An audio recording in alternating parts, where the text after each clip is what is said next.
lost are with you. Pray that the families will have comfort in knowing that they're with you. Lord, we ask you to help us with all that is before us today. We ask you to keep all of those here healthy and safe, and we ask you to help remind us that we are here to serve not just those in the courthouse, but those in all of Nueces County. We thank you for everything you've done for us, everything you've given us. In your Son Jesus' name, we ask these things and pray. Amen. Amen. I pledge allegiance to the flag of the United States of America and to the republic which stands one nation under God, indivisible, with liberty and justice for all. I honor the Texas flag. I pledge allegiance to the Texas, one state under God, one and indivisible. Thank you. You may be seated. This is a workshop today. I guess we don't have anyone signed up for public comment. We have is a quorum present, Commissioner Chesney, Commissioner Pusley, and myself. I know that Commissioner Modis is on his way. I can't see on here if Commissioner Gonzalez is on by Zoom computer. It's not showing. So Connie, if you see that, if you could add him please to the screen. I don't see him. So it is 9:10 on July the 10th. And we are at 901 Leopard, and I certify that a quorum is present. While this is a workshop, there will be no action taken today. This is just a workshop, but we want to make sure the public has access to any of this. So we are calling this workshop to order. Thank you. There was nobody signed up for public comment. I see only people doing presentations here, so I assume there isn't anybody online with a hand raised or anything. So we will skip on to the budget workshop and fiscal year 2025 budget department presentations. First up, I believe we have, I thought you were going to do public comment. Did I not sign up? Is it in the back? Sorry. Before we start the workshop, because he wasn't on the schedule. So yes. Yeah, I can put your name on there. It's fine.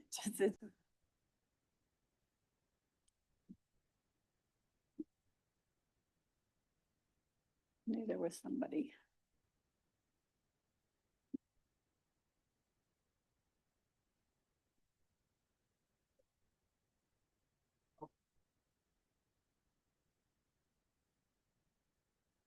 Okay. It's just the one.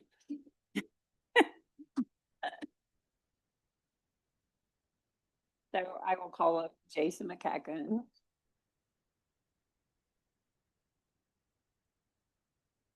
Wait, are you doing your presentation now? Yes. Yes. Oh, no. I thought one. I'm confused. Well, he didn't sign up and we're Oh. adding him. So he's going to do his first to keep all the constables together. So it's Gotcha. a workshop, but it's not a vote on anything. That's fine. That's fine. Yes. Just don't want to cut into Chris's now. No, you'll be next on the regular agenda and you don't have a. I did reiterate. Yes. I heard y'all were here late.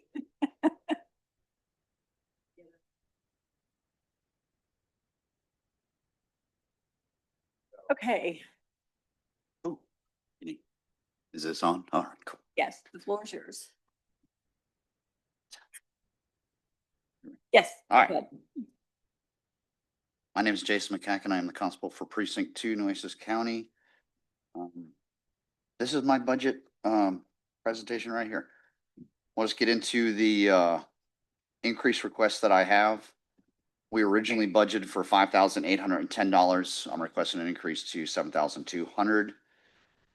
For postage and FedEx, we're requesting to add $500 to the amount included above. And also for office expenses and supplies, $890.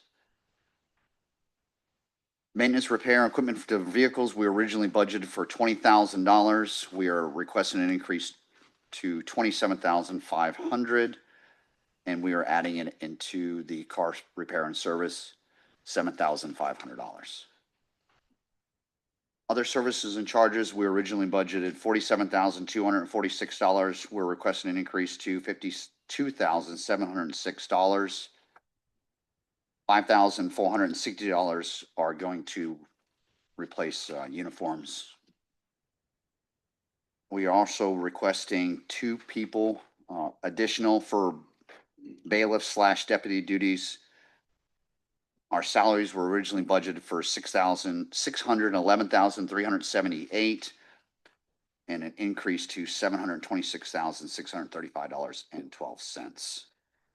For the 2 positions, it would be a total of $115,257.12. These are the justifications that we feel for the budget increase. You can read along. I'll just briefly go through it. Office expenses and supplies have increased this year. Not only has the post office increased, but supplies in general have gone up. From July 2024 to 2025, the precinct has served 343 writs of possession, all which require multiple copies for us to use our copier and produce such things. These require stamps, envelopes, paper, and ink. Depending on which court needs the return determines how much of our supplies we have to use for each writ. Maintenance and repair equipment.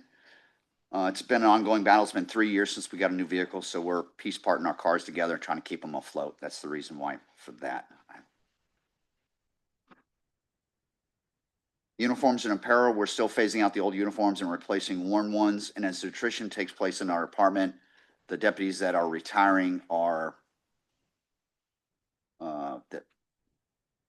bigger in stature than our incoming deputies. So there's a need to replace the uniforms. We're requesting 2 bailiffs or deputies to attend both JP21 and JP22 courts. They're within the boundaries of our precinct.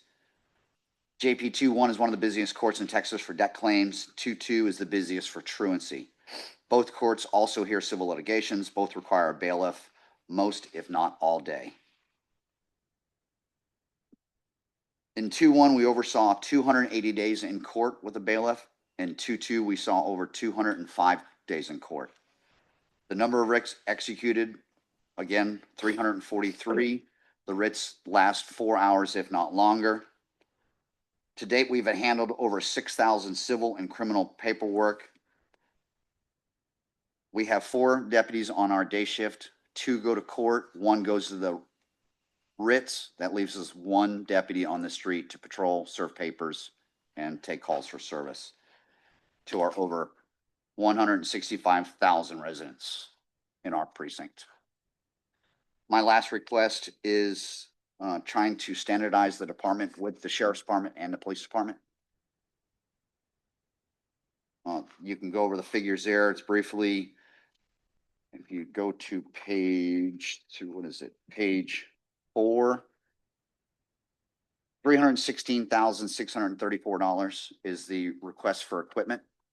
That includes body cameras, tasers, and in-car cameras. It will align us with both the Corpus Christi Police Department and the Sheriff's Department, as we will all have the same equipment, and they're all integratable. That's on page 4, Commissioner. 3 or 5? 3. It's further in the packet. It's at the end. It's the color copied Axion non-binding. Second to the last. Yes, sir. Mhm. And that's over a 5-year plan. It's the exact plan that the sheriff's office ordered 2 years ago. The request for the equipment is, as I said, to start the standardization of this office to align itself with Nueces County Sheriff's Office and Corpus Christi Police Department. This will include Axion Body 4 cameras, Axion Taser 10, and in-car cameras and all the associated equipment. Advancement in equipment have left this office and the county wide open to potential officer safety concerns and lawsuits. With new and improved devices, we will better be aligned, like I said before, with the SO and the PD to mitigate those threats. As our deputies go out to service the public, we can now track the exact location with these deputies with the body cameras.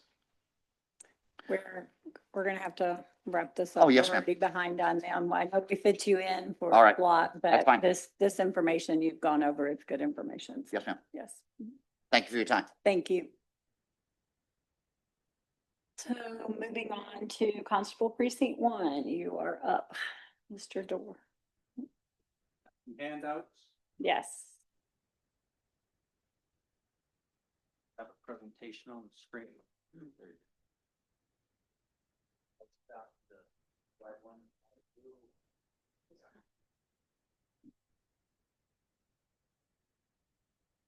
Thank you.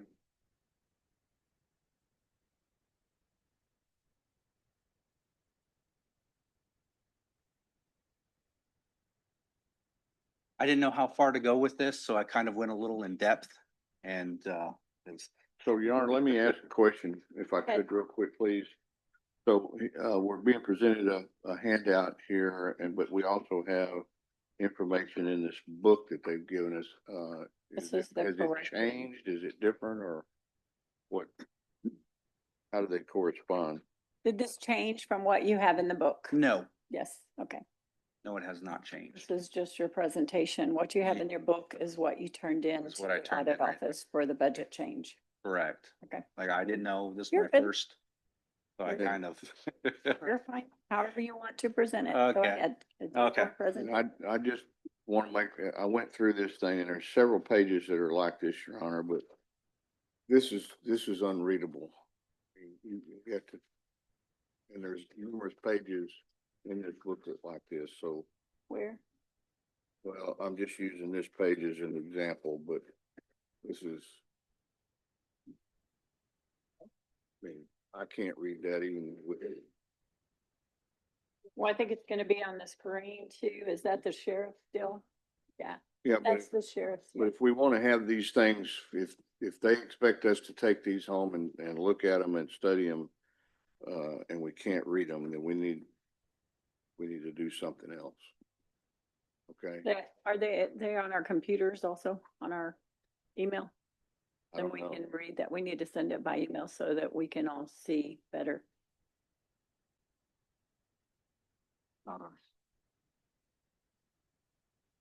Okay, I'm done. Thank you. Go ahead. Okay. Sorry. I want to say good morning and thank you for the opportunity to speak today. I'm proud to represent Precinct 1, the largest, most diverse precinct in Nueces County. Our office is constitutionally charged with civil process, court security, and direct service to our community. Slide 2. Excuse me, I think Commissioner Motta's just joined by Zoom, I'm told, so. Just to let you know. Okay. So as we move into FY 2025, 2026, our workload continues to grow. Precinct 1 supports 3 commissioner precincts and 3 justice of the peace courts. And as you can tell by that map right there, I kind of tried to overlay Precinct 1 within the commissioner's precinct, trying to get the lines correct right there. So each JP court generates civil process for service. In addition, we receive civil process from the Sheriff's Department, the Attorney General's Office, and other agencies, including protective orders, mailed citation, juvenile summons, and filing from external courts. These responsibilities are compounded by an increasing number of dispatched calls for the growing area. And what I mean by dispatched calls is a lot of times we'll get calls from PD about civil complaints, or we're right next to something going on. And, you know, being constable's office, you're a subject matter expert when it comes to something civil, so it's easy for them to call, you know, one of us up. Slide 3. From September 1st, 2023 through October 1st, 2024, Precinct 1 processed approximately 6,690 civil papers, generating an estimate of $1,252, $1,252,000 in revenue. Between October 1st, 2024 and July 2025, we have already served an estimated 4,672 papers and collected 873,000, surpassing 2/3 of last year's total in 9 months. Hey, Chris, can I interrupt you? I'm sorry. Yes, You sir. said something that's kind of sticking in my craw a little bit.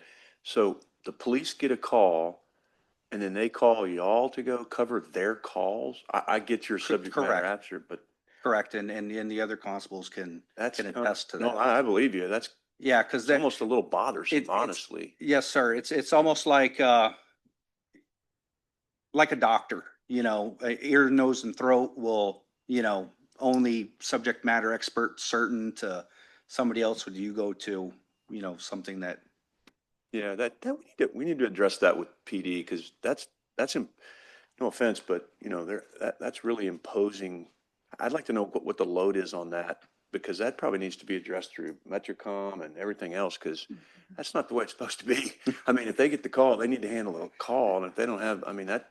So how many calls are we talking about through all the constables? so far we've gotten approximately, I um, want to say like maybe 45 calls just within from now till, Like from January to- January. Yeah. And that's just your office. That's just the Yeah, we need office. to look. I appreciate that. A lot of times, and I'll get into that, we can't take the call, but I'll get into that here in a Okay. few seconds. No, I agree with Commissioner Chesney. The Corpus Christi Police Department, I mean, why would they have to contact your office? I don't understand. So let's say that a landlord is kicking a tenant or they're inside their property and they show them a documentation, and that documentation might be just a citation, letting them know, hey, they got 5 days, and the guy could say, well, I haven't hit those 5 days yet, or they put a notice on my door and I still had 24 hours, and PD don't know all the ins and outs when it comes to civil. I'm not saying everybody, I'm just saying, yeah, probably, I don't even want to say majority, but, Yeah, but they can't be adding to your load. That's not the way it's supposed to be then they working. need We're to gonna, get the we'll training. address that somewhere else because yeah, that's not right. I mean, I'm sorry.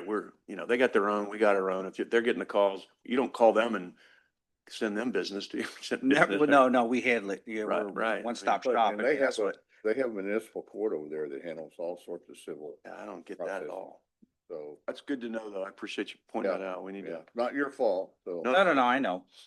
I Okay, know. go ahead. I didn't mean, but that caught me. So we need to make note of that somewhere because that needs Yeah. to be talked about. So in addition, we receive civil process from the Sheriff's Department, the Attorney Generals, and other agencies, including protective orders, mail citation. Oh, no, I'm sorry. I lost my thought here. Sorry. With full-time court operations and continued accumulation of civil process, the JP courts, the Sheriff's Department, the Attorney Generals, the juvenile courts, we project an estimated final total of 6,250 papers with an estimate of 1,190,000 in revenue. And that's going to be give or take. Slide 4.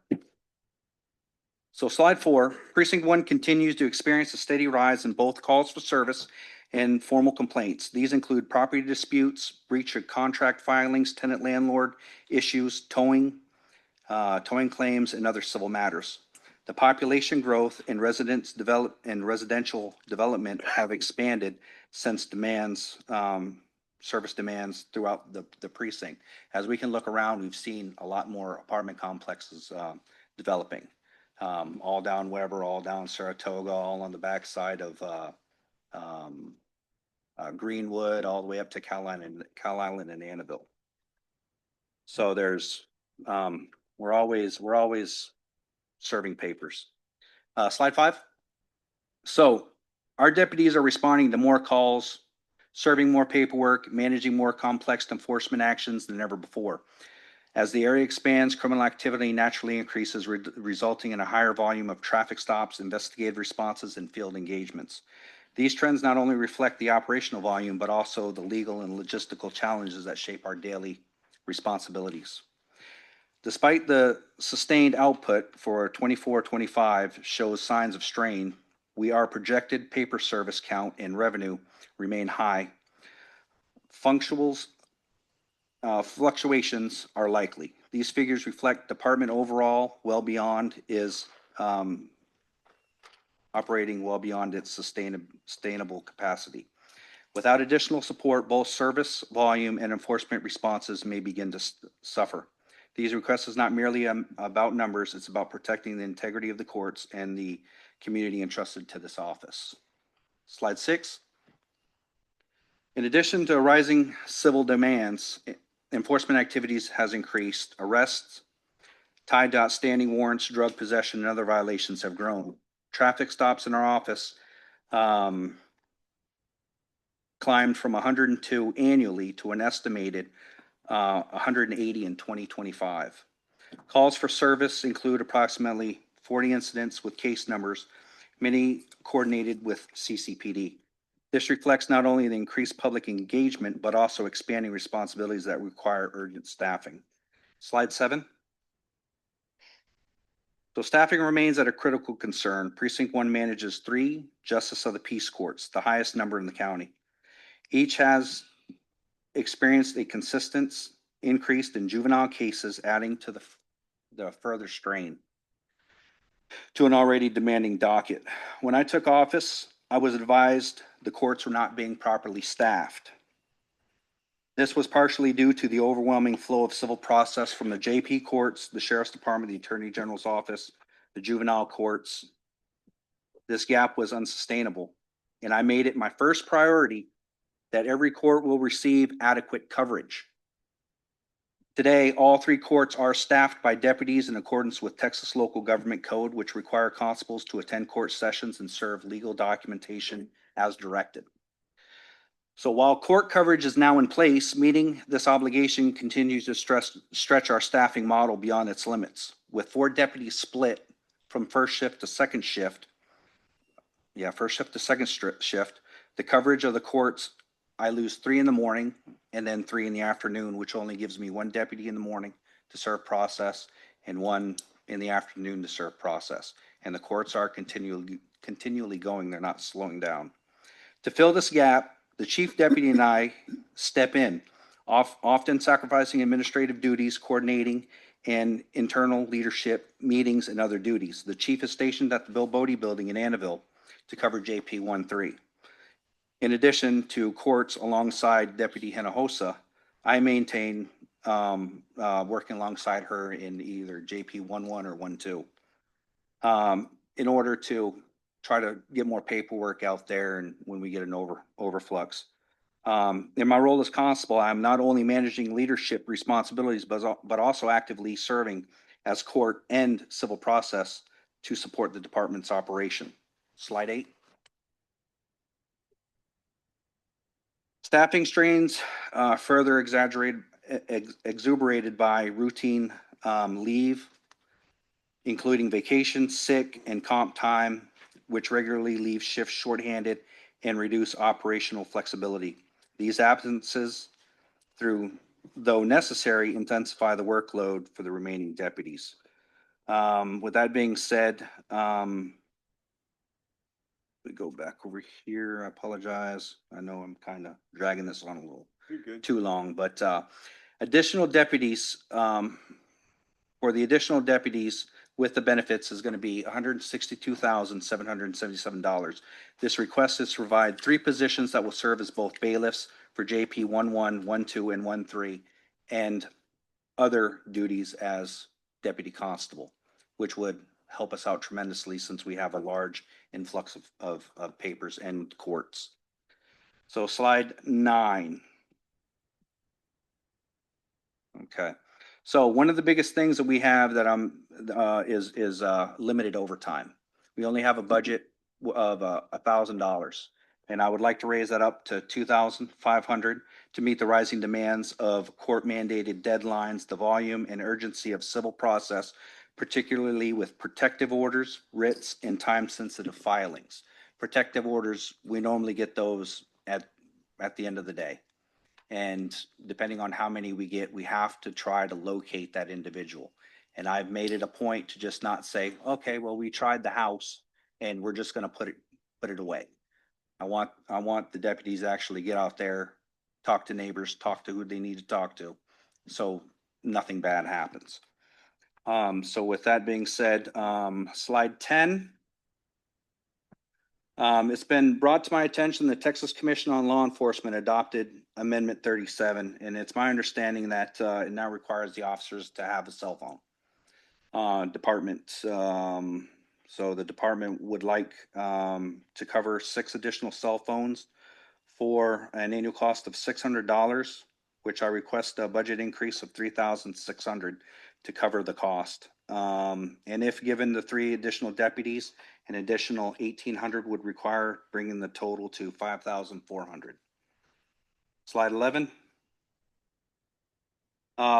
Precinct One's fleet is also presents a growing challenge. Several high mileage vehicles from approximately 130,000 to 160,000. While our leased vehicles are approaching 100,000 miles, we did get one new vehicle, and that vehicle is sitting, waiting to get parts. And this could take months. We're not talking 1 month. I think we're talking about two or more months waiting on the parts. I'd like to request, from the 20,000 that we have, another 10,000 to increase the maintenance budget. I've already had to replace transmission, air conditioning, tires, things of that nature. And, we go to slide 12. Precinct One is requesting an increase of 2,400 for professional service ledger to reflect existing but previous removed contractual technology cost. This cost was taken off our budgets. When I got in there, we got a bill for $22,400, and it was for the Cradle points that should have been there, and it wasn't on there, and we had no way of trying to figure out how we're going to replace that money.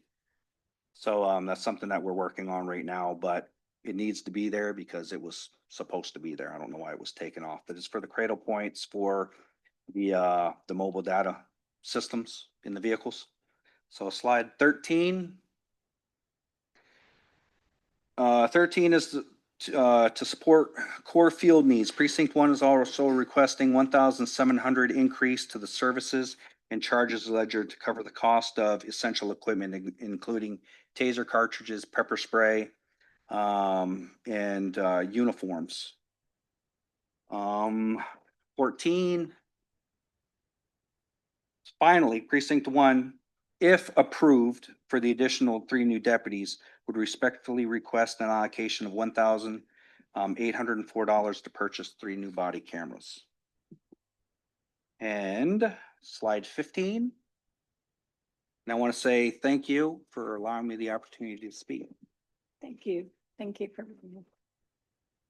Well, Your Honor, I have a couple. go ahead. Yeah, Constable, if we could go back to your discussion about your fleet of automobiles for Yes, just sir. a second. So the process of using leased vehicles was started before I got here. So could you explain to me how this is working for your department specifically? I'm not too versed on that, sir. That would be up to So are all of your vehicles leased I only have 3 vehicles that are leased. and the rest the county owns? The rest, yes. So out So of I guess I have to ask out of staff 9 here, Yeah. is the process, or the goal here is we get a unit, whatever department it's in, as it gets to a certain point of mileage, we get rid of it and go to leased units, or what's the? We started a leasing program, then we got in trouble with that a couple of years back with the budget crunch, and so I think we suspended the leasing. Was one of the cuts that we made countywide when we had that discrepancy with the refineries. Yeah. We had to make big cuts, and so that was one of the things that I think we cut that particular year. But I don't know if we've gotten back on the track on that or not, Law Teresa. enforcement got that. Right, Yeah, law it is enforcement. back on track, Commissioner. It was paused also for COVID. The vehicles was taking a long time to come in, so we might budget it, but they may not get it to the end of the next I year. forgot about COVID. Yeah, that And really. just like set he everything. said, he has it, but it's still not equipped and you Uh-huh. can't use it. They said that it's taken a year to get these vehicles or something, even after we approved it last budget. Yeah, I 'cause- think it was 13 for this year in total, Yeah. and all the vehicles are in, but now they're being outfitted, so.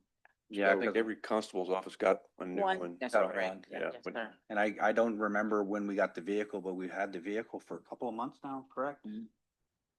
Almost 3 months, and it's, still Still sitting there with waiting no for- lights, no gauge. And I can't. So is the leasing program still suspended? No, sir, It's back on. it is on. So what's the policy for utilizing the leasing program? That be purchasing has the purchasing. order, they have the dates and when everything changes out, the vehicles and the mileage, they're the ones that present it to They us. get all the data from the departments on the Mhm. need, and then they go through to see which ones should be replaced or, changed, swapped out. And then once it's approved, then they still have to get with what's changed, I think, is they get with the departments to see how they want to outfit that vehicle. Because I've seen purchase orders coming through now for all the equipment. So Okay. it's not, I guess, not standard. They all are doing different things that they want to Well, their that's, units. that's my concern. Mhm. I want to get my hands around what we're doing countywide with respect to automobiles, purchasing versus leasing. Are we gonna go to a total leasing program throughout the county? Is it gonna be a hybrid? What is the policy gonna be? And if the policy hasn't been set, we're the policy makers up here, and we need to understand, or at least I do, need to understand exactly what we're doing and how we're doing it, why we're doing it. I discussed this in the budget talks the last 2 years, and it's my understanding we're in right now and we can't afford to get out either. If we were to end all the leases and purchase all the vehicles, So I Yeah. completely understand that. I want to understand I want to get my hands around what the policy is for the county, and so if we, and I guess my question is, does our policy include a program whereby when a leased unit gets so many miles on it, we automatically get to trade that vehicle in and get a new one? And I got one officer shaking his head yes, and the other shaking I believe that So that is. just shows me, we don't know what we're doing. well, like yesterday, Public Works had a vehicle that they replaced and they're, because it's a meeting between enterprise and purchasing, the cost to repair the vehicle was getting more expensive than trading it out and having a newer vehicle. So it's kind of a discussion between all of it. It's not a set mileage and it transfers or something. I thought we were just doing leasing though. Are we purchasing? We're not Yeah, purchasing. we've We're not been leasing purchasing for anything. years. We haven't been purchasing for a long time. We can change that, Mike, like you said, we're the policymakers, but the policy's been pretty much the leasing program. We got off center for COVID and I forgot about that one. And we got messed up with the budget stuff. But law enforcement's always been the priority on these vehicles because even through all that time, they were getting, They're the only ones that got vehicles. yeah, a in lot the of people last- didn't get any but vehicles. Law No, enforcement were no the other only ones. department got them, no. Okay, so Constance, you have something to add? I just wanted to add that our purchasing department manages this program and we can ask them to come and make a presentation to the Commissioners Court as part of the budget process. absolutely, That's a good one. absolutely. I want to know exactly what we're doing with respect to the leasing program countywide. Yes, sir. Police officers, whoever else, Public Works. I want to understand, because since I've been here, I've had numerous people from different departments come and saying to me, we're driving cars that have 400,000 miles on them. Okay. And so, if we're going to convert to a leasing program, I want to understand if that leasing program automatically replaces the car once it has so many miles on it. And we need to completely understand what we're doing. And if we need a policy on that, as Commissioner Chesney suggested, we need to bring that policy forward and make sure that everybody in the county understands what we're going to do on a go-forward basis. well, and we need to have some sort of standard for how these cars are outfitted. Like it Outfitted. can't be, Yeah. no offense, but it can't Yeah. be one constable gets one and one constable gets the other, or we're gonna hear about it, right? I mean, there's gotta be some standard that every constable gets the same car with the same equipment. Right. Because otherwise it's not fair, because, I get it. Everybody wants the same stuff, but If we have that standard set too, Gotta be- then we can have stuff more readily right. available. I Where would these think so. cars It'd be aren't faster, sitting there too. for 4 months before they even are. And Outfitted out. one thing that you got from these constables are, we're all in agreement that we need to be uniformed. Thank you. And, we're willing to do whatever it takes to work together and well, maybe y'all Be on want the to give same us, page. maybe you ought to give, purchasing like since y'all are all uniformed, huh? Since, except Monty back there who's from Port. Yeah, man, except he's Monty. living large, baby.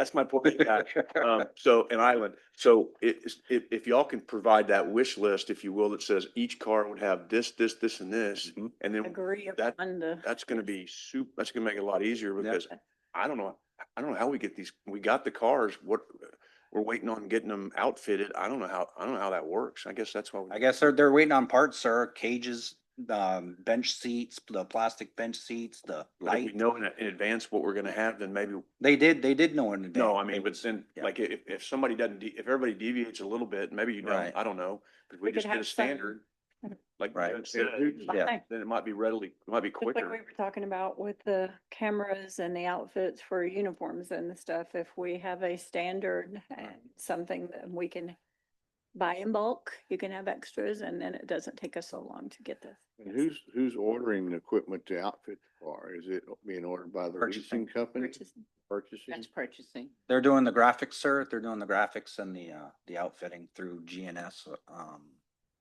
GNS, right? Yes, Gulf Coast. Gulf Coast, yeah.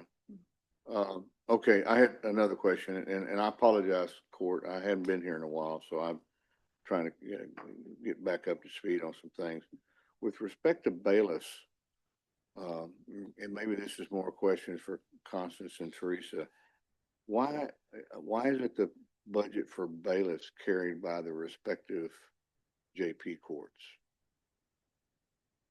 I mean, they're the ones requiring the bailiffs. Why are we carrying the expense of those in the constable's budgets when really it's the courts that are requiring the bailiffs, just like they are upstairs? Do the district court and county court bailiffs, is that budget carried by the sheriff's department? No, each each court. They has have their theirs, own yeah. bailiffs, but if like the district court needs, the bailiff is out, the sheriff would provide a bailiff. And we used to reimburse the sheriff's department from the salary savings for the No, vacant bailiff. and But I, the JPs have bailiffs at all. Who does? The JPs don't have it, but in the constable statute, their first priority and what the constables are required to do is to provide the bailiff for the JP courts. That's, I Correct. think, why it's in there, like. Correct. Right, but Yes. it doesn't mean we couldn't provide a bailiff to give them relief. I mean, just says they The have to do it alternate if there bailiff. isn't one. I mean, Yes. we could, I don't know why, honestly, I don't know why JPs They don't. don't have a bailiff too. I mean, but I mean, that would take some load off the constables also. That's an That's a good point. alternative too. Yeah, I mean, we lose, sir. We lose 3 people. He loses 3 people. No, I mean, it may just be something we need to look at Some of you because, cover multiple JPs as well. Right. It's not like you have just one. that- well, and here's the deal. What I found, and you and I had this conversation, is every constable wants to be equal to the other constable. Right. And that's a big deal to me in this court. We don't want one constable to think we're giving something to someone and we're giving someone else. So if we say, we're gonna give you 3 more staff members and Jason 2 more staff members, y'all may remember it now, but down the road, someone's gonna say, well, wait a minute, Chris has 3 more and Jason has 2 more. We want 2 or 3 more people. And not that you do it on purpose, but I get it. There's gotta be an equalization and a standardization where every constable has the same resources as the other constable. Now, you may have a bigger area or you may have a bigger area or something like that. So maybe we just need to look at a JP, a bailiff situation for the JPs to where you guys can go do what you need to do and not have to cover the courts. I mean, the cost is the cost, but I mean, it's just something to look at. I don't know. I mean, it's just. Yeah, I believe that we have to cover the courts. I don't believe that they can just, if there's civil process or something that goes on. Well, civil process is different, but I'm saying Right. coverage in the court, like sitting there all day long. I mean, we can get the county attorney to look at it and see. I get that it's your responsibility, but we could help you with that responsibility by providing something for that court that where your officers are. You don't have to take from your shifts. I mean, I don't know. I don't know how just an idea. We don't have to solve it. and I was gonna make that point before I was interrupted, and with all due respect, commissioners, this keeps happening to me over and over, and I start a process here and I get run over and interrupted. I'd like to be able to finish what I'm saying before we delve off into other conversations, but I want to find out exactly how bailiffs are required, why we're carrying that budget in the constable's budget and not in the JP courts, which from my perspective, that's where it ought to be. And I think as Commissioner Chesney alluded to, it would be, you know, possibility for us to relieve the constables of that responsibility so you could spend your time and efforts doing things that are, you know, more required for, other than sitting in a court all day. I just think that it ought to mirror pretty much what we do in the tower over here with respect to how we do bailiffs. Thank you. The other point about the towers and the district court judges, the sheriff had wanted those to come through him. And the judges do not want that. They have their own and they said they would utilize whoever wasn't having court that day first before they called him, so. Are you done? Thank you. Thank you. Appreciate it very much. Next up, we have Mr. Allen. Are you presenting precinct 4 constable? You're up.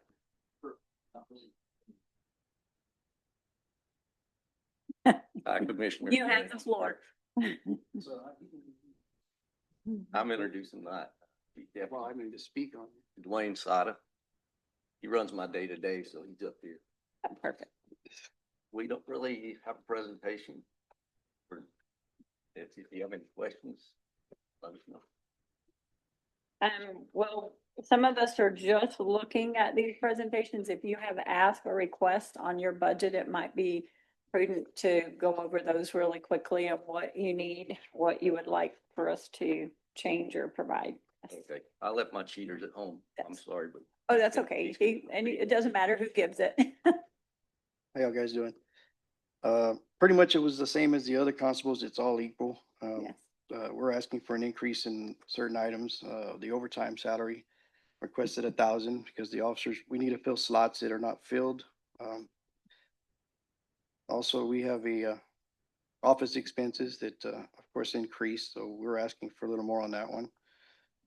Of course, we all got cell phones for the officers because we want to participate in the ticket rider. So the cell phones would help us. So our budget for telephone expenses and utilities went up. Of course, y'all heard all about the maintenance repair on vehicles. We're asking for an increase of $10,343 because our vehicles were on the island, Port Aransas, which we got a 5-year-old truck that's already falling apart on us. And those are our vehicles. As far Just as FYI, how many miles does that truck have? I believe idea? last I had was Ballpark. over 120. Wow. But those are county vehicles. The 2 fleet vehicles, we only got 2. Mhm. And they're pretty much taking care of maintenance, you know, through other agencies. But we have 6 other units that belong to the county and they're actually just falling apart. You know, we got to tape them up. So of course, and the increase also in the professional services and the travel mileage. I guess it's for training that we need also. And of course, you know, the capital outlay of the body cams, we don't have any. I'm sure that you know that I'm not precinct 4. The last constable probably never came to ask for anything. Bobby Sherwood. So, I mean, I got in there in January and I was left with a lot of fixing up. So that's what we're trying to do is to see for the increase on that. I don't see it in here also, but also wanted to request that an in-house advancement, like a promotion. It's never had a supervisor, which would be a sergeant. So I don't know if y'all have any of that up there that we entered for making one of the officers that are in-house as a sergeant with the pay. Yes, they do have that in the packets, so no, you can, you don't have it entered, you said, but you can in the budget workshop. Sorry, Yes. reclassification. Yes, the reclass, yes. But next time we have this, I'll be more prepared. This is like, here, do this, okay. That's pretty much it. Also that like we have no TCOs requiring us to arm our officers with a non-lethal kind of weapon. We have no tasers. All the other departments have them. I So can't find them. somebody else said something about T-Call, also requiring cell phones and things. If these are statutory requirements that the law has changed, we They're don't have a implementing. choice in these things. And this is required for every constable, every officer, period. And that's where they come up. I hear a lot about firearms. They're also requiring us to provide duty gear, firearms, second non-lethal weapon. And so that would have to come out of cost of us, but we have some body cams, but they're not working. Those We are have no law tasers. required things, so we will have to. And make it probably those. benefit the county also for any kind of lawsuits that we my officers wear some body camera. Also, other things, that's pretty much it on the budget increase. So, I mean, that'd be up to y'all to decide whether qualify. It did increase, like I said, 10,000 for maintenance. That's an estimate of the year that I just started in January. We got about 2 or 3 more months, and I still got oil changes, and I don't know if I'm allowed to make Maintenance. suggestions. I was thinking about on the way over here. Maybe something to look at, that the county provide like a mechanic shop, that we can have a one-stop shop for our vehicles that belong to the county, to just fix them there, repair, reduce labor. Just a towing fee, we had to pay $300 to get it to a mechanic shop, $300. So it's like, wow. And that comes out of the maintenance fee. Mhm. So we're just doing the best we can with what we have. So that's the deal with the increase. Also, Mr. Pusley, to answer your question back then, it kind of bothered. I've been doing this for about 20 years as a constable's office. You were asking a question, the same question you asked him, can you repeat it? What you wanted on the answer on what were you looking for as far as the fleet? On which question I did? The lease vehicles? Yes. What's happening Well, is, I'm trying to understand what the policy is that the county has or has not adopted with respect to what we're gonna do with lease vehicles, not just only for constables, but for all departments. what it is, the new vehicles that we get in, supposed to be those new fleet vehicles. That's not counting the vehicles that we have that are ours, that they'll swap those vehicles for a new vehicle. It doesn't make any sense. So we're taking away a good car to put a newer car while we're still driving around with anything on the old vehicles. Uh, so when they start that program, if it ever does start up correctly, um, they'll just replace what we already have that was new I got 2 of mine are under 60,000 miles, and they're still in good condition. So, I mean, but it's the other ones that But we that have, doesn't I have if we're under a lease program, sir, that doesn't necessarily mean that we want to keep it. I mean, or that our policy. no, I just something to look at, because I don't think it's working properly, because you're gonna take away a good vehicle like the fleet, because they're brand new, and then you're gonna replace that same fleet vehicle with a new fleet vehicle. But it leaves us still maintaining the other ones, so Yeah, it's a sure, but that's costly. that defeats the whole purpose of the lease program. I've looked at lease programs for myself personally, and they don't work for me because I drive too many miles. But if you put too many miles on a vehicle on a yearly basis, but if they're making some special dispensation for the county with respect to police officer vehicles, where we get to put more miles on them, that's fine. But if they say, okay, once that vehicle reaches X miles, whatever that is, 60,000, 70,000, whatever, we're gonna want you to trade that in, and we're gonna give you a new vehicle, because they then take that vehicle and recover some of their costs by being able to sell it without it having 300,000 miles on it. So that's how a lease program typically works. And so I just want to have a clear understanding of what we're going to do on a go-forward basis. But and and and how the whole leasing program would work.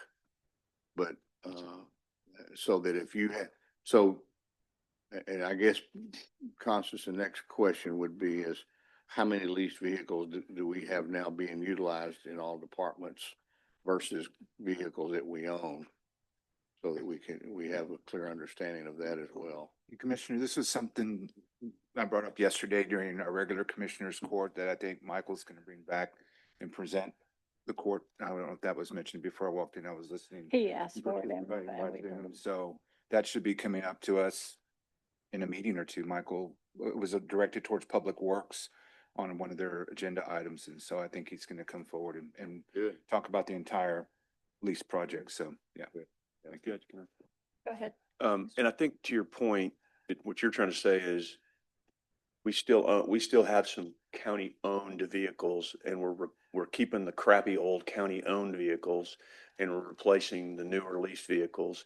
So I think it's a separate issue that you're asking us to look at, which I hear you, and that makes sense that we need to get Michael to talk about too, is what do we do with these old county-owned vehicles? Because we can't just keep keeping those and not replacing those too. So in other words, if you're getting a newer vehicle replaced with a newer vehicle, but you're keeping the old crappy vehicle, you're not really getting what you need. And so I hear you, but so that's a separate issue than what we've been talking about that we do need to address with Michael, is what are we going to do with these old vehicles?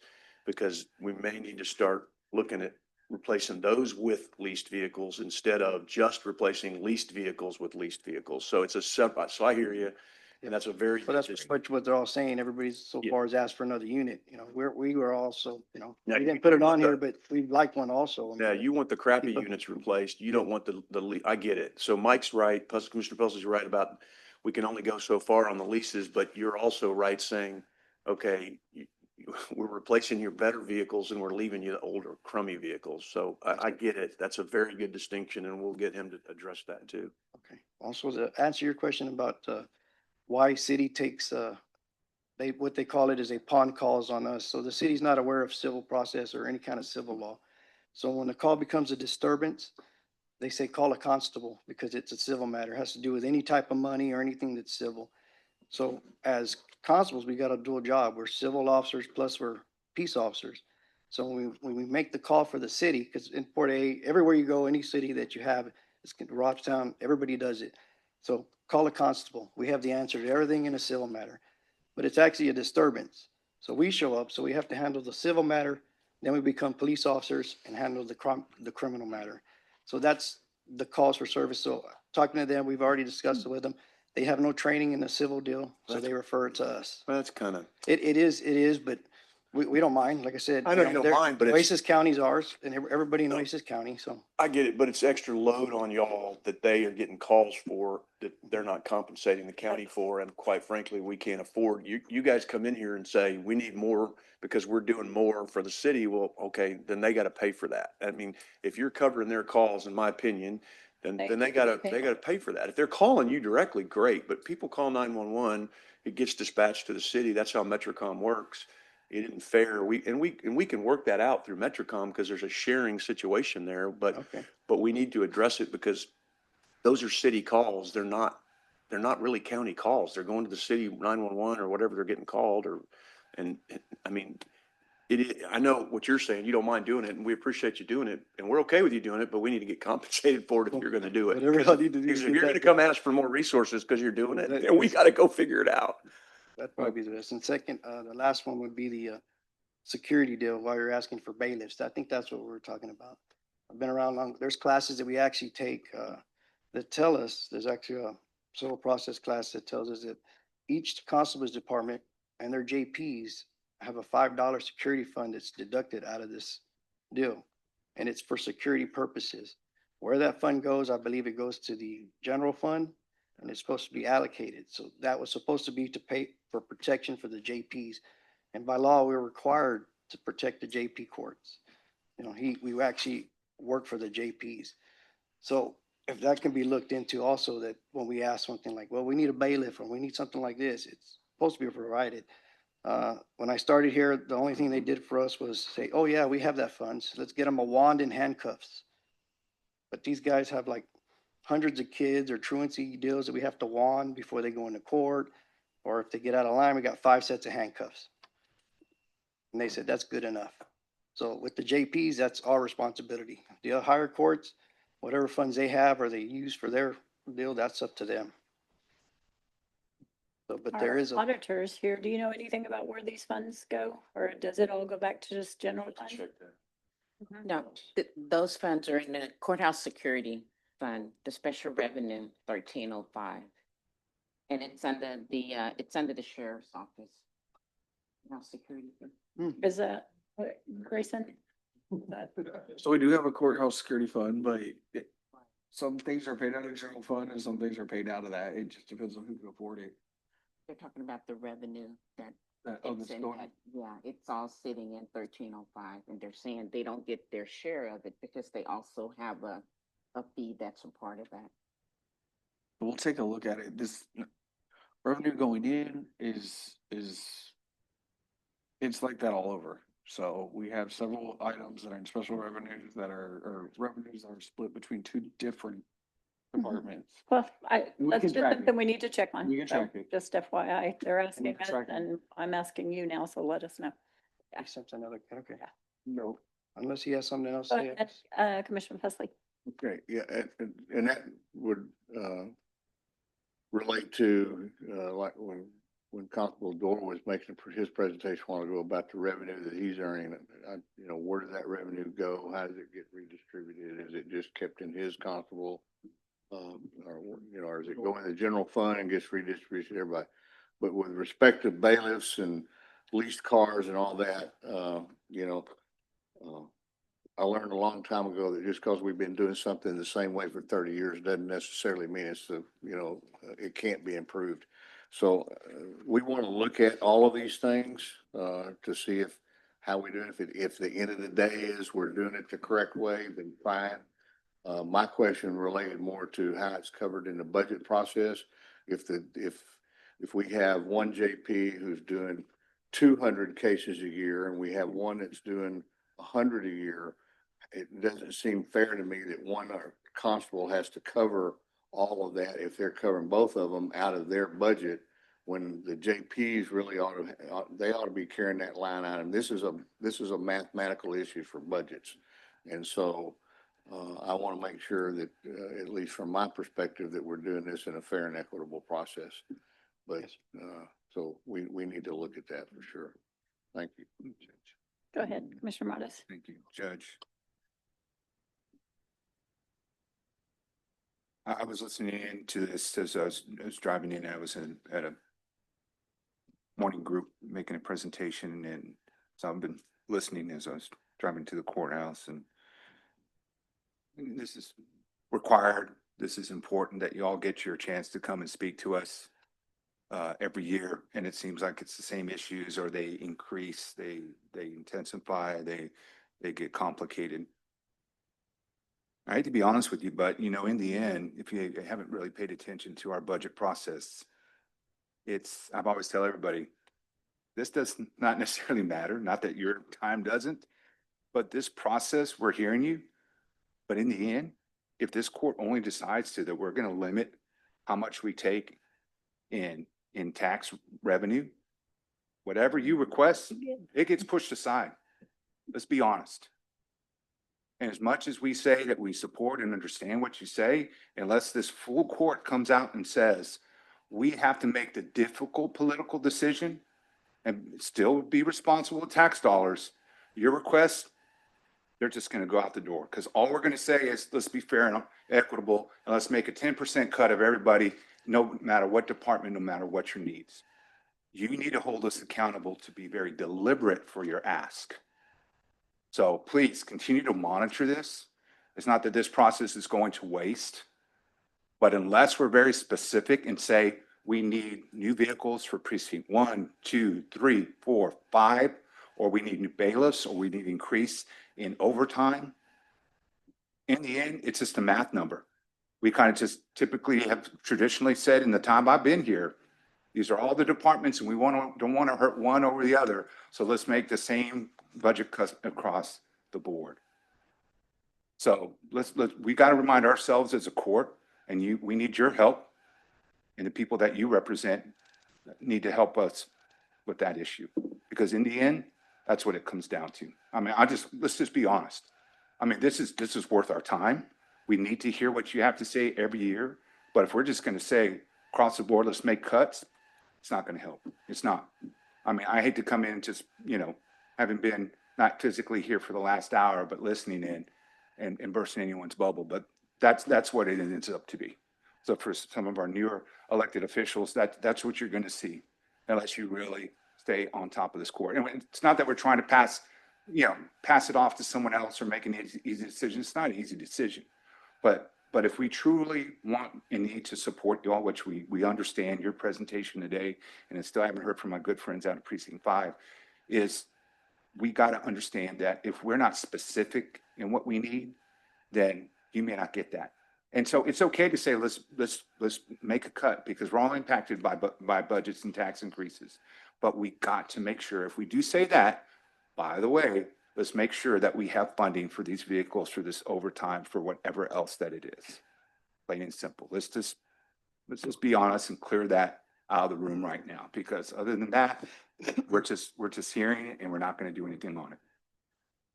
Can I be honest with y'all? I mean, can we be honest with the Yeah, public? That's been the process. That's pretty So much it. I'm We not, need to I'm come not up trying to with- say that we're not gonna Maybe to give come you up what here you to make need. suggestions, am I having like open our own maintenance, to fix the cars that we Yeah. do have, keep them on the road, you know? It'd probably be a better job than taking them somewhere else that charges you outrageous. You know, maybe save some money, get our cars in here, even the sheriff's department, whatever car, whatever unit, any county car. Just have, the city has one, they have a maintenance facility for vehicles. They do their own repairs, maybe to look into something like that. Maybe it'll limit, you know, some of the cost on that. I'm not sure, but, other than that, that's pretty much it. They're just like, I guess, suggestions and what we would ask for. Whatever happens is y'all's decision.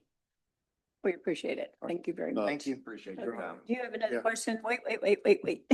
Yeah, before you run off. Two or three. So, to kind of go along with what Commissioner Morris has said, one of the reasons I want to look at this leasing program for automobiles across the county is, at the end of the day, I hope we can come up with a program, whatever it is, that provides usable automobiles for everybody in the county that's required to do the job, especially law enforcement.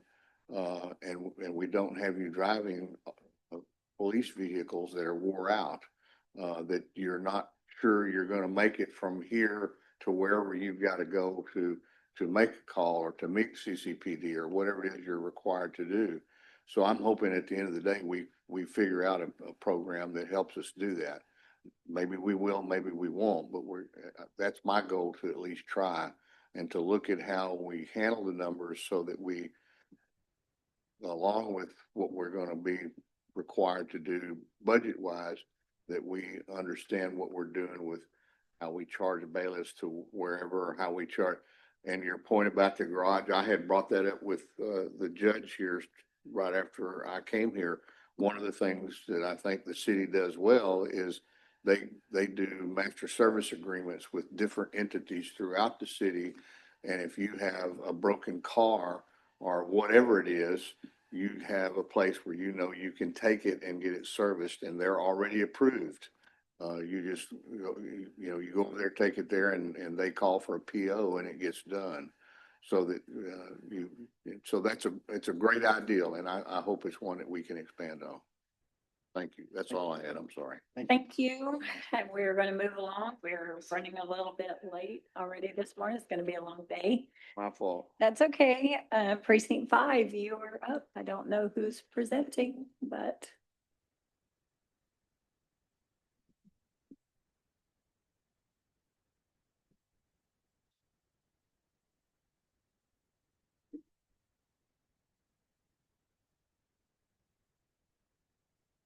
Good morning, Commissioners, County Judge.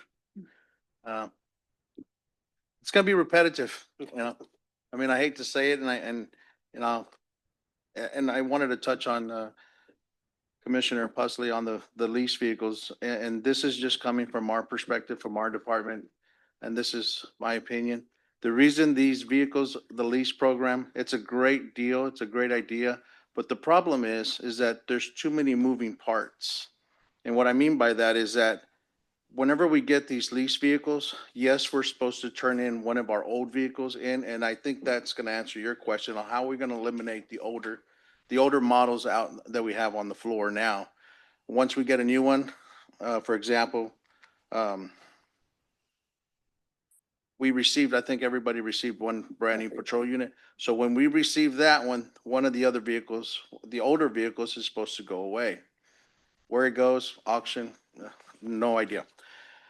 But going back to the lease vehicles, yes, I don't know the policy. I don't know what policy the purchasing has created on how many miles it takes for these vehicles to get swapped out. But the problem is, let's say, and I'm just gonna use a ballpark figure, let's say at 80,000 miles, we start swapping these vehicles. But the problem is when we get to that point, purchasing starts ordering new vehicles. But that creates the problem. Now we have to wait when this vehicle comes. We don't know how long it's gonna take from the manufacturer, or if they even got some sitting on the floor. And you gotta remember, these are police package vehicles. They're totally different what we use in our own normal day, everyday use with our families. These have bigger suspensions, bigger brakes, bigger trannies, everything, they're police equipment. So how long is it gonna take to get those vehicles in? We don't know. It could be 6 months, 8 months. Well, now we're tacking that 80,000 miles where we're supposed to turn them in. Now it goes up to 100,000 miles. Okay, we get the vehicles in. Problem is now we have to order parts because we all know every year it's a monopoly thing. Every year these cars switch. They may change their back seats just a quarter inch or even half an inch difference, or the dome is different or something like that. Now the old unit cages probably won't even fit the new cages or the new units that we're supposed to be getting in. So when that problem arises, now we have to wait again. So, and then the graphics. Now everybody's different, and I get that.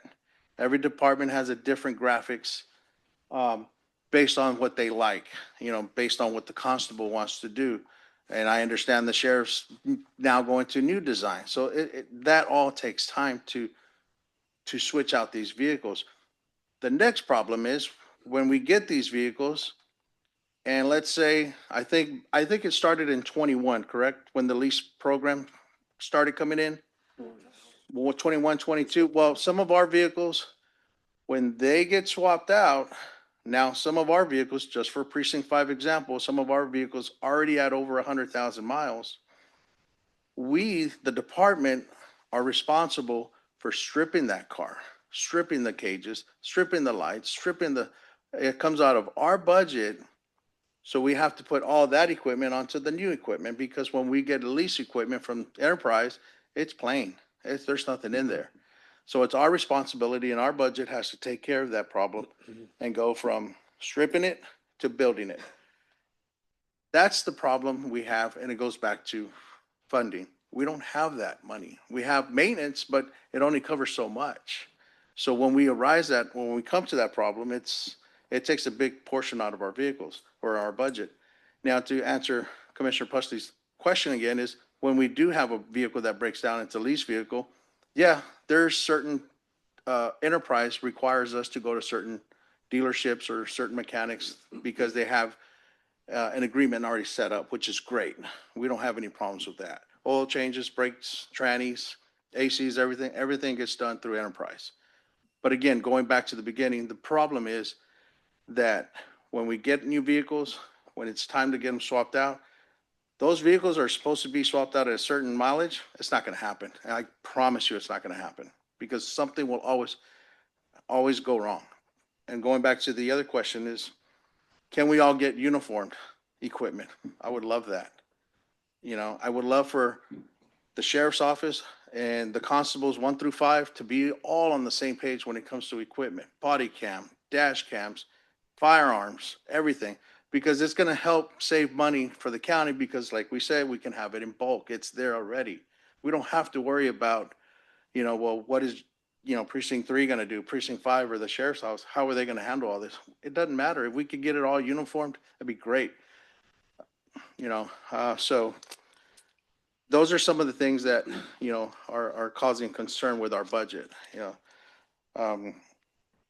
Well, those are excellent points for us to understand, especially with respect to the challenges you're having with leased vehicles.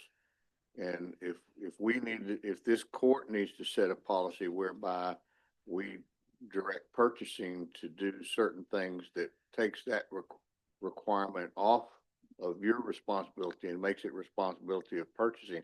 The way I see it, if you need a vehicle, purchasing should be handling all of the transactions that take place to provide you with that vehicle. And when it shows up, it has the right cages, it has the right lights, it has the right, whatever it requires. Right. Should be on there, the right stenciling, everything should be done.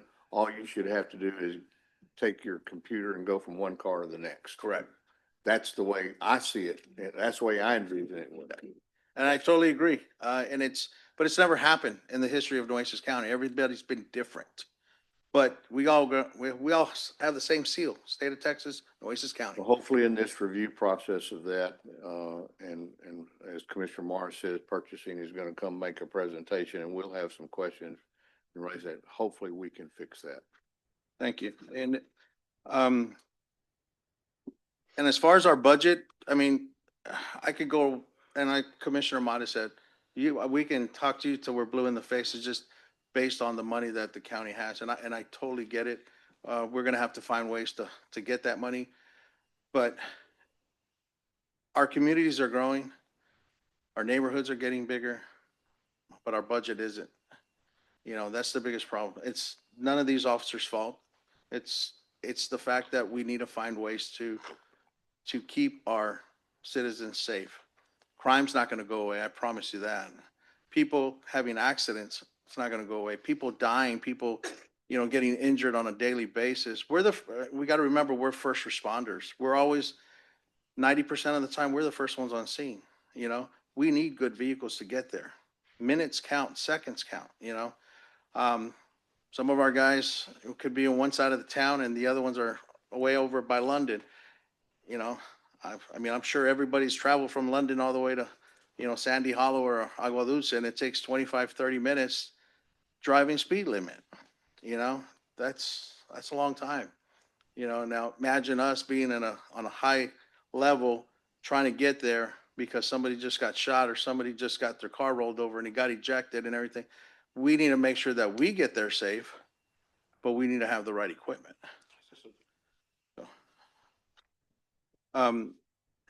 What I'm going to do is I'm going to hand it over to my sergeant.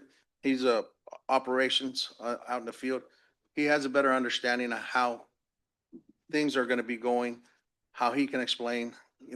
Just here recently, a couple months ago, 3-4 months ago, we had one of our very own officers get involved in a shooting. He's going to touch up on that, bring you up to speed on where we're at with that. Some of the civil matters, how we relate with Corpus PD, how we work with them, how we respond with them on calls. And then also the security fund, a quarter of it is supposed to go to the JP's office, and it's supposed to be rerouted somewhere else, but it gets rerouted somewhere else, a lot of things like that. So, but Sergeant Pettis. Good morning. My name is Nate Bettis. I'm a field supervisor for Precinct 5 Constable's Office. And I've been with Nueces County. Last month was 20 years for me. And the majority of my time, I spent, I believe, 1.5 years in the jail, working in the jail, not in jail. I'll clarify that. Important distinction. It's an important distinction, yes, sir. So my time has been on the streets, and what my chief was talking about the units. We're public safety officers first and foremost. Our job is to restore peace. We're police officers, and we do need to get there safely. And we have some county-owned vehicles right now. We have a unit that will turn off on you as you're driving. It'll turn off, and a guy's adapted to put it in neutral and turn it back on and keep going. That is a huge liability for the county. We have another officer that every day he has to start his car. And that unit, I had it first when it was brand new. They picked, and this court wasn't here, but they picked a vendor that created a short in the car.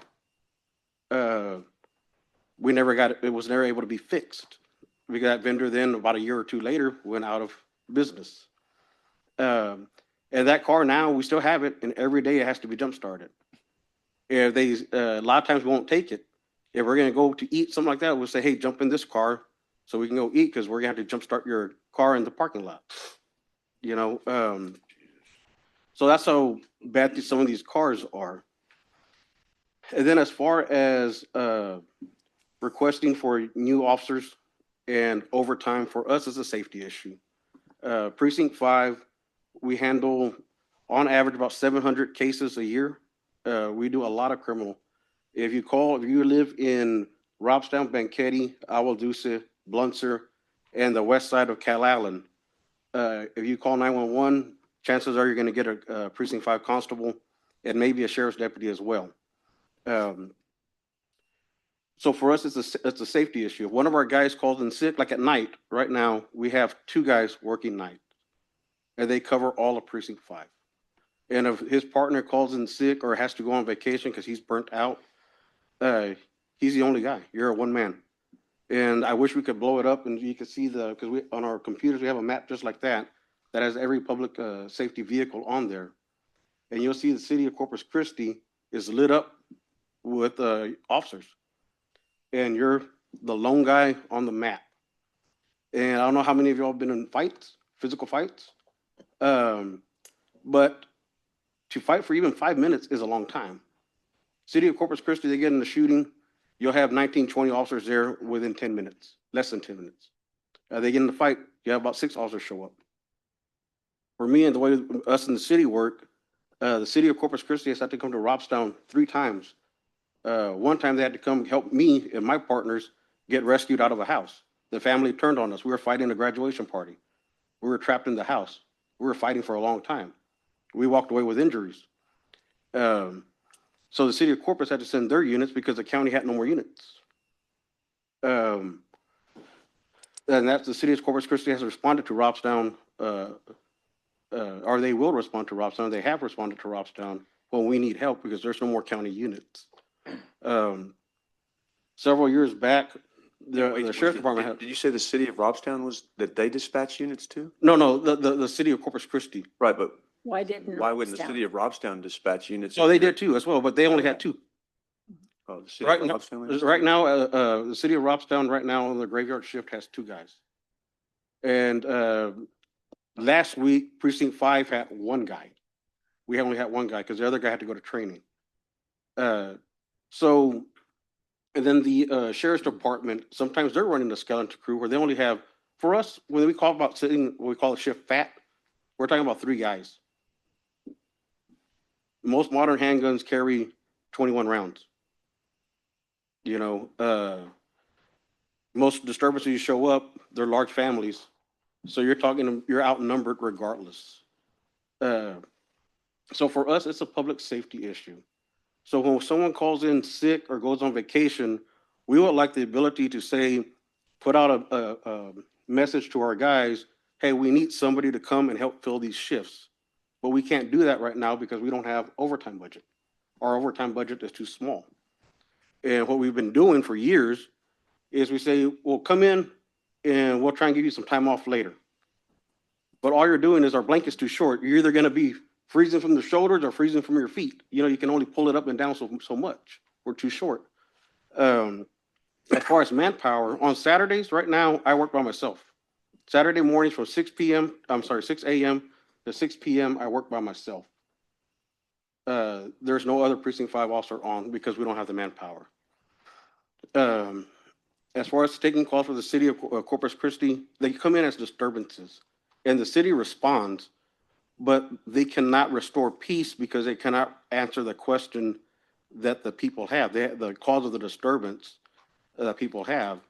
For example, I had a call where the lieutenant called me from CCPD and asked me, and the situation was a lady came from Louisiana with court paperwork from Louisiana to pick up her kid at one of the prestigious hotels on Leopard, at 3 o'clock in the morning. Okay.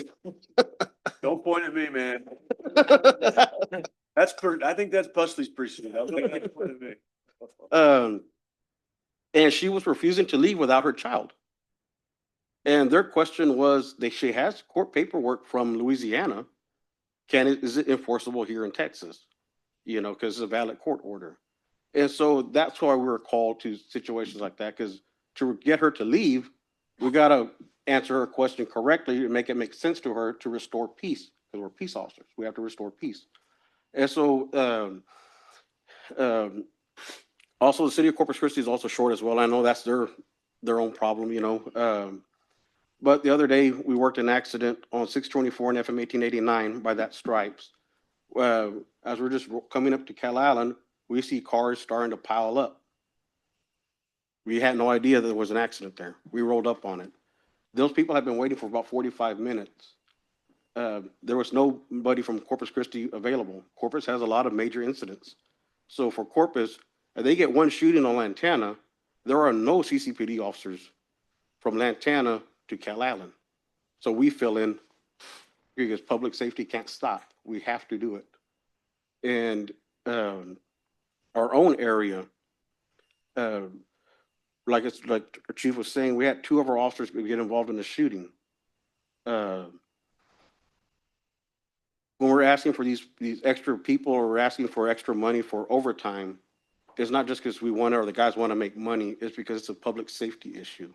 At one point, one of our guys, or somebody here in our precinct, is going to get hurt or killed.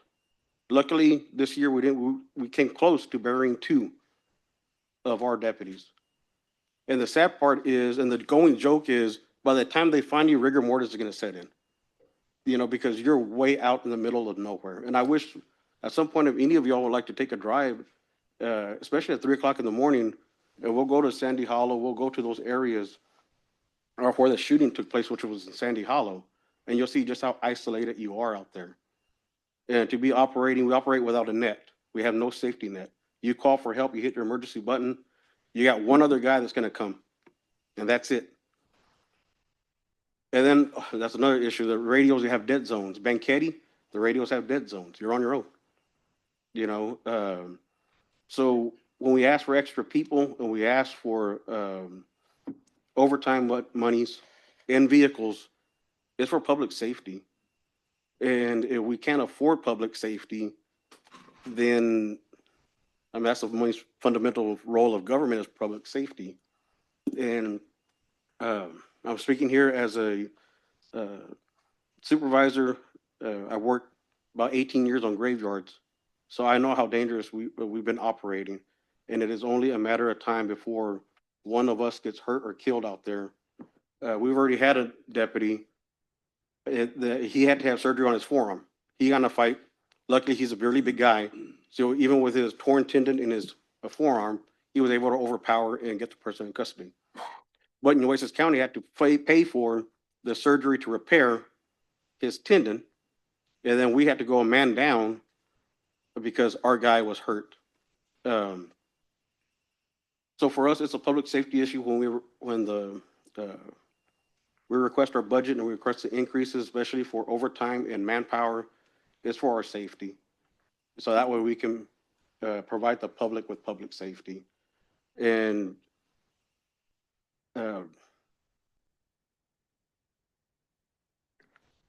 maybe I shouldn't say this, but if we can't say we have an effective tax rate if we can't afford public safety. And we have to be able to afford public safety. You know, I can't say I have an effective salary if I can just keep my house, but I can't pay for food. You know, the people deserve public safety. The people out there in Banquetti, Sid Buncer, Cal Allen, Robstown, Driscoll, they all deserve public safety.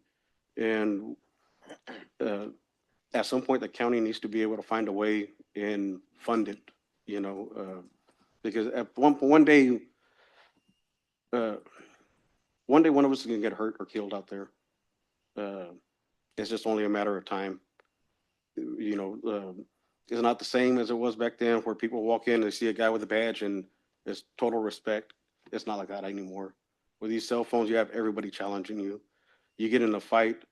I don't know if any of y'all saw, but we get one of our guys is on Corpus Christi mug shots.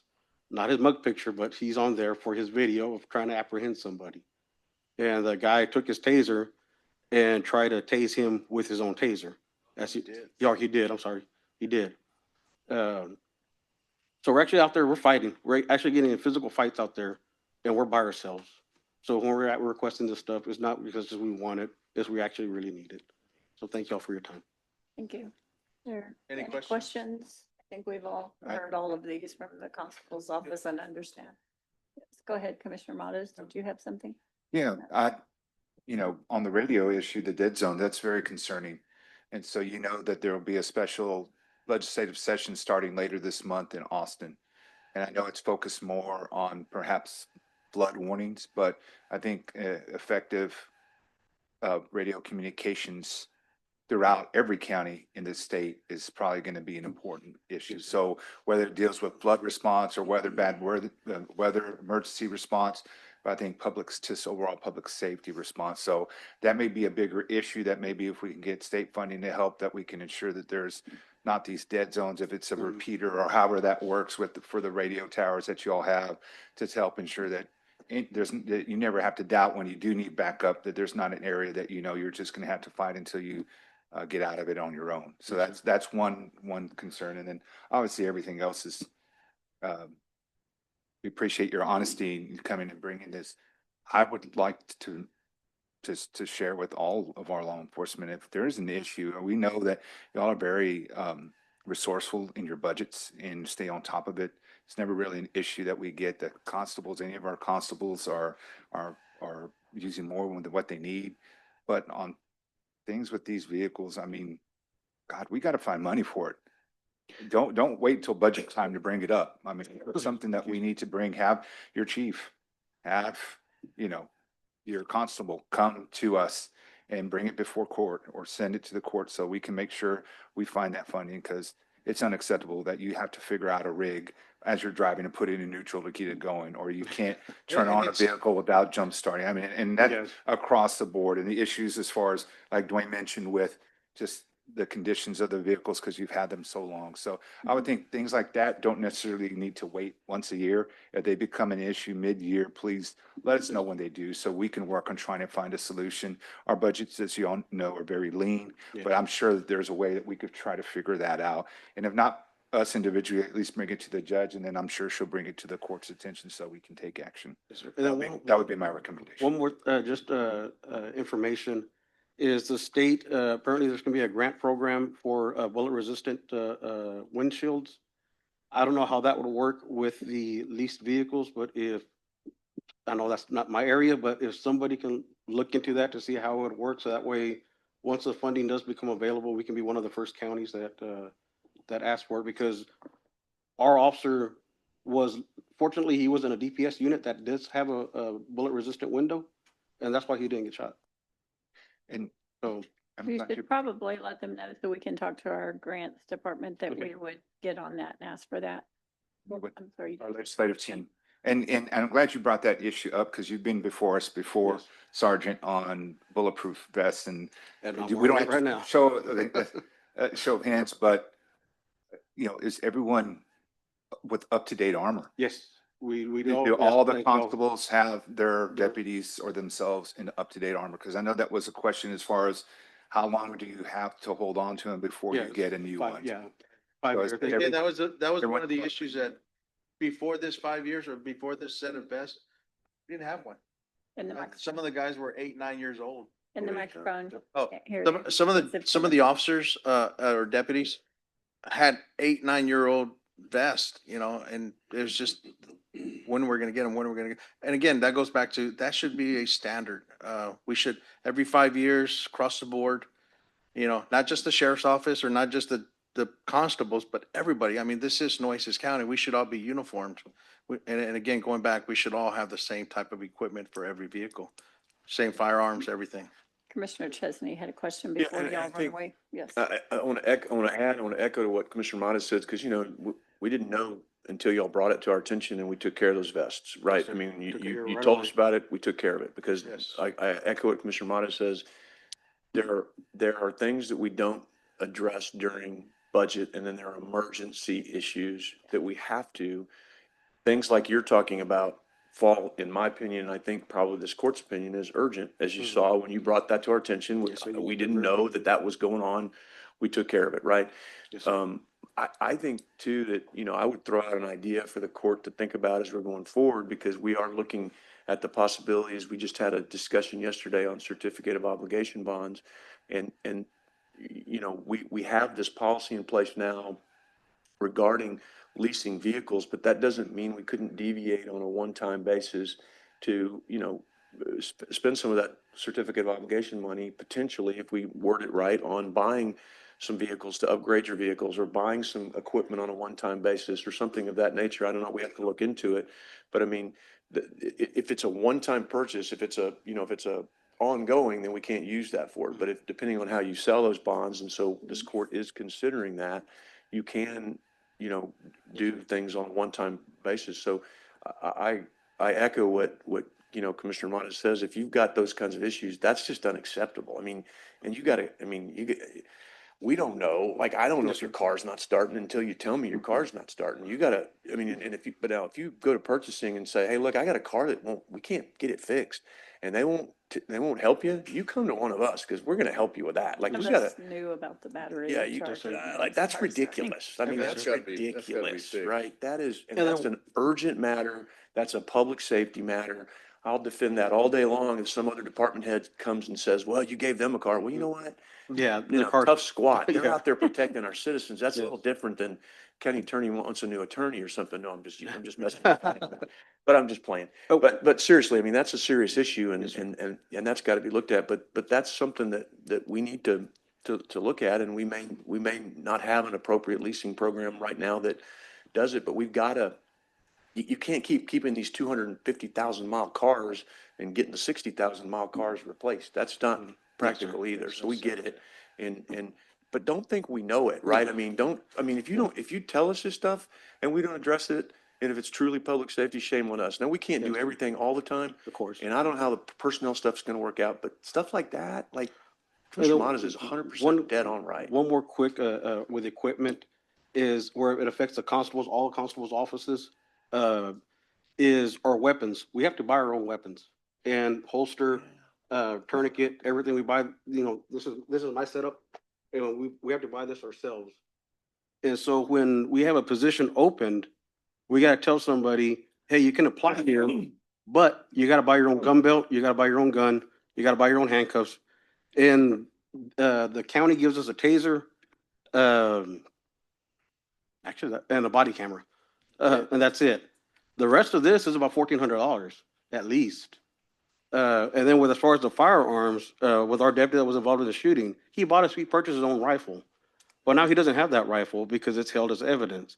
So one of us gets in a shooting with because we're carrying our personal guns. Well, now we don't have a gun. And standard, if it's a justified shooting, standard is usually 3 days off and then you come back to work, or maybe a week. But now that officer has to go and buy another, $1,000 gun, and they can't afford that. So our thinking was that we want this, pretty much the same rig as the sheriff's department has, because their tourniquets are all on their holster, just like mine. And what the thinking behind that is that way, then the tourniquet that officers carry on their holster, that's for the officer.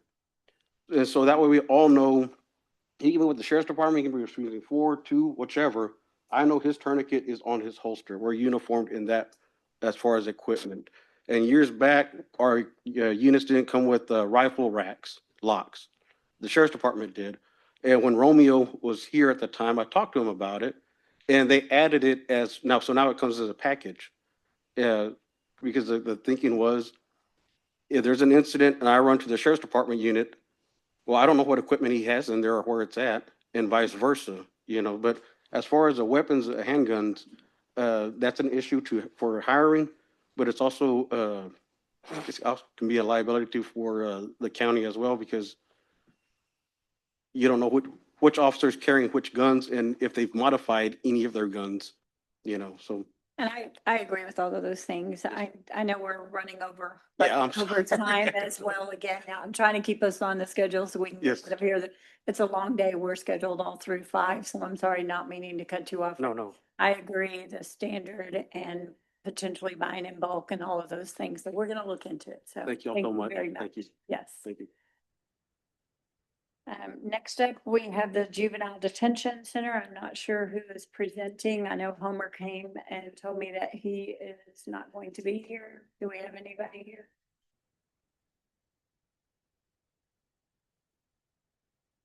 Miles was coming to present that. Yeah. I know he came and told me he was going to be, we changed our date, so he had it scheduled to be here, but when we changed the date. Oh, yes, Ari. Present, we are up. Don't sit down. It is, we are trying to stay a little bit better. Okay, well, that's okay. time, So, Well, good morning. Thank you for having us. Homer would have been here, but he's on vacation, so tag I'm in. So I do have a couple things I'm gonna go over. One, which will be from our state aid funds, which has no impact on the county at this time, but we do want to share with you what we're doing. what we're asking to do is we want to do a proposed salary adjustment for our auxiliary staff and administrative assistants. This salary adjustment is for 16 people. Approximately 2 years ago, the state gave us a raise for juvenile probation officers as well as juvenile supervision officers. But it did not include having our auxiliary staff and administrative assistants in there. During that same time, the county had a deficit in the taxes and, you know, we were asked to give 10,000 or 10% back, which was somewhere around $600,000. That money was going to be earmarked for the raise for the administrative staff, but, you know, it didn't happen. So as time has gone on, we've found a little pot of money that we earmarked for them, and we're trying to give them a 5% raise out of that. The reason for it is that basically they're finding jobs within the city of Corpus Christi or with the Port Authority, and we're losing some of them, and they're very talented people, and it's, you know, it's kind of hard to replace and get new staff in. So by doing this, we're hoping to retain some people and not have an impact on the county as well, and go from there. Is there any questions on that? No? I met with Homer before about it. So. Okay, great. Do you have a question, Commissioner? I'm sorry. No, I mean, we appreciate the work that this department, this group and all the other departments have answered the call. I think of many departments, almost everyone that has willingly made cuts and those that have been forced to make cuts, right? We've applied that 10% even to ourselves, and we Yes, run sir. a very lean budget because all we are basically personnel costs, and that's about it. And maybe some paper clips and pins. But other than that, we try to be equal, as I mentioned earlier in the other presentation. My concern is that the sacrifices all these departments have made, it's going to be hard to walk that back Exactly. within a year or so. Absolutely. But I agree, we got to try to do it. Yeah. It's never a good time. It's either we're in better Absolutely. times and we want to give relief, or when it's even leaner times, it's a more difficult time to ask for everyone to sacrifice and pay more in a tax rate. But, you know, I get it. There's a lot of new competitors for our employees, our staff. And I was just having this conversation yesterday. You're seeing pockets of people who were committed to Nueces County, and back in the day where life was simpler, they could just start here and spend their whole career here. Absolutely. And then now that things have changed, it's harder to hold on to those people. And I'm sure the tenure that we have has been greatly reduced. And so you pointing that out, I think, is helpful to remind us that yes, we have to have and should operate as lean of a budget as we can, but then we're losing experienced staff to other entities in our area, whether it be the city, the port, or even the private sector. So that's a good reminder. Thank you. The second presentation we have is going to be an impact to Nueces County and the budget. This is for 2 full-time juvenile supervision officers in our detention center. Center is in our long-term residential facility, our staff for 40 residents in each. Now, with that being said, we are staff for 40 residents.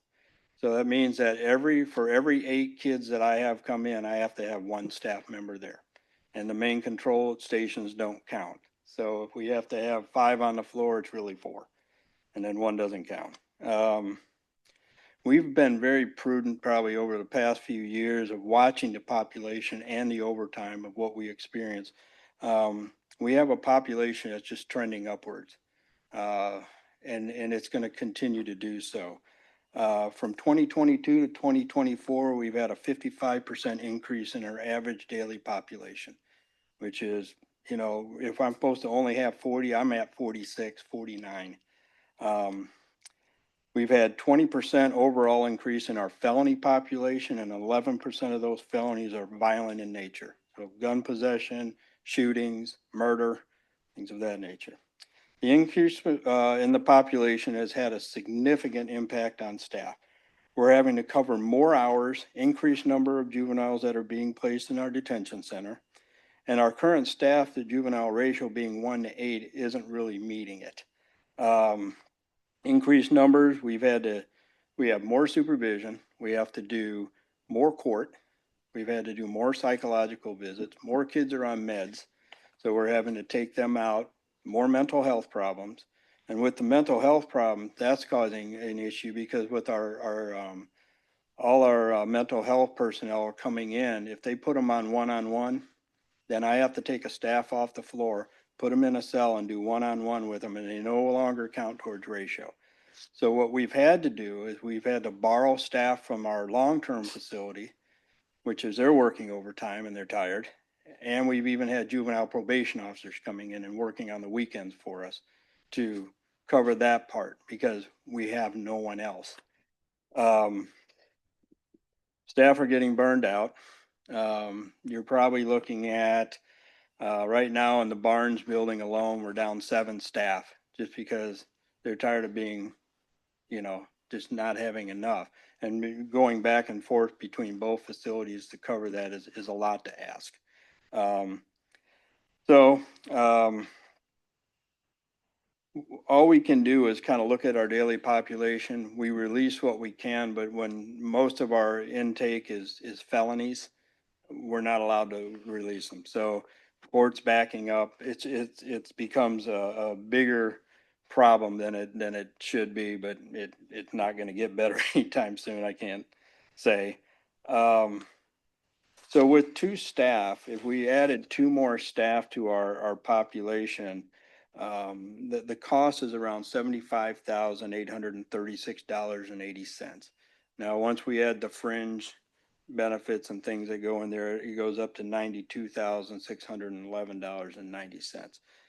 But what that does for us, it allows us to maybe operate a little bit smoother. So we can get kids to court quicker, we can, get them to the doctor quicker and maybe give staff a break and allow them to go on vacation and some of those things. Because right now they're just building hours up. And we're trying not to pay it all out, so we ask them to build their hours, and then if I ask them to build their hours, then they can't take vacation. So that's our presentation. Does anybody have any questions?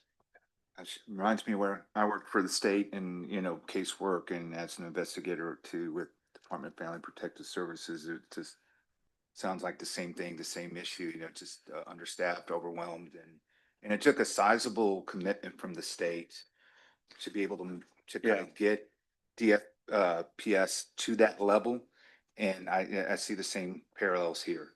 It's that we're going to have to make an intentional commitment to get to that level to even cut some of this workload in half, right? Maybe not solve all of it, but It doesn't, yeah. create a plan for the next 2 to 3 years at least, how we're going to roll into this, because you're right. I mean, it's just too much when when you're having to pull staff. That's never a good thing.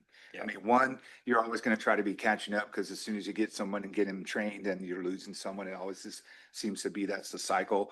But we're really going to have to talk that out. So I'm hoping as we continue these discussions, we can create a plan with y'all's input, of course, with Homer when he gets back, and really see what can be done, even if it's just a handful of staff for now, and then make a commitment to year 2 and maybe even year 3 to where we can slowly get back. And also just send a message to staff is that help, even though it may not be full, it's on the way and it's in the development in a tangible draft that they can see. So that's my hope. I mean, once again, we face constraints, but I just think that, I feel for y'all. I'm kind of having I want to say PTSD, but definitely, hardcore memories of having to deal with that as far as just been inundated and just late hours, and that stress does not help workload. It does not help the clients that you are asked to being served, the young people who they need their due process and the ability to try to hopefully rehab their lives. So can't do that if y'all are burned out and stretched out too thin. So Yeah, I've met with all the leads in both institutions yesterday, sat down, talked to them about the problems that we're facing. Some of the training that we're going to try to do, some of the things that we're going to do moving forward. I asked them to be on our team and just hold tight. I can get staff in. I've figured out some ideas to get them in a little bit quicker rather than taking a month and a half to hire somebody. We can probably get them in 2 to 3 weeks. So we're working on that. And then kind of involve them in the whole training process, make them have some buy-in to the department. You know, we're not the only department in the state of Texas going through this. It's most of them. Sure. So, Or the only department in the county that has these. I mean, Absolutely. Everyone's. we yeah. greatly appreciate the past 2 years and everyone being, you know, willing, unwilling, suffering through with us, however you want to state it. We greatly appreciate the time and the patience, and we want to move forward and bring some relief this time around. oh, thank you. Yes. Mhm. Thank you. Okay, thank you for your time. Next up, and we are actually a little bit early now, so that's great. Sheriff, you are on. I don't know if you're presenting or who's presenting for you, but you're up. Thank you very much. Thank you. Good to see you. Thank you.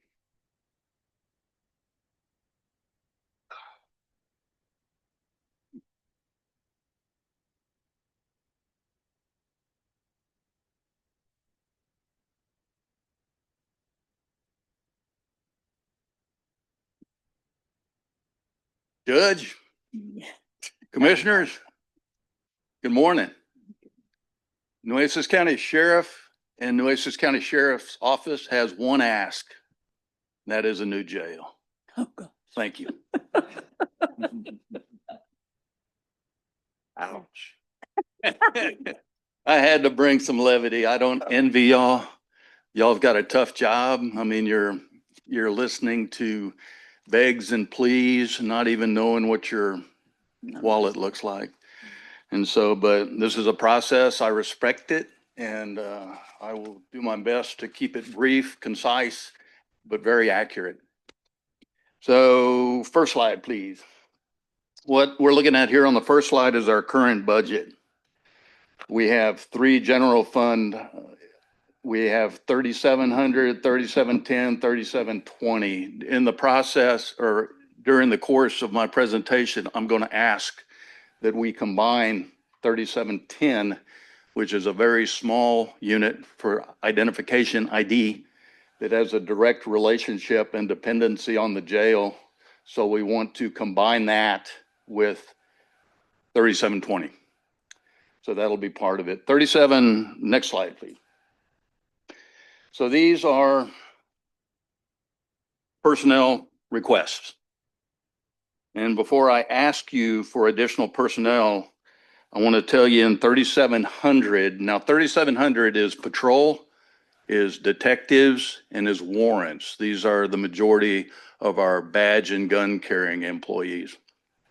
In 3,700, I'm going to give up a captain position and drop that down to a sergeant slot. We need that additional supervision in the jail. So we will give up a captain slot to create that sergeant slot. And that's a savings to the county of over $12,000 a year. We need to, using part of that savings, reclassify some administrative positions. We have a significant number of civilians that need to be bumped up to the next grade. And so in doing that, savings from the sergeant, the captain to the sergeant, and then also if you kind of glance down at 3720, we're willing to delete 2 ID clerks because of better efficiency in our ID section, along with combining it with 3720. And deleting those 2 ID clerk positions will save the county over $79,000 a year. So by taking those 2 savings that we're putting on the table, we'd like to use those savings to reclassify some crime data positions and non-law enforcement positions in 3720. And it's pretty much a wash if you look at the numbers. It's pretty close. And so I think that's a realistic ask. And then create, now this is an all-out ask of about $46,000 a year. We have a significant amount of work to do in our evidence locker. and we need a designated employee to fill that position. We have been made aware just recently, it's something sheriff should have been aware of years ago, and that is our obligation to help the district clerk deal with evidence that is stacked up in the district clerk's storage bin. And it's massive, and it's been accumulating for years. And that property, working with the district clerk, needs to be cataloged, destroyed, or restored in an appropriate manner. And I don't know if y'all have ever seen that evidence locker, but maybe the district clerk will talk to you a little bit about that. We believe we can fulfill our obligation of dealing with that property if we have that designated employee to do it. And this is something that would not just benefit the sheriff and my statutory obligation, but it would benefit the district clerk as well. But Sheriff, with respect to that, we have a record center that's supposed to be working with the district clerk and the other departments on those kind of issues. So this is evidentiary stuff. This is guns and bats and knives and stuff that needs to be disposed of, either destroyed, or if the case is still in the criminal justice system somewhere, if somebody's sitting on death row, then there are restrictions on what can be destroyed. No, I understand that. But it can't just go into the old bakery at Palm and Leopard, if that's what you're talking about. No, I'm not insinuating that at all. What I'm saying is we have a records retention policy. We have a records department. We're fixing to move that whole records department over to a new building and build it out so that hopefully they have more room with it. I'm not understanding why we need to add another person to the sheriff's department to work on records. This isn't records, this is evidence. This is all physical evidence. This isn't paper to be shredded or stored. Never mind. And just beyond just. And this is beyond, as you mentioned, guns, it's other evidence that you could find in a drug case. Exactly. Right? I mean, It's, it should be. and it's all monitored by- evident. It was used in court. Right. And someone got convicted or somebody got acquitted, and we're still keeping it, or the district clerk is still keeping it. So maybe she can clarify that a little bit. And I just think it would be best for her, best for the county, and best for the sheriff's office if we processed all that stuff, help her get out from under that. And to do it effectively, it would take a designated person to do it. Not to mention, we now have our own evidence locker out at the annex. And evidence is a big deal. Cases are won or lost on the integrity of chain of custody and everything that goes into handling the evidence. So that it's a legitimate ask, in my opinion. 3720. We're asking for 10 additional. We are fully staffed in the jail, but we're asking for 10 additional entry-level positions to supplement prisoner transport and to supplement a very significant part of what we do, and that is jail industries. And I'll have Captain Willoughby tell you more about that. We, as of today, have spent all of the money that was budgeted last year for prisoner transport. And we've spent it primarily by using private industry prisoner transport companies. Every time a need comes in to move a prisoner or to bring a prisoner here from another jurisdiction where they were arrested, we look at it and Chief Cook analyzes whether that is a day trip or more than a day, which would include lodging and accommodations for a prisoner as you move him across the country. And it's a very expensive process. And so there are private companies out there that do that. So every request or every need that comes in to perform one of those movements, we put it out for bid, every single one of them. And sometimes we get as many as 4 bids. And we have been very successful in sticking with the lowest bid every single time. But last year, or today, as of today, county has spent $256,000 paying those companies to do that. And we think we could save the county money by supplementing or augmenting the staffing in our transport division. And so that's what that's about, 5 of them. So wait, Sheriff, you're saying of the 10 correction officers, that's different than the transport, right? We want 5 of those for transport. Oh, 5, okay. Yeah, So we want 5 out of 10. Total, but we Yeah. have to- And we'd like the other 5 to be in AI jail industries. And jail industries are the inmates that you see, and Commissioner Pusley recently used them for that massive cleanup in Agua Dulce. But jail industries is more than just those trustees that are eligible to go out and work. The big part of that is the deputies that have to supervise them. When we take an inmate that fits the criteria, the classification level, to go out in the community and do work out there, they have to be supervised. They have to be transported, and they have to be brought back safe and clean, and back into housing. And so we could do better in that service to the county and the service to the community. So about 2 years ago, I got a phone call from the code enforcement officer in Robstown, Texas. And he told me there were 7 or 8 county properties inside the city limits of Robstown that were in violation of Robstown code. They were overgrown, they were fire hazards, they were drug houses, they were being used for prostitution.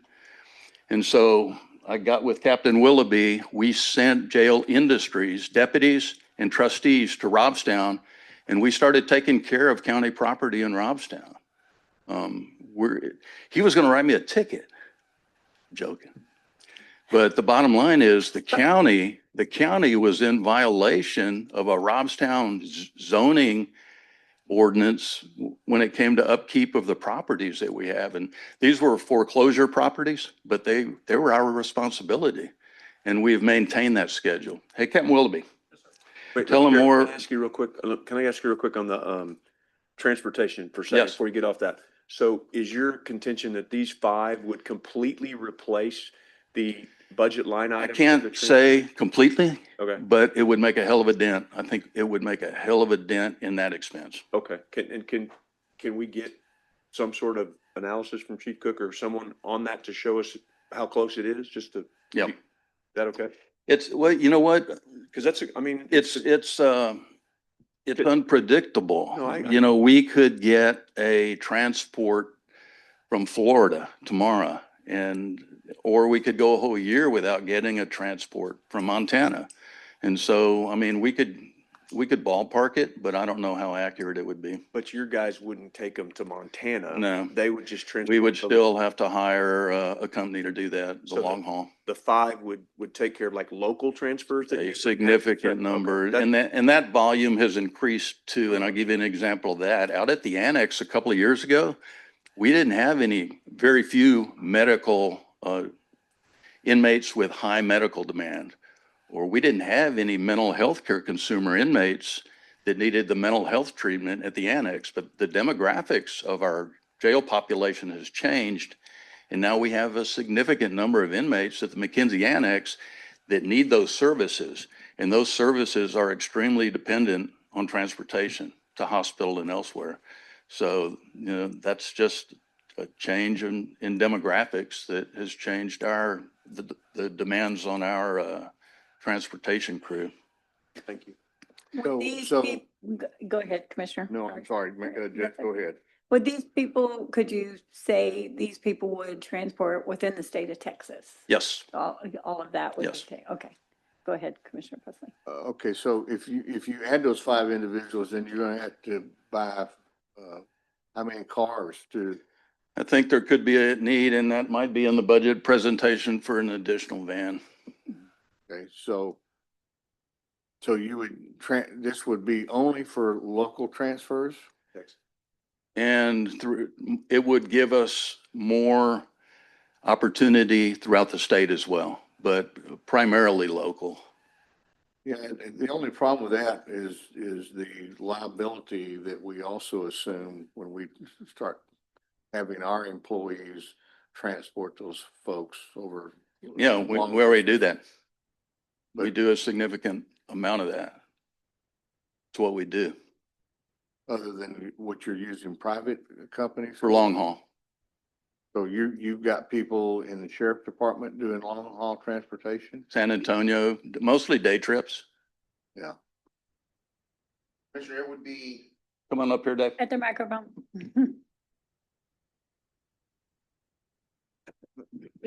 Commissioner, every transport that comes in, if we don't use one of our persons, then I have to evaluate whether we want to spend the money or we're going to spend the money to have these people transported.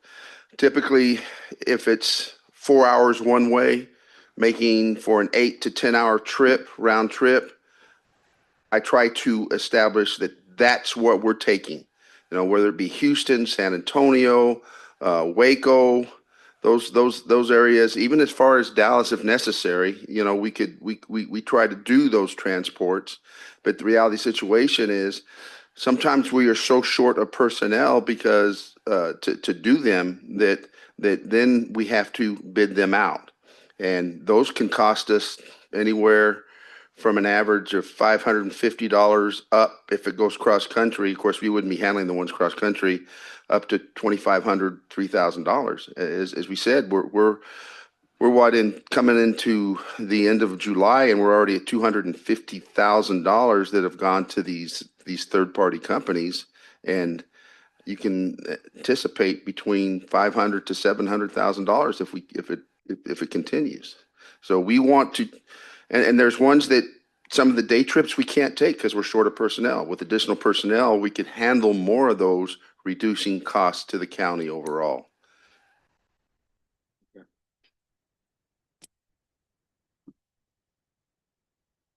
So jail industries, they do an awful lot, like I already explained, but Captain Willoughby can give you some numbers about what we've accomplished this year with our jail industry program. We call on them for a lot. We're very thankful. Yes, ma'am. So to date, we have exceeded $140,000 in what we call contributions back to the community. And that ranges from mowing oil belt little league fields, where today we're out at Hilltop taking care of the county cemetery.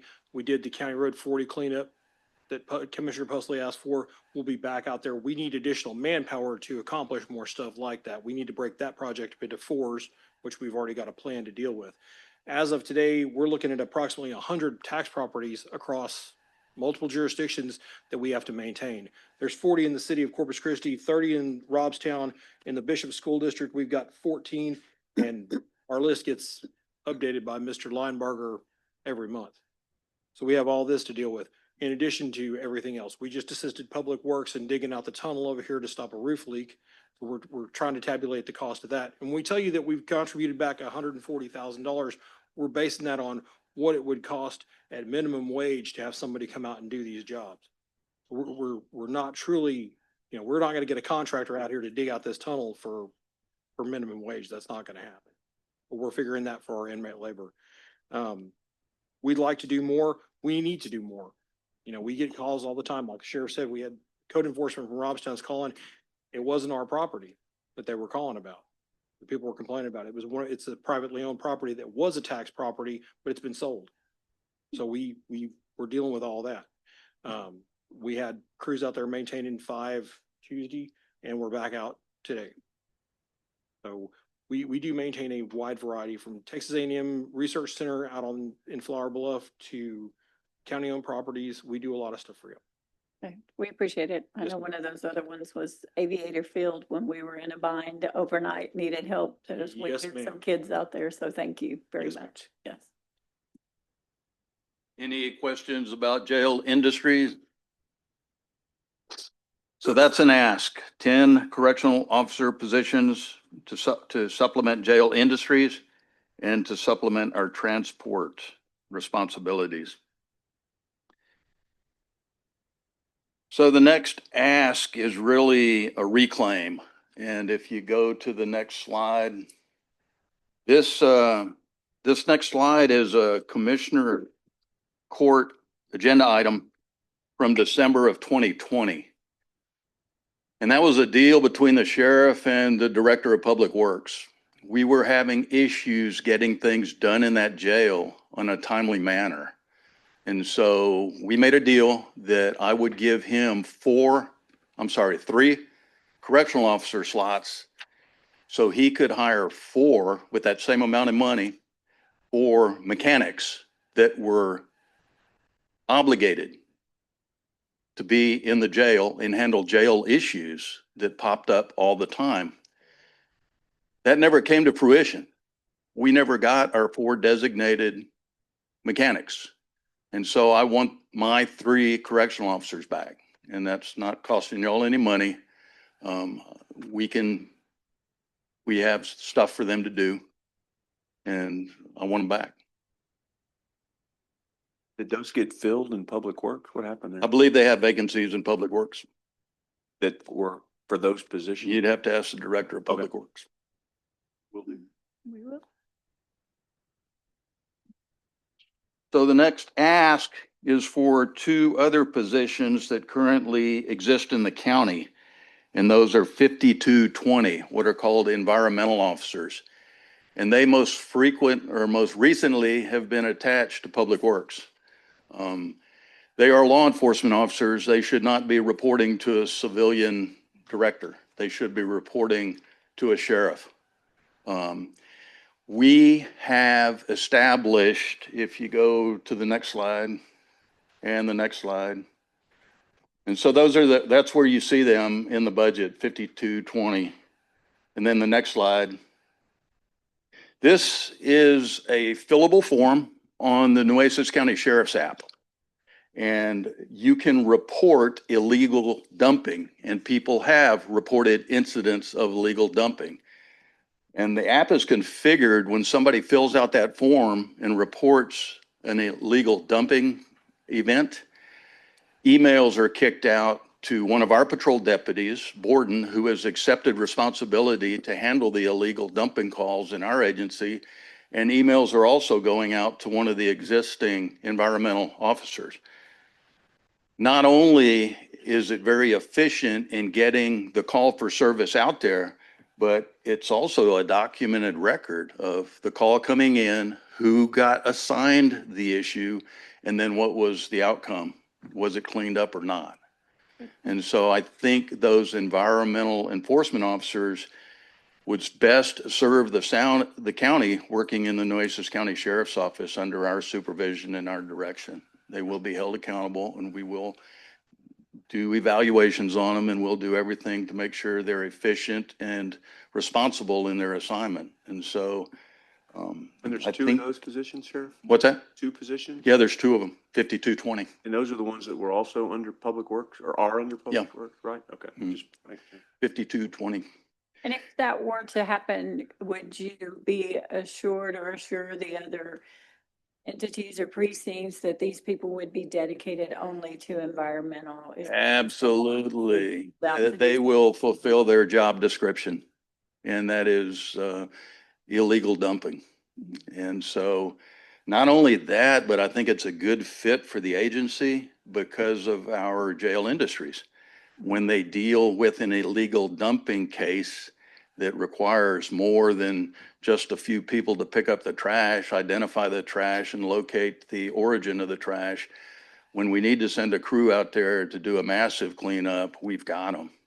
And so I think for many reasons, 5220, those 2 employees should be working for us. Any questions about that? Well, I do, but I don't know. Probably some questions I need to discuss with the Commissioners Court here. I've always had a concern about the fact that if they're not, currently that was designed, Sheriff, and before you and I were here, that those environmental officers answered directly to the Commissioners Court. How they got set up in Public Works, I don't know how that ever got set up and why it was even necessary.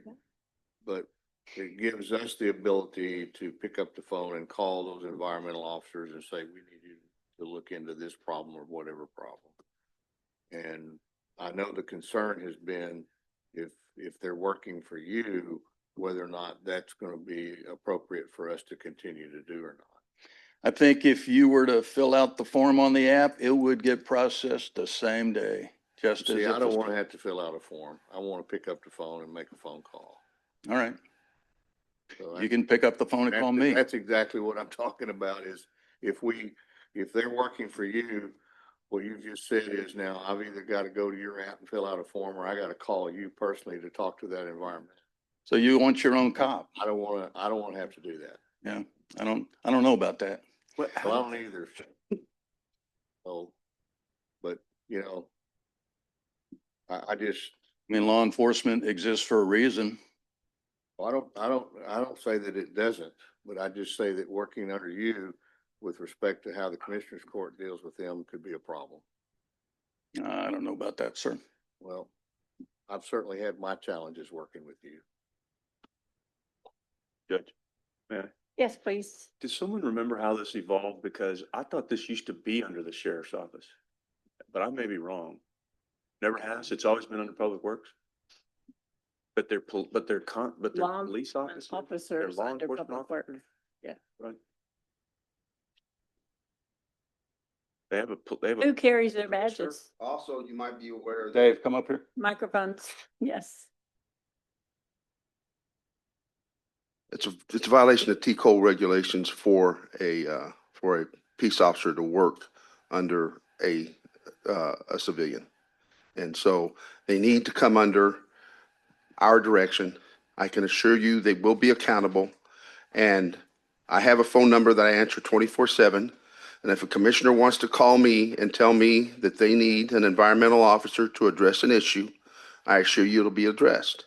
The reality situation is if they belong just to the commissioner's court, they've got how many bosses up here? Each one of you can call at any time and direct them to do this. And so now what do they prioritize? How do they prioritize it? One commissioner tells them one thing and another commissioner hands them another assignment, and we'll control that. The reality situation is they need to work under a law enforcement structure and allow us to handle these cases as criminal cases.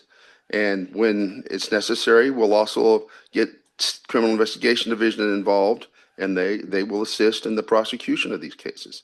But it's got to be more than just, hey, somebody got dumped some stuff out there, let's go pick it up and clean it up, because it's going to continue until we start doing some significant enforcement and prosecuting some of these contractors for dumping this stuff out in the middle of our county. And so if you give that to us, and I can assure you as a chief deputy, there'll be a direct report to a lieutenant. And if a commissioner calls me and says, I need this handled now, I'll take that information and I'll make sure it gets handled. So. Thank you.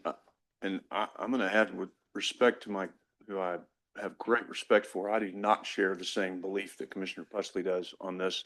I think it needs to be law enforcement. I think it needs to be someone that can be held accountable by law enforcement. I think only way we're going to have any teeth in it is to have someone that has a badge that the sheriff's office is coming out there, and because that's what's going to make these people understand that this is a serious dead gum deal, and that we're tired, we're sick and tired of the illegal dumping, and I can't do anything about it.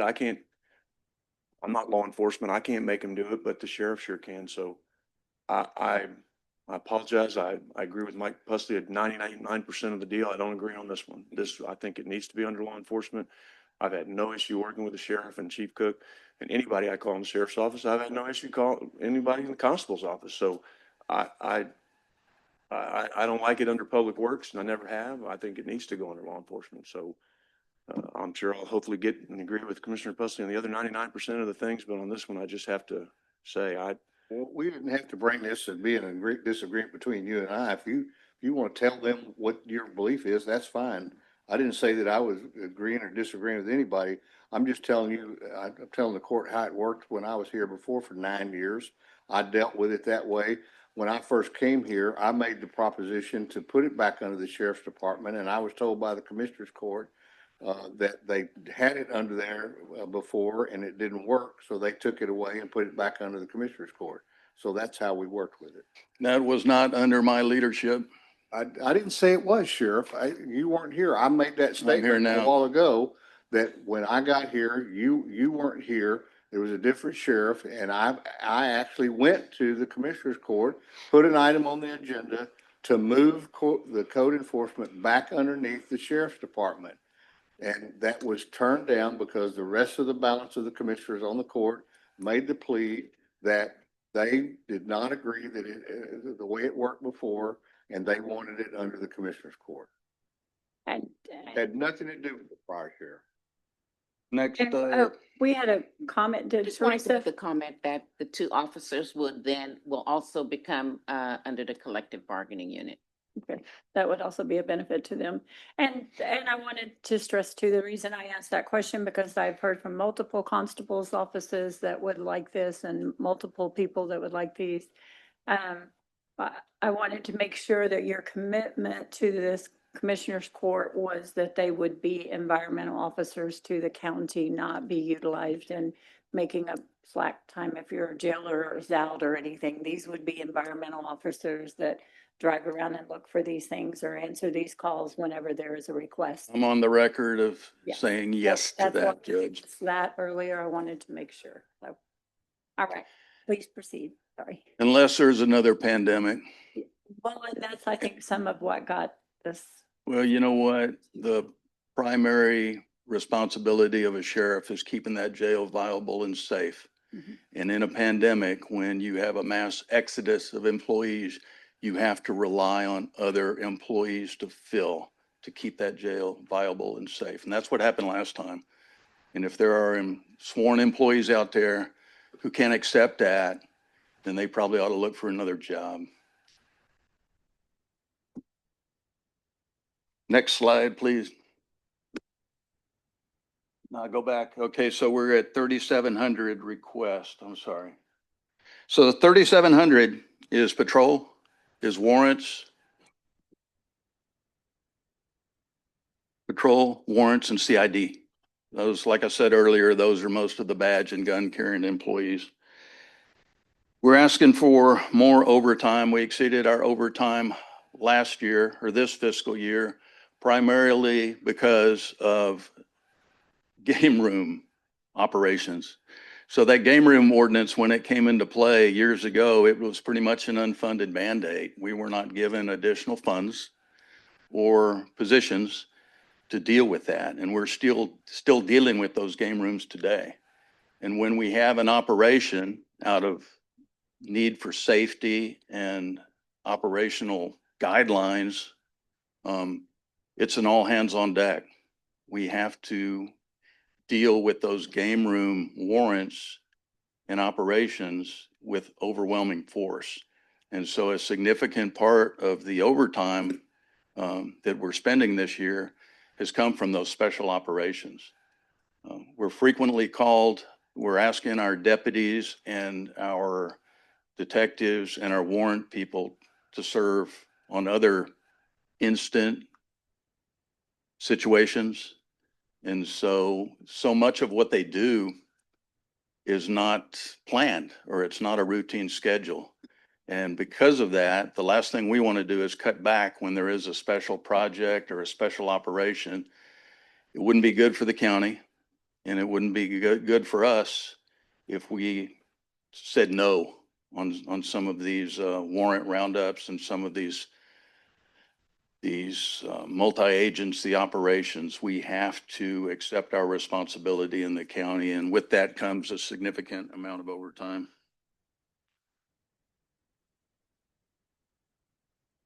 $181,000 is an ask for maintenance and repair. We have an aging fleet. We do the best we can.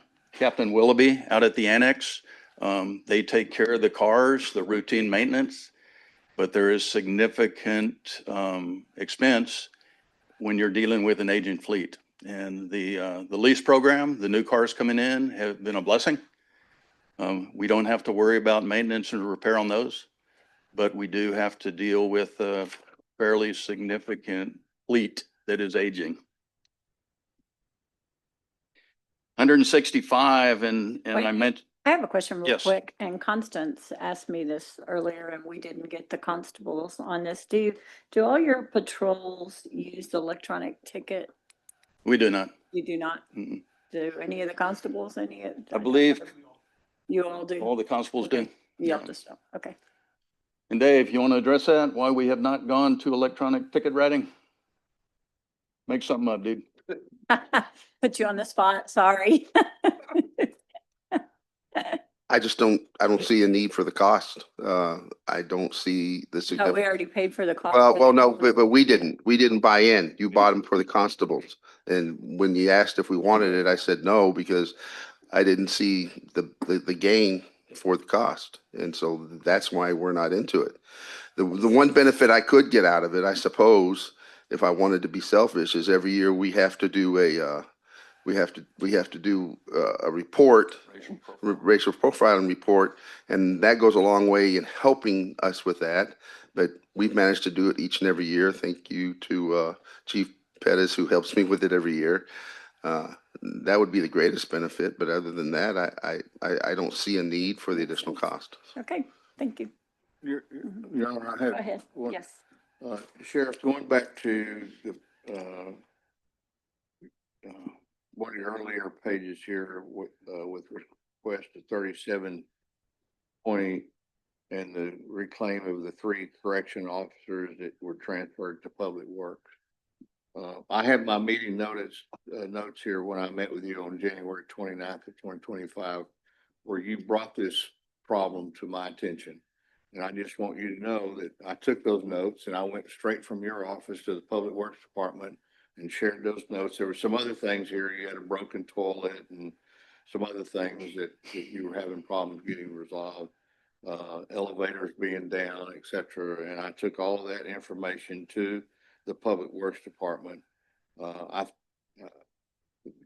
Juan assured me that they were going to take care of all those problems. And if they did not, that's a discussion we need to have with the Public Works Department. Thank you. But I want you to know that I did take your concerns to them.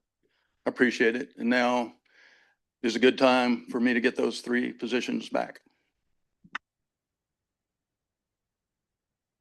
The third item is other services, law enforcement supplies, and transportation. And there's that $265,000, part of that $265,000 that we've already spent on private sector prisoner transport. The next overage. Sheriff, can I ask a real quick question? Yes. On clarification to our finance team and auditor? Or you, Sheriff, you can answer. The 5410, is that how we categorize it? Is that how it is required for auditing or governmental purposes? Or can that be broken down further? Because maybe there's a way to better understand what's requested rather than having it all lumped together. Do y'all have that answer, Teresa, Constance, or You Grace? can break it down further. There's no standard on, that's just an account that we've created and So- getting consolidated, but we can also get you information in the background, like each transaction, like you said. So Right. we've been doing this traditionally then, Teresa? There's a specific line, code for transportation costs that they use. Okay. It may make it easier, Sheriff, for you and your team to put it together, and that's fine. But I'm just wondering if it helps us and the community be able to better digest it and recognize the breakdown, right? If it's easier for you, that's good, but I was just kind of wondering, because that, like, these other 2 requests are pretty hefty amounts, so if there's a way of better breaking it down, just so we're talking about, we know other services and supplies could be one thing, and then transportation could be its entire other, so we can really say, hey, like I mentioned to other groups earlier that have been here before us, there may be a need, but unless we're very specific and say, for this next budget, we really need to focus on, say, transportation, then we know what code we're talking about and where we can truly fund that code. We may not give you everything you're asking for, but we know specifically you can report back to your officers, your team, and to the community. We address, say, the transportation issue, right? So that's kind of just why I'm asking that question. Understood. So, thank you. Professional services, and this again is patrol, warrants, and detectives. There's a significant amount of software and investigative tools that are used, not to mention professional services is also when we have to use an outside resource like in the hiring of our employees, every time we hire somebody, they have to have that psychiatric exam. And the costs for those professional services outside of our agency are going nowhere but up. And so there is a need there. Maintenance and repair on buildings and grounds, capital outlay, computers, printers, that's just stuff we needed to document. We don't need it at this moment in time. But if some point during the year, it might very well become a liability for us, an expense for us, and I'd like to see it budgeted, even if we don't spend it. Just that we have it if and when we need it. So Sheriff, our discussion about the Public Works Department, you said that you had, I think it was two people from Public Works that work at the annex on almost a full-time basis. Is that correct? Hey, Captain Willoughby, tell them about that. So we just lost one of them, and they did, from what I've heard from Captain Willoughby, the annex crew has been amazing and dedicated to the annex, but it hasn't been that way here at the main jail. Okay. And that was the intent of that deal I made. Yeah, that's what I have in my notes, that you said Public Works team at the annex does very well, but not at the courthouse. So that public works group that's at the annex does not just serve the annex. They also work on the buildings at Robstown. They work on all your outlying facilities, the beach buildings out at Bob Hall Pier, all across the county, Bishop, Robstown, they're everywhere.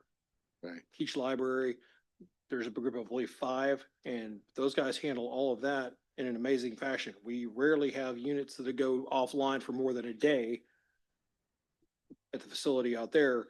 Here, we can wait a week, 2 weeks, 3 weeks, and we're still seeing that consistent problem.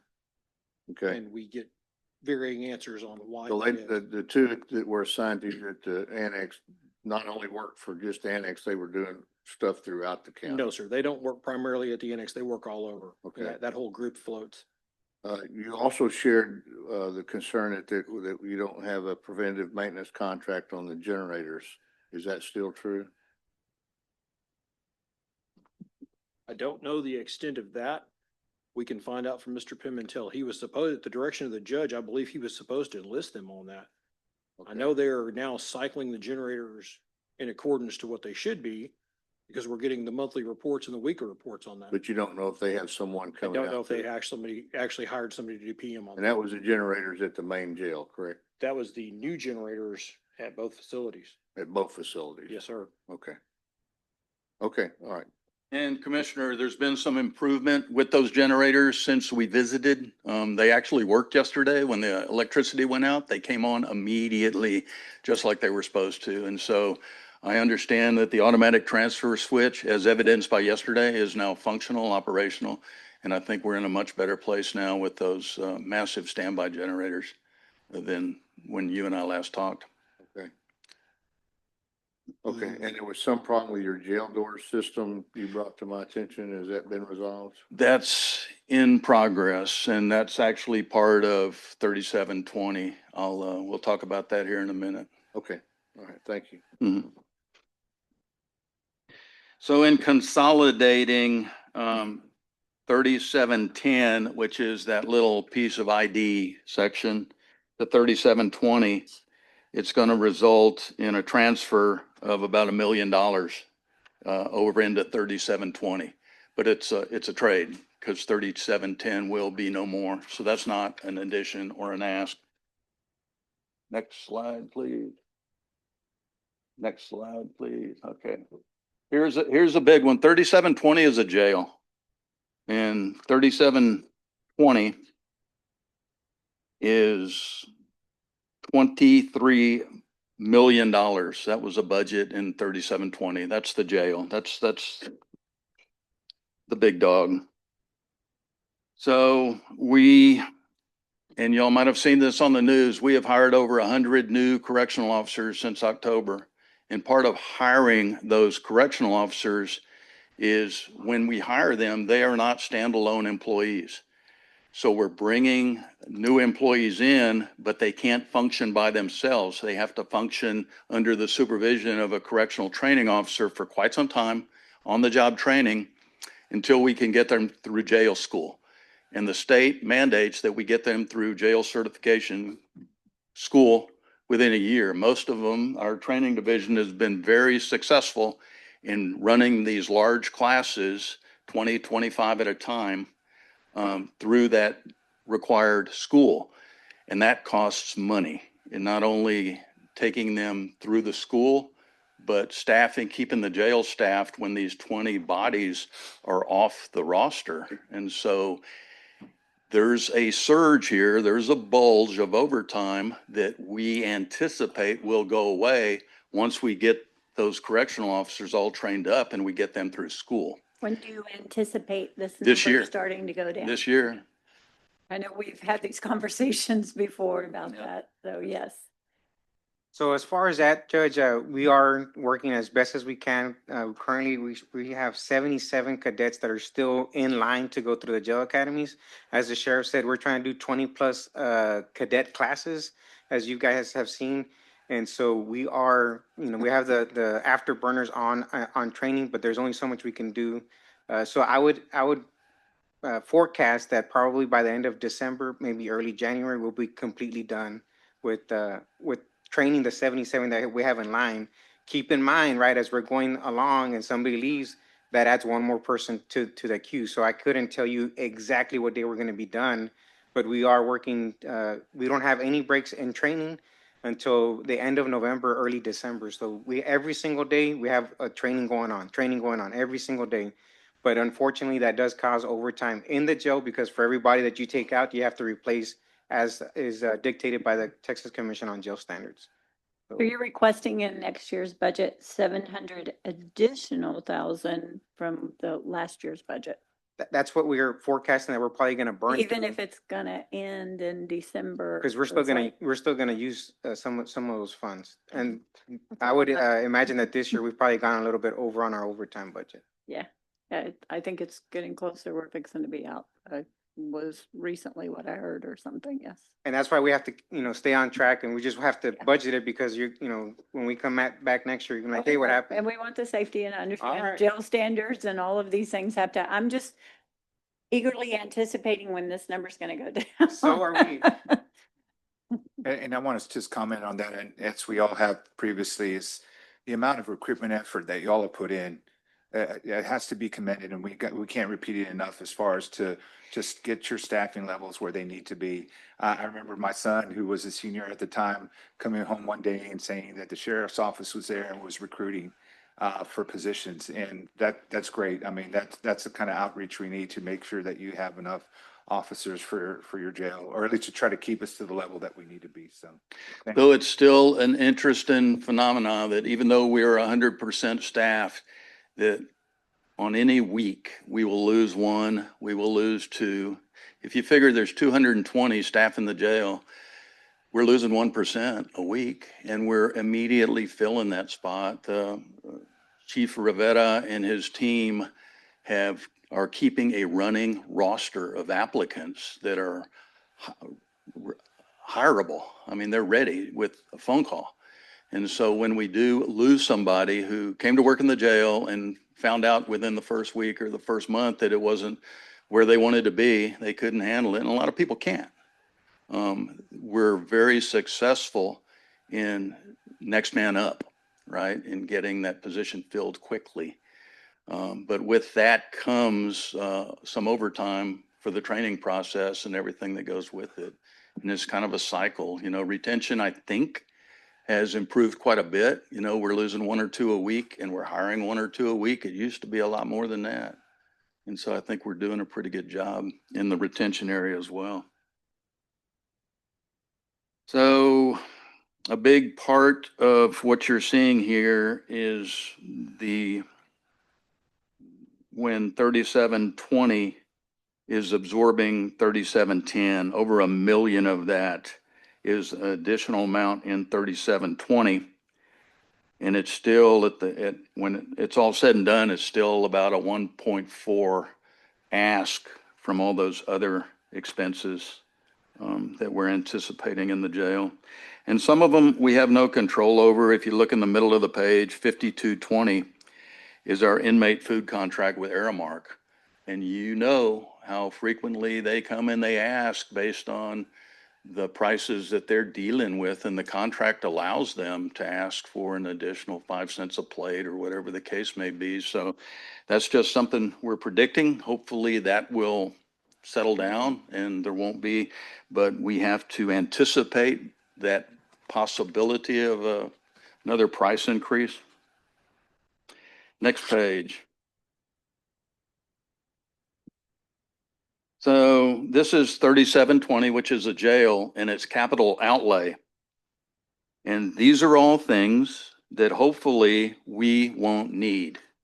But I need to be on the record asking for them or making you aware that my staff predicts that within the next budget, we could very well need to buy every one of these things. Storage servers are a big one, and that's the computer component for the cameras. We are required by the state to archive every single camera image for 6 months. Is that correct? 30 days, for 30 days. And that requires those servers. And y'all know as well as I do that electronics and technology has a shelf life, and these servers are coming up on end of life. So I don't know, and maybe somebody can answer this, is this a guaranteed expense or is this an anticipated expense? Will? This is an anticipated expense. These were installed in 2014. The oldest servers we have are over 10 years old. We've had to replace a couple of them. We had a control server that was damaged and it went out on us. It failed.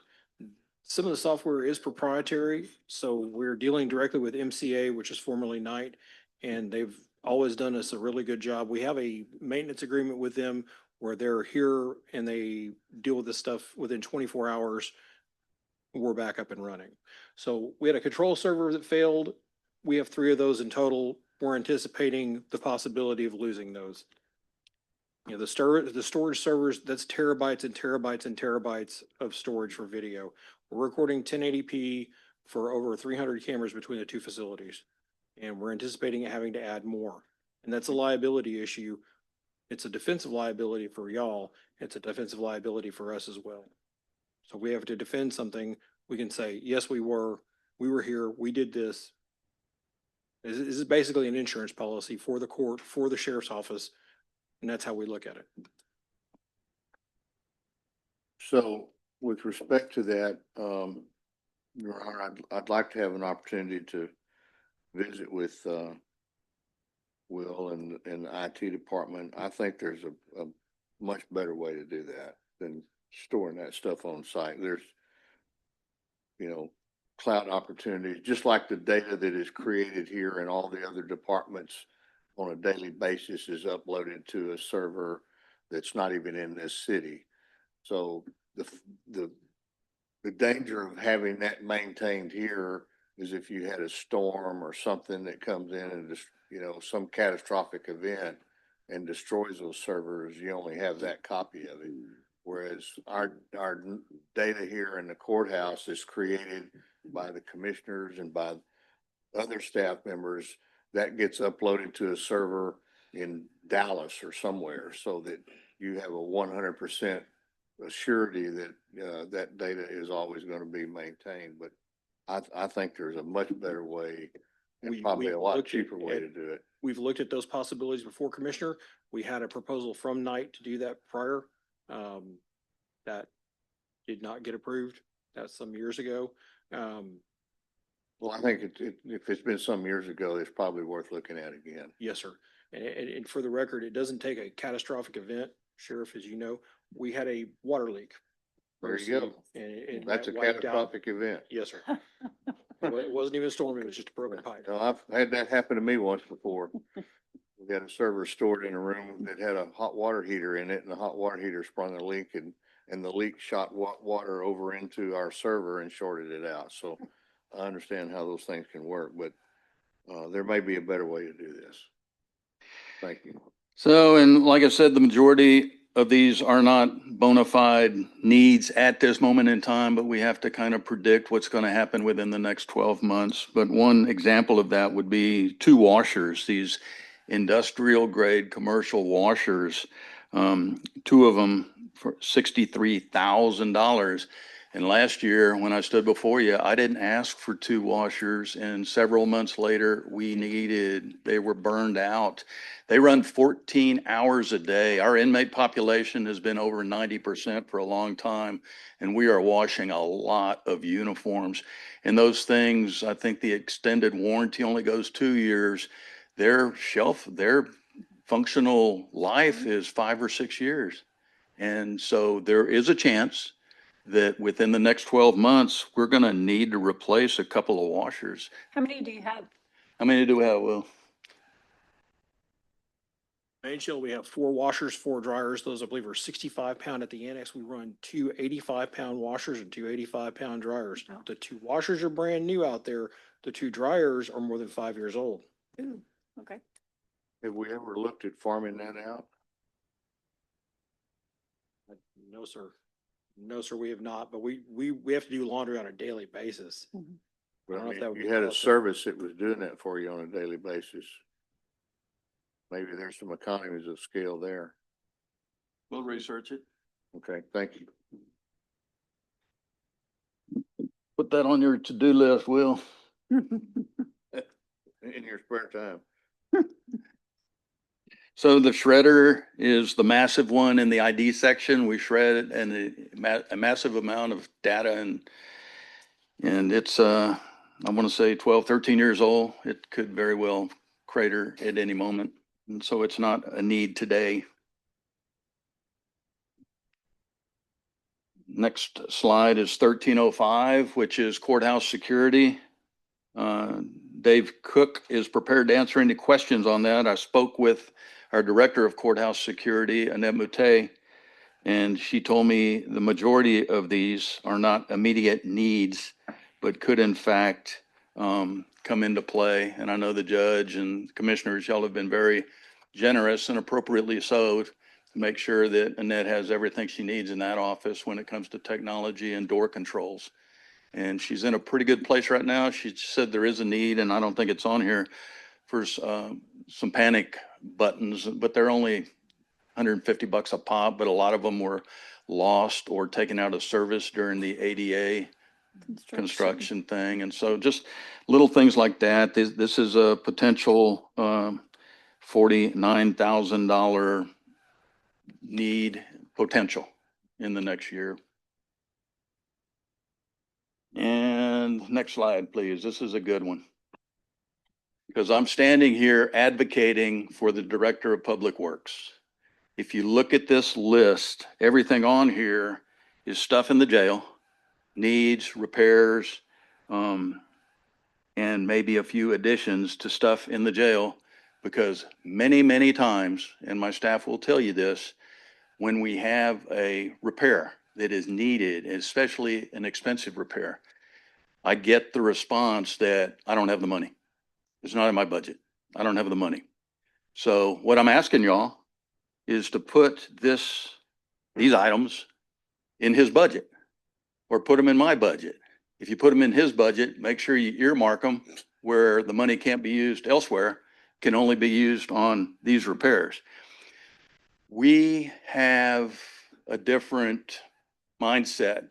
When something goes wrong in that jail, if we lose housing capacity because a toilet is broke or an intercom got ripped out of the wall, it's an exigent circumstance for us when we're at 93, 94%. And it was a couple of years ago that we had as many as 80 intercoms out of service in that jail. Intercoms are required, they're mandated. And we had 80 of them down. And during that period of time, it was probably more than 2 years ago, but during that period of time, that whole intercom process was handled by our IT department. And they're the ones that bought the intercoms, and then they're the ones that install the intercoms. And their sense of urgency was not the same as ours. They really didn't have a problem waiting a week or 10 days or longer to replace an intercom. We wanted it replaced now, because we were losing housing capacity in that one area where that intercom was. And so what we did back then, we took it away from them.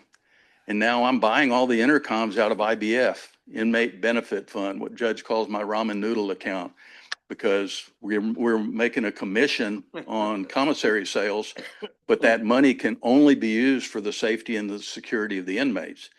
But by us doing that and maintaining a stock of intercoms and then having a designated employee being the telephone man, and I gave up a correctional officer position to get a designated intercom installer in my jail, and it's still working out today. He's there every day installing intercoms. And today, at any given time, we only have 3, 4, 5, maybe intercoms down. And so we handled it.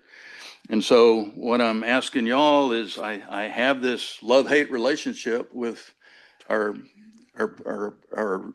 director of public works, but we have to depend on each other and we have to get things done quickly when the need arises. And that's what I'm asking for here. I don't ever want to go to him again and hear him say, I don't have the money. I don't have the money, because somebody's got to have the money.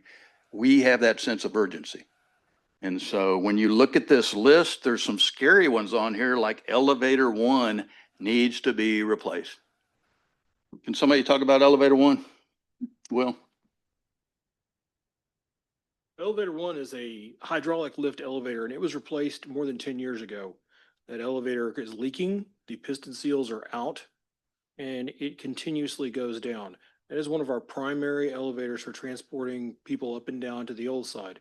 It also serves as a primary route for us to respond to emergencies in that facility. There's things elevator 1 can do that we can't do with other elevators. It goes places that we can't get to. We need all 4 of them up and working all the time, and that cuts us off. Is it not working now? Right now, it's down right now. It's got hydraulic issues. It's had hydraulic issues for several years. And they've come out and tried to repack those seals on that shaft. And it's simply repacking it is just not gonna, it's not gonna cut it. Yeah, the information you provided me back in January was you had 5 elevators. One was down that day, and you had one that had been down for a year. Yes, sir. Did the one that was down for a year ever get repaired? That one has been repaired. Can you speak in the microphone too? Yes, ma'am. Jolie? I'm Sorry, it's like other people watching maybe can't hear you. Sorry. Yes. Yes, the elevator that was down has been repaired. However, elevator 1 is not repaired. They attempted to repack on that elevator, and that hydraulic piston that goes up full length of the building simply needs to be repaired. It needs to be replaced. That whole thing is dated and it needs to be replaced. Have they had anybody look at it to see what it was gonna take to repair I it? believe Thiessen has been here on site with that elevator. I believe there's been some studies done on it, but Okay, you'd have to talk to Mr. Pimentel about that. okay. And Will, real quickly, and I know it's not a lot of money, going back to your industrial shredder, we used to maintain one of those where I worked before, and there are several companies now in town that will do shredding for you. And we found out we were money way ahead because we were paying a guy overtime or straight time sometimes to just stand around all day and do shredding. And this company would bring us a bin, we'd put the stuff, and it was a locked bin where nobody could get into it. And, you know, if you want certified destruction, they'll do certified destruction or whatever, but they come get it, bring you a new bin, and you don't ever have to touch it. But you might want to look into that. Yeah, that sounds like that is a service we would use if this one cratered on us. We would immediately pick up with something like that, at least in the short term, maybe long term. We'll look into it.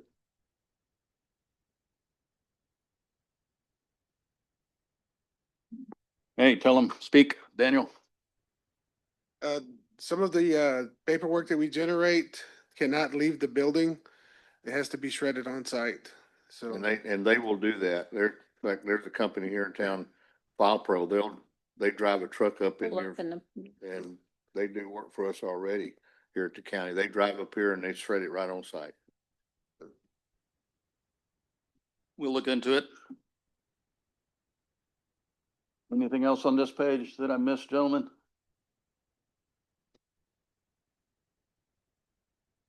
Next page.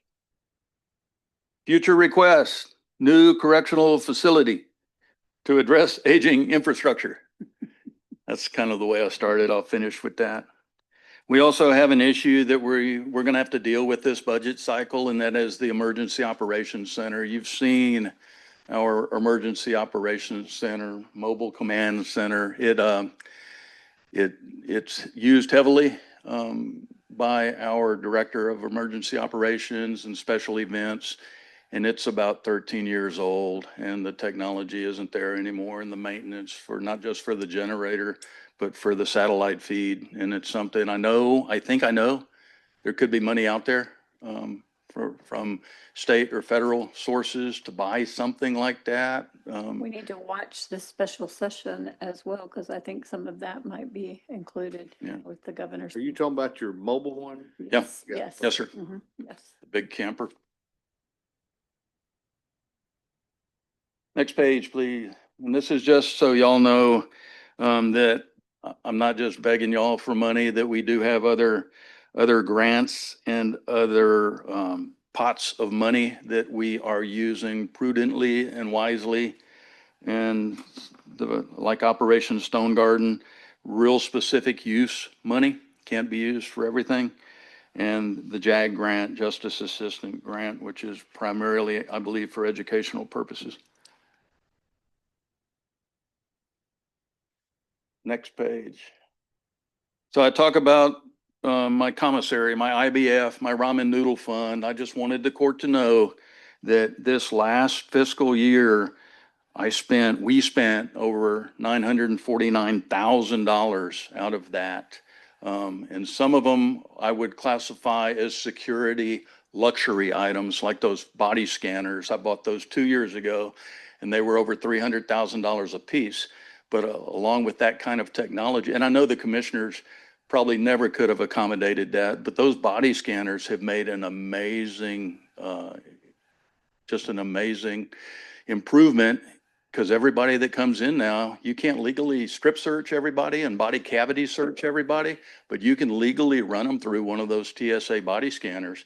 And when it comes to keeping weapons and drugs and contraband from coming in our front door, that's been an amazing, but they were over $300,000 a piece. And you can see that we have to maintain the Tech 84 maintenance annual contract, and that's $21,800 that we're paying out of our inmate benefit fund.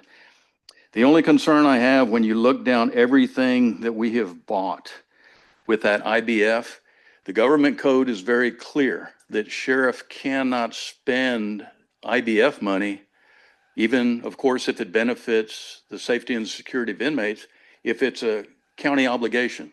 If it's normal operating expenses of a county jail, that has to come from y'all. And so on some of these, I'm kind of walking a tight line, like the Guard One system maintenance. Guard One is our inmate tracking throughout the jail.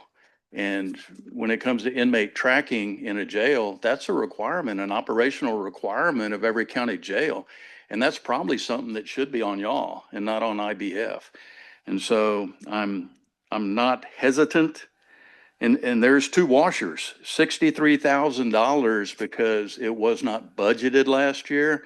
I had to spend $63,000 for those two washers that went down at the annex. And so I would just ask you to look at this. We've taken all of our recruiting and advertisements away from human resources. When I became the sheriff, they were doing the majority of the billboards and advertising to fill our positions. And we've now assumed responsibility for that inside our agency. And we have Natalie and other people working in that area. And we've done an amazing job, I think, but it costs money. And I can justify that expenditure out of IBF because a fully staffed jail directly benefits the safety and the security of the inmates. So every time there's a purchase for the jail that is going to be paid for out of IBF, I've got to justify it, I've got to scrutinize it, and I would just ask y'all to at least acknowledge that we have spent a significant amount of commissary revenue in the jail. Next page, please. These are the other funds Sheriff, so acknowledged and very much appreciated. Thank you. Yes, sir. Thank you. You're welcome. Seriously. So, the other buckets of money that we spend prudently and to take the burden off of y'all, we do have a state forfeiture fund, a federal forfeiture fund. There is IBF. It's currently encumbered down to about $350,000. It says there's 790,000. Leos Education Community Fund is money, a little pot of money that we have from our commission on soda pop and vending and some different Sunrise vending contract. And then Courthouse Security Fund is sitting there. Next page, please. Out of that federal bucket of money, Chief Cook has done an amazing job when he assumed control of how our marked units are equipped. And when that process was being handled out of purchasing, that number right there, 26,000 per unit to deck out or fully accessorize a patrol car, it was closer to 50. And it was all customized. And so what Chief Cook did is he found a way to use very generic or very universal appliances and accessories that can easily be moved from one unit to another. And so he did a good job, and now we're down to about 26,000 every time we have to dress out a car. We were hoping that potentially with some of the conversations, what we could check on the pricing if the sheriff's office would be willing to let the other constables and things go through y'all to get your savings on your bulk. Absolutely. purchase and things Absolutely. like that. Anytime a constable calls and you know, we piggybacked, when I became the sheriff, we piggybacked on CCPD because they were transitioning to the Smith and Wesson 9mm.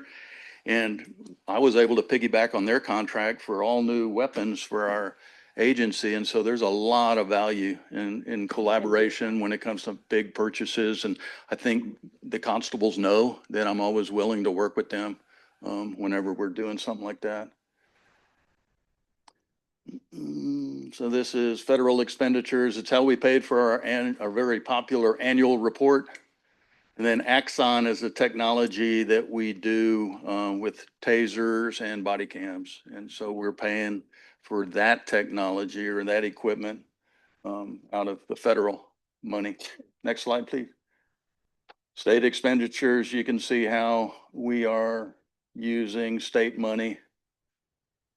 3 law enforcement vehicle packages, canine supplies.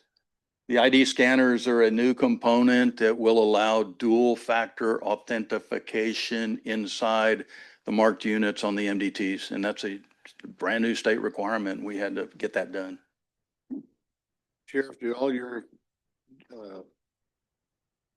deputies have the proper body armor? I believe so. Can you answer that, Dave?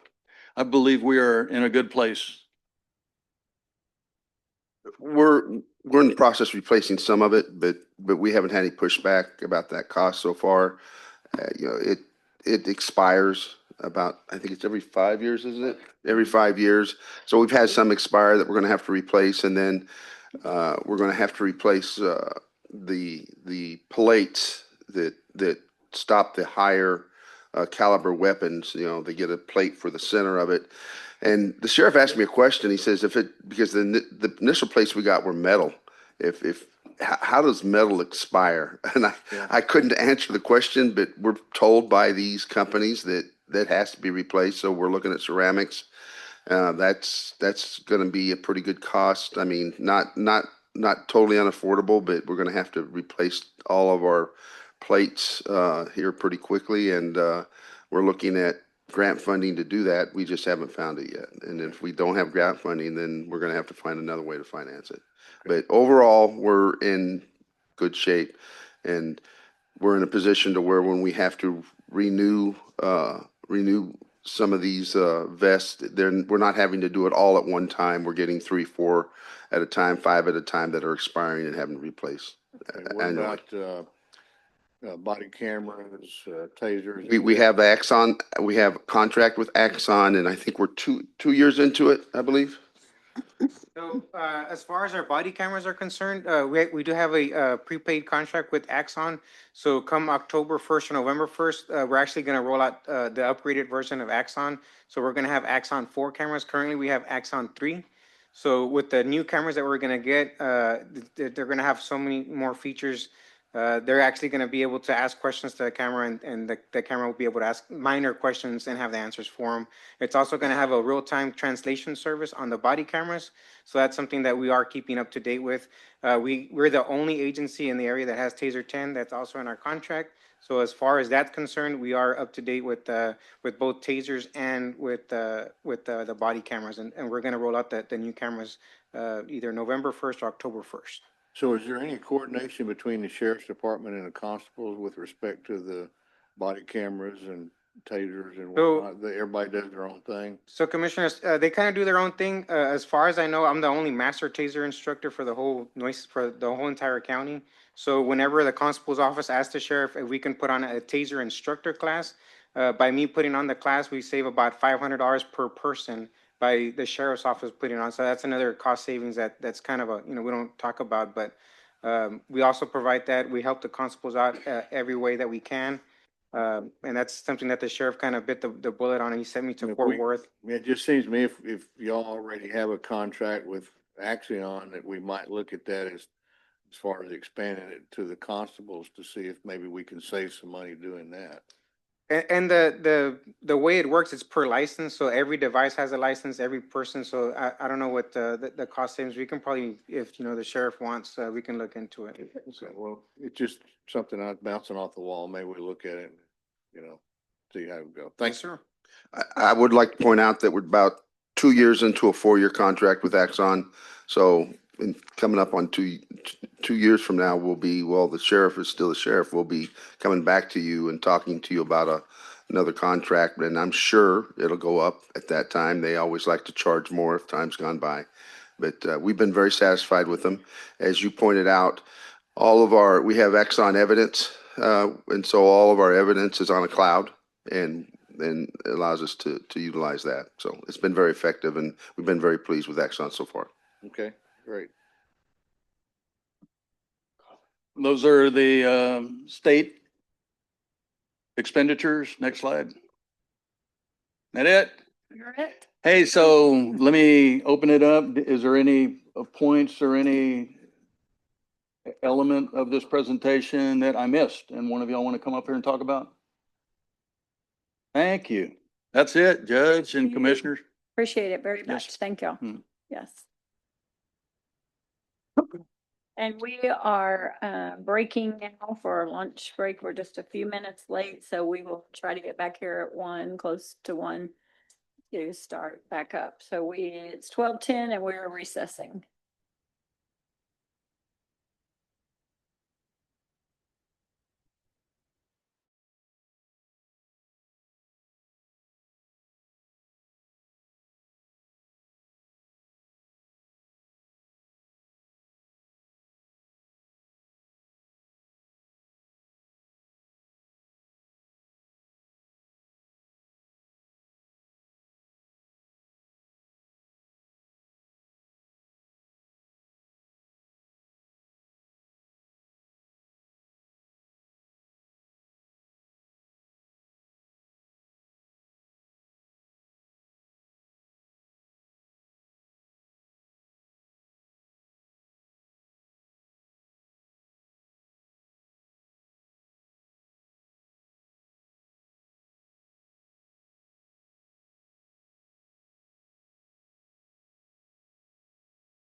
You're ready? I think we got everybody. Donna, even if you're not ready, we got everybody. Let's go.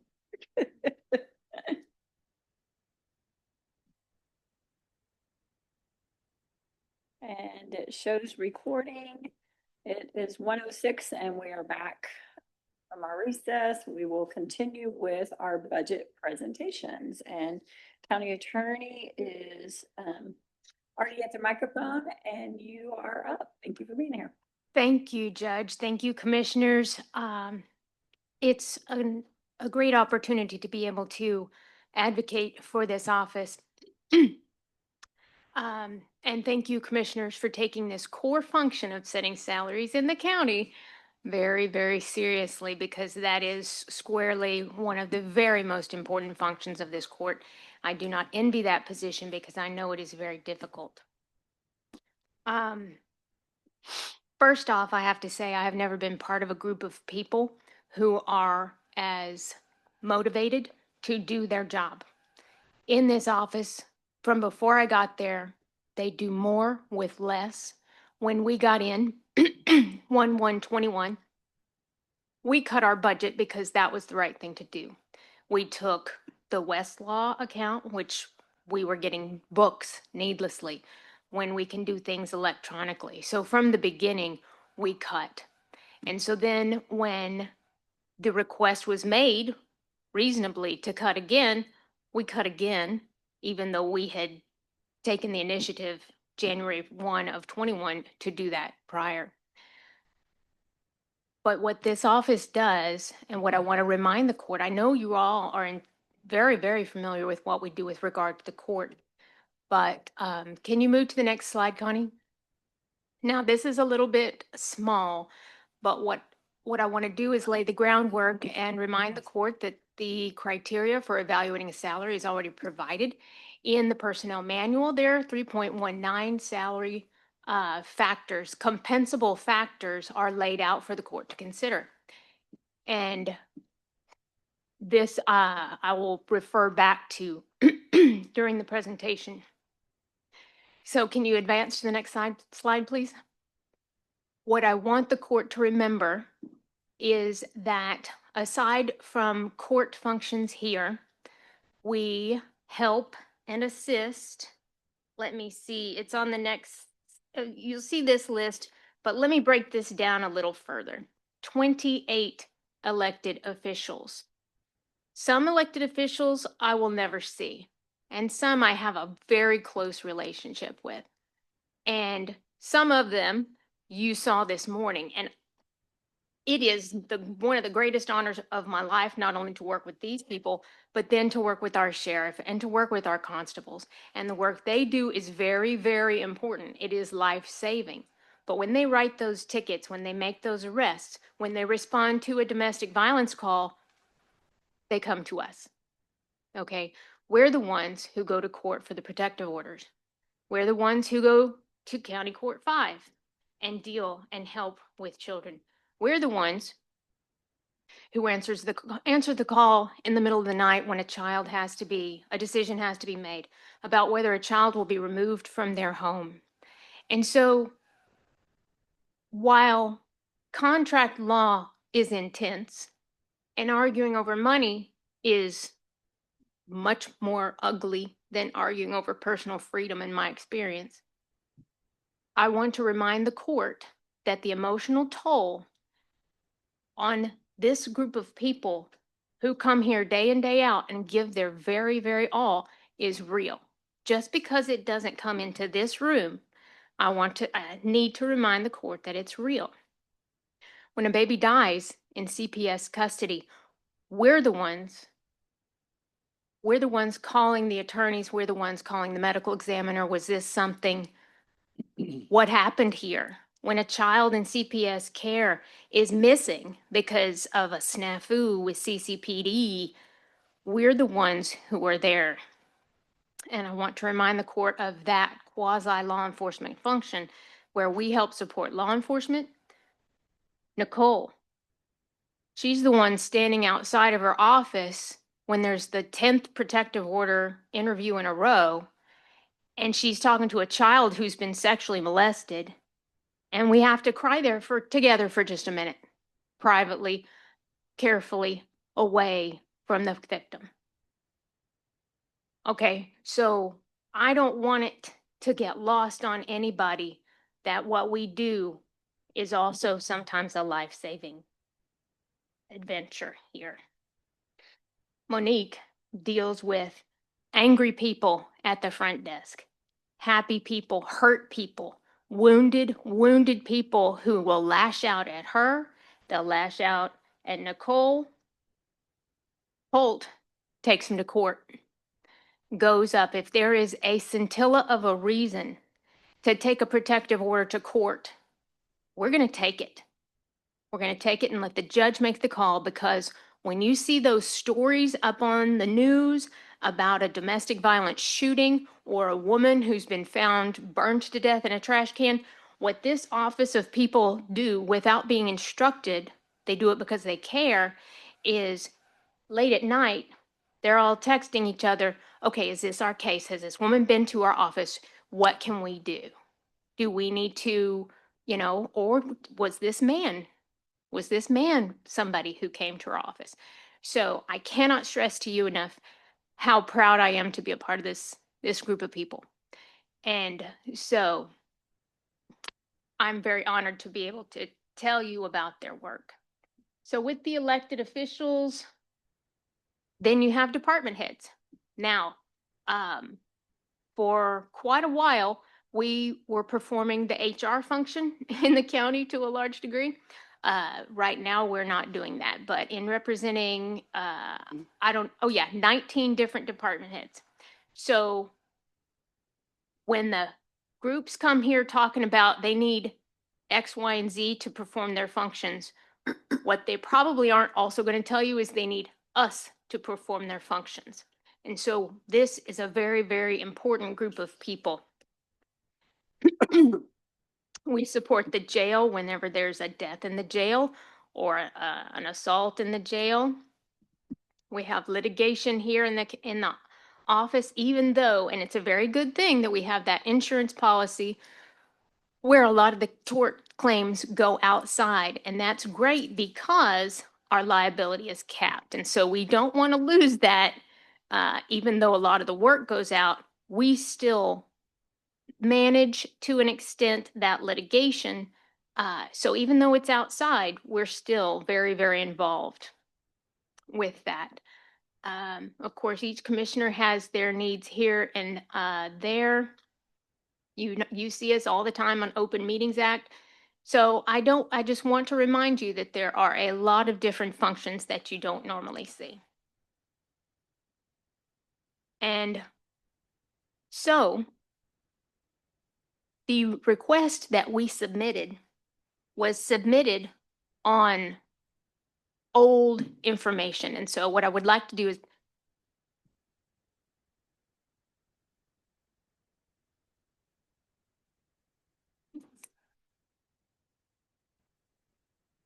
Thank you.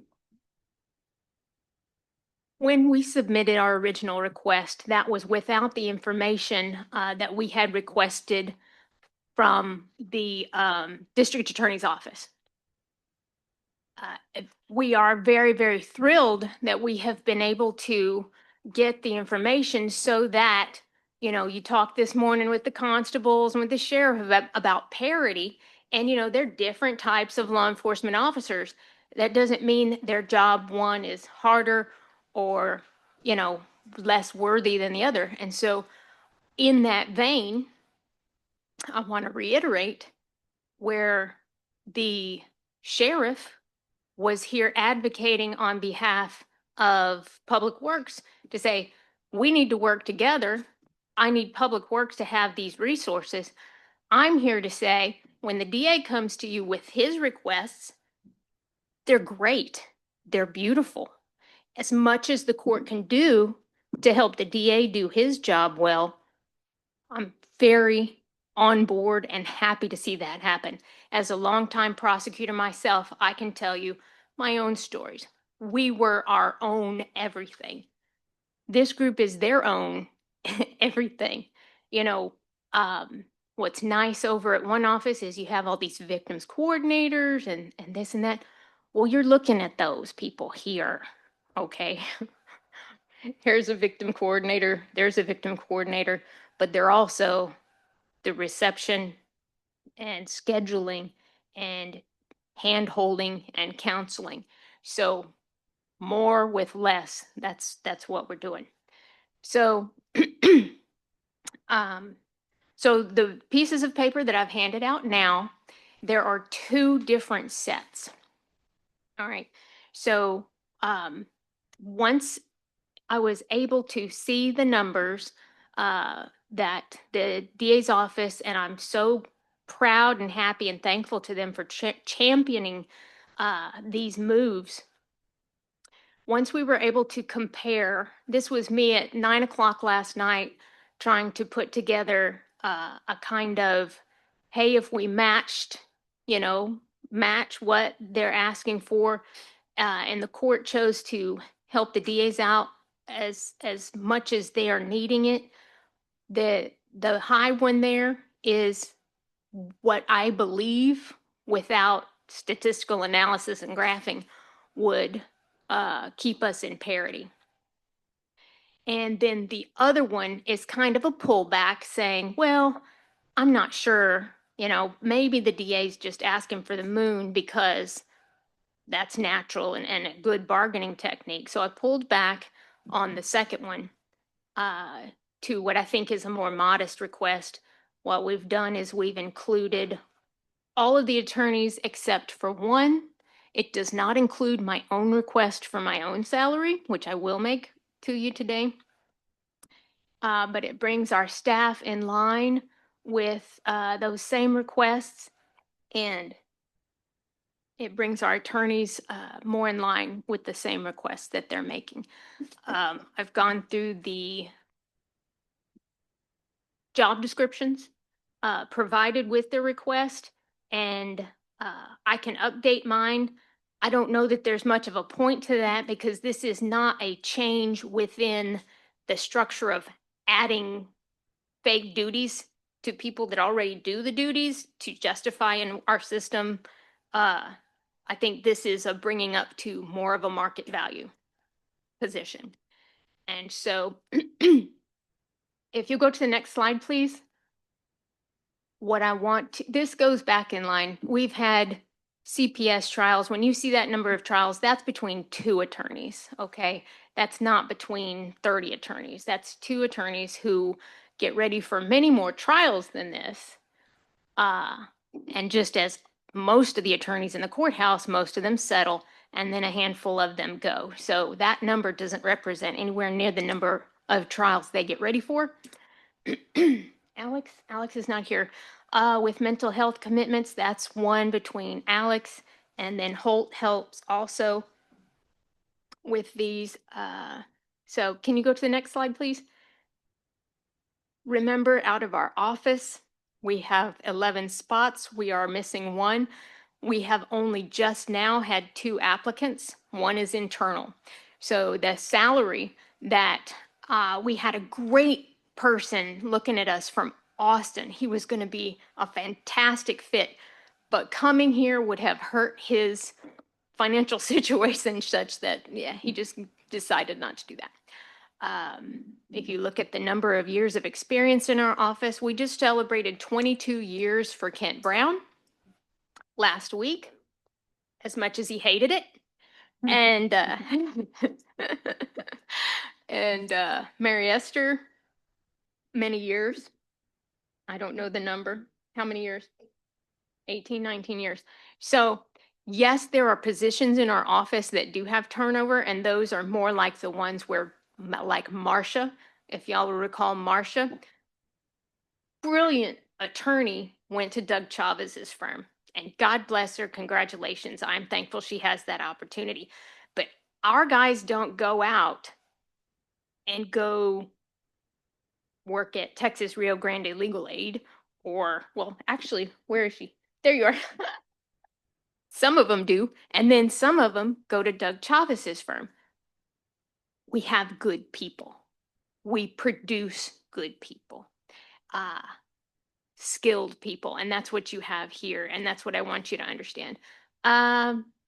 Yeah, 90% of us licensed over 10 years. That's crazy. How long have you been licensed? Awesome. Okay, next slide, please. Now, what we have here is a attempt at apples to apples with salaries, no supplements, because, you know, I have a state supplement, our 1325, that I disperse. I take a portion and then I disperse the rest to make up for lower than market salaries to try to keep people here. We have a comparison there with the DAs, which I believe is also without supplements. So it's should be no supplements there so that you can see those. Now, that is old numbers. That's not the new request. Okay, so when you see that orange line going across there, that's current numbers. Next slide, please. And this, if you really want to know how salaries compare, well, you go out and you pay for a study. The problem with that is once you pay for the study and it's public record, you keep getting the study shown back to you. So this is your Corn Ferry study where we are kind of plotted on that map. These are, the problem with Corn Ferry now is that's pre-COVID numbers. So we are doing well, we're at P25 based on pre-COVID numbers. So we are now catching up to the bottom 25th percentile of pre-COVID numbers. So I realize that includes private employment. However, while it's not something that you have to look at, it's something to be aware of because yes, they do go out to Doug Chavez's firm after we spend all that time working with them. Next slide, please. And this is just a blow up of what you've been given, and it doesn't show up really well there, but there is one entry on there. I want to make sure that you know where it says the first attorney down, attorney 5, assistant chief administrator to 37 to 40 chief administrative services. That's hospital district money. So that's not a cost to the county, and the hospital district is agreeing to that raise. So that one is not coming out of this county's budget. And then the only new position that we're asking for is that one on the second line, legal secretary. We really need it. Hey, Jenny, can I ask you a quick question? Absolutely. Looking, and I've always kind of wondered this, the hospital district deal, is it statutory? I mean, why don't they just have their own attorney? Why does it? Yeah, we are they are one of our clients listed statutorily. And Mary Esther performs for them a myriad of functions, Right. but then for whenever they want it, they do also have their outside counsel.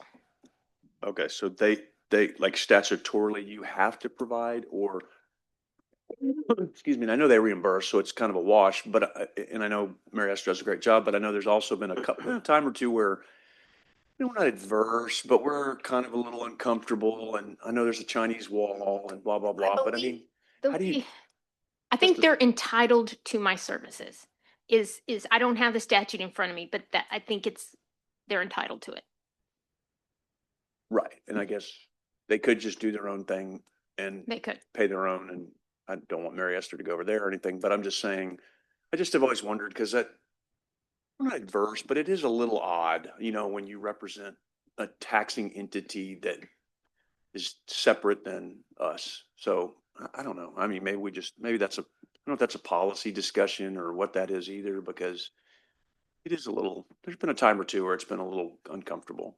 So, I don't know, just food for thought anyway, but so it's not a mandate. It's just if they so choose, but Yeah. if they so chose, they wouldn't have to either. And Right. okay. They're not. I don't think they're forced You to. talking about the hospital district? Yeah. Yeah. I mean, I just don't know why they don't have their own in-house and not use ours, and therefore on some of those uncomfortable moments. And they're not great. They're a great partner of ours, but still. Anyway, okay.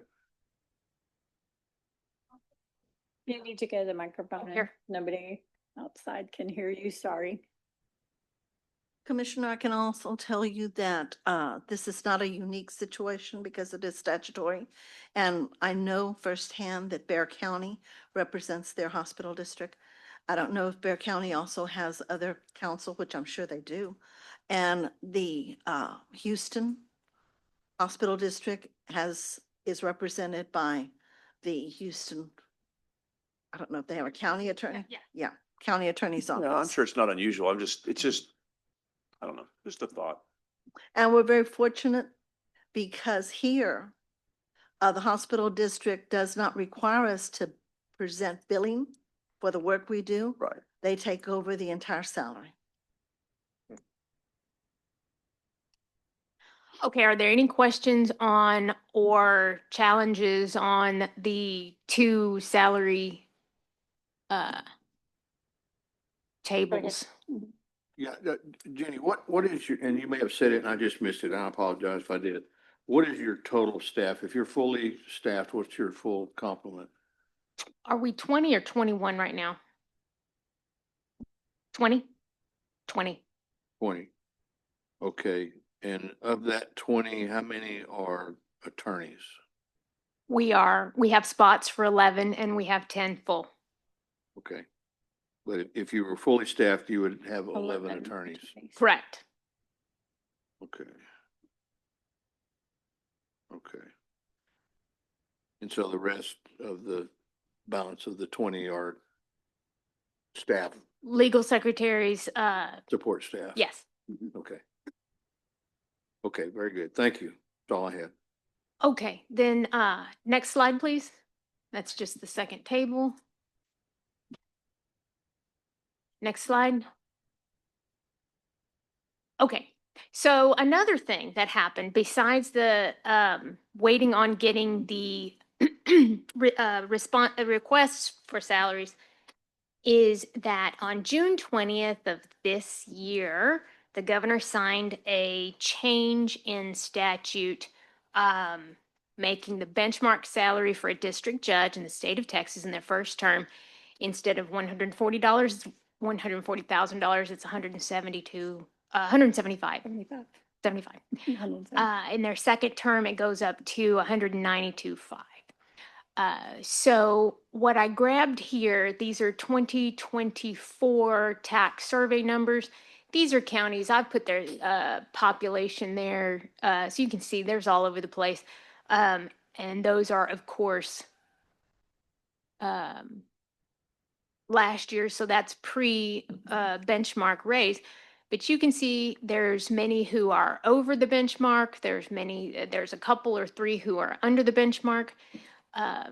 So I knew, or I believed that I would be asked about, well, what other counties do? Well, here are all the ones over 100,000 in population who responded to the tech salary survey. So that's there for you. And what I'm asking the county, and I haven't made this request since I've been in office, but I am asking that not just me personally, but this office be treated as you would treat the district judges by whom my salary is measured, and raise it up as close to that as you can, knowing that I do have that supplement, but what I don't use of that supplement goes to the office and goes to their salaries.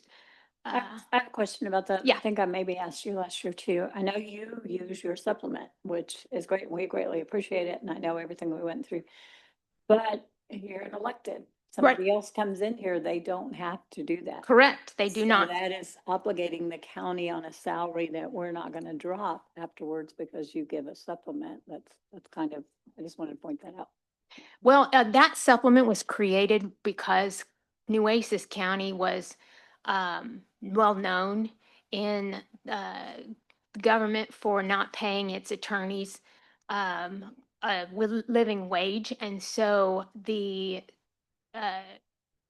was created to help district and counties attorneys make up for the shortfalls. And I think I've provided articles about that before.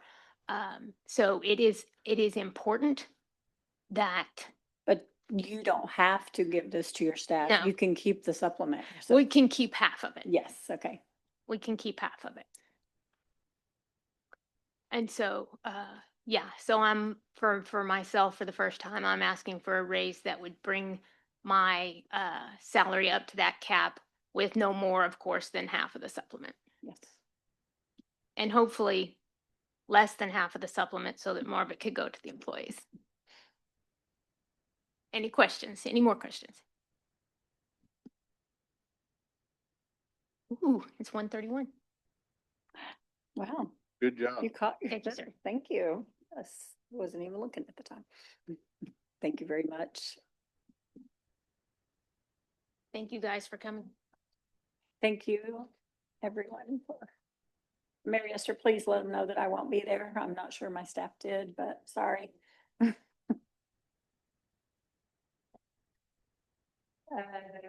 Just, are they outside? Is that, there's some people outside with, is that the district attorney's office? They're up next.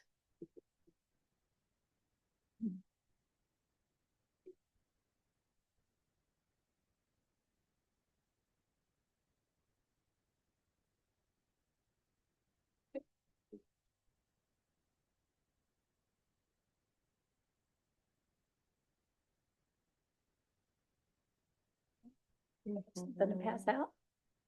It looks like they had to bring it in on wheels. It's pretty big. I object to Jenny being here. Oh, good grief. I was just laughing about our packets had to come in on wheels. I was like, what are we passing out?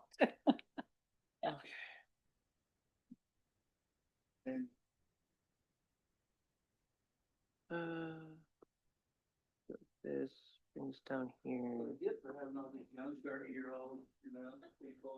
That's a So pretty far, I large think packet. Thank how do you, thank you.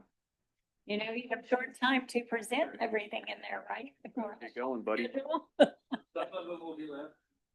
To, yes, for us to peruse on our own. Thank you. No, You're trying to get it in presentation. yeah, let me go ask. They're gonna catch my ADD and I'm gonna Right. practice. Wait, 1 minute. Oh, wow. They've even got, I'm just gonna share my screen.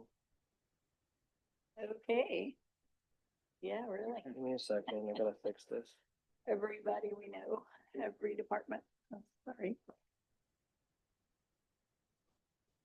Okay, if you guys are ready, we are. We have you down. Starting at 1:30, so. I apologize, Judge. I just need to fix this PowerPoint. Oh, I you're didn't good. realize we had to submit Sure. it prior, so I'm just doing it via Zoom. It should be up in a second when I share the screen here. Thank you. Okay. Just blame it on Mike Gordon. It'll be all right. We'll all say, yes, we understand. It looks like I just.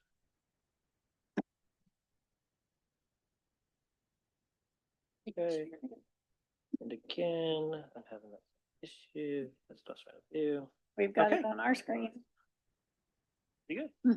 Thank you. You said space bar? Space bar and backspace if you need to go back. Cool.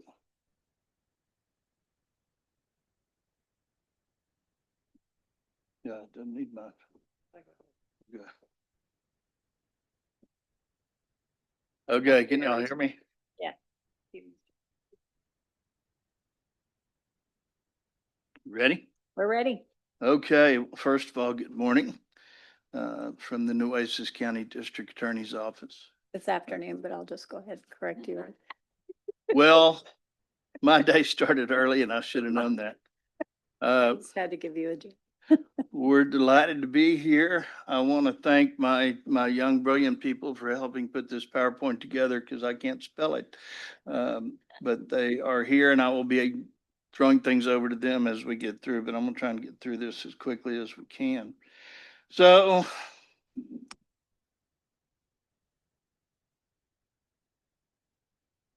this is basically our mission statement. It is justice. We have taken an oath to do justice. Every prosecutor takes that oath. We want to thoughtfully, efficiently, ethically, and aggressively prosecute crimes. We want to make Nueces County a safe and desirable place to live and raise a family by reducing and deterring crime, especially for prosecutors who we want to move here and remain here as lifelong prosecutors. This is a new era. Hence, ensure, reduce, and allocate. We are attempting to ensure timely and efficient resolution of cases, reduce turnover, and retain experienced attorneys and staff by offering market-aligned compensation, allocate resources to support the effective and efficient administration of the office. We need to invest to save. A more efficiently run and fully staffed office will save the county money by lowering the overall jail population. We learned this through when we were fighting through the auxiliary court.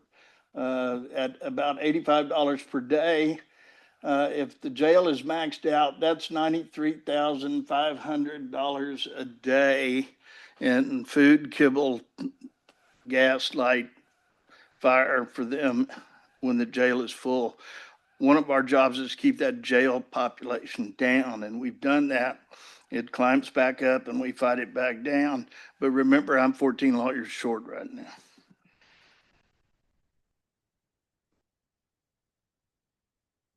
The William and Mary study, it's in the book. You can refer to that. I got personally called by the guy that was writing that study and doing the research on the shortage of prosecutors.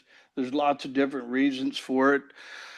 Prosecutors are kind of out of vogue these days. People want to be civil rights lawyers. They want to be plaintiffs' lawyers. They want to be anything but a prosecutor. So we're kind of out of vogue, and that has dropped off. Most lawyers still know that if you want to learn how to be a trial lawyer, you start in a district attorney's office. So since 2022, we have had a staff shortage, and I'm just going to run through this as quick as I can.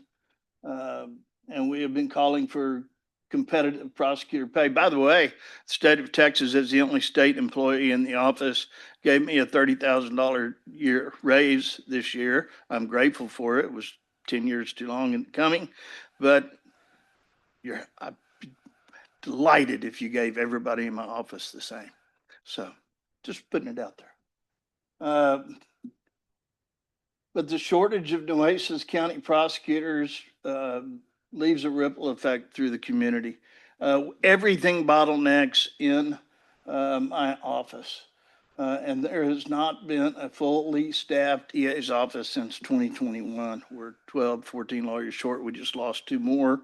One's a 3-year lawyer who's going up to the Court of Appeals to be a staff attorney, and she's going to make more than most of our senior attorneys do. And I'm going to ask Mr. Kefra to look at this. Oh, I see that. Hey, good afternoon, everyone. My name is William Cafferata. I'm the misdemeanor chief down at the DA's office. And I just want to say thank you so much for your time today. And I'm just going to run you through some numbers real quick. I believe y'all received numbers from Mr. Mason over there, Mr. Meyer. It doesn't align with ours because I didn't calculate in the 22.2 or 12% for benefits. This is without the benefits. Further, when we submitted our sheets, it looks like there was a couple minor errors, that caused it to be a much larger addition. But I ran this through Excel, and based off my Excel sheet, this is what the cost around without those benefits. So looking here, this is our current staff if we were fully staffed. So starting in row 1, that's the position name. Row number 2, what those positions are paid. Row number 3 is how many people are in those positions. And then again, row number 4 is the amount total. So as of right now, we have about fully staffed, we'd have 40 attorneys in our office. Going to our next slide here, it talks about what we're asking for in reference to our attorneys. We're asking, like, again, about a $600,000 increase in pay. Again, that's without benefits. It's on average a $15,000 ask per attorney. And what we did here is we looked to simplify and update all of our job descriptions because they haven't been updated since the 90s.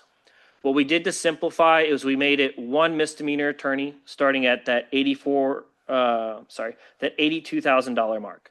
And then from there, we tried to kind of go up $10,000 for each level. So we said we want our felony attorney starting out at $90,000, our mid-level attorney starting at $100,000, and our senior attorneys starting at $110,000. Finally, we were requesting 2 attorneys to be complex crime attorneys. Now, to clarify, we're not asking for any additional slots. What we did there to make these 2 complex attorneys is we converted 2 of our felony 1 positions into those complex attorney slots. We're still asking for 40 attorneys. That's the right number of attorneys to run our office properly. Overall, these numbers bring us in line with other counties and surrounding areas, and will allow us to attract talented people and retain experienced attorneys. Thank you. And talking about bringing us in line, one of the things that had happened 2 years ago, Senate Bill 22, was a bill that designated almost every county in the state of Texas as a rural county and gave them money to pay their prosecutors. There was another bill, I went and spoke to it this year, that would have raised that population designation from 300,000 to 400,000. And believe it or not, that will have only affected 5 counties. Nueces County, Galveston County, Brazos County, Brazoria, and Lubbock. And that failed to pass. But the great majority of counties have this money. They're given by the state through a grant that we don't get because we're the middle child.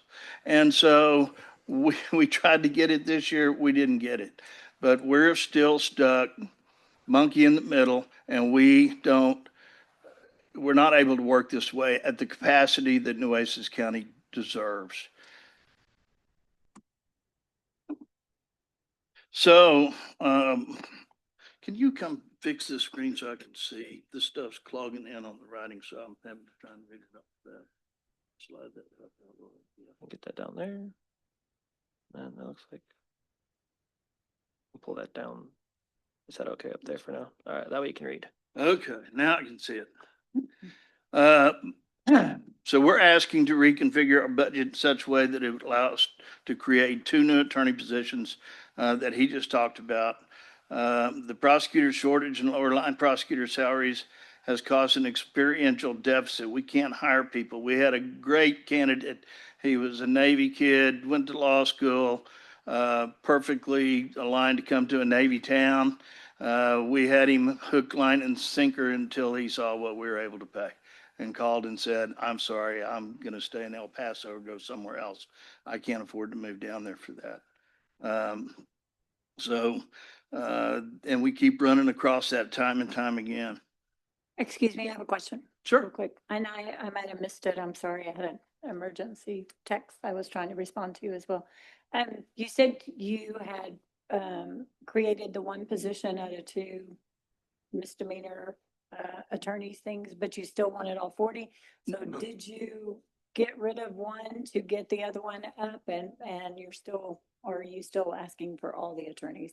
I heard you say you still need the 40, but you said you put 2 in 1 to get the salary up, so. And I guess, Judge, we don't know what's going to happen today, right? Okay. So at the end of the day, to attract that individual, yes, we will cut those 2 positions. If we can get that person, we will cut those positions to do it.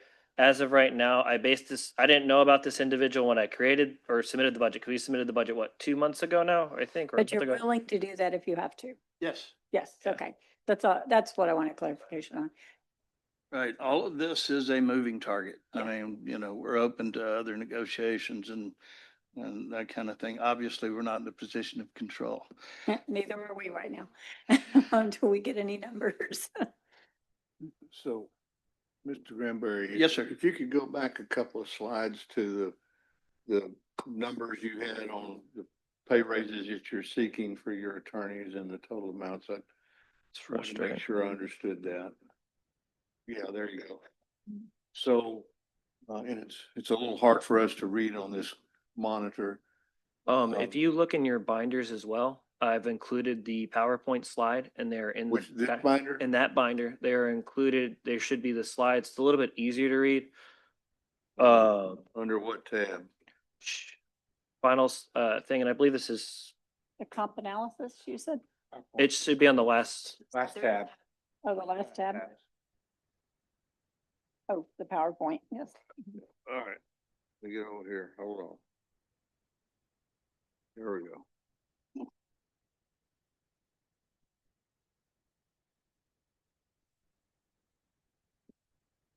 Okay, so if you were fully employed in the district attorney's office, how many would you have attorneys? We'd have 40 attorneys. For staff, I believe it's 31. I'd have to double check my Excel sheet on that number.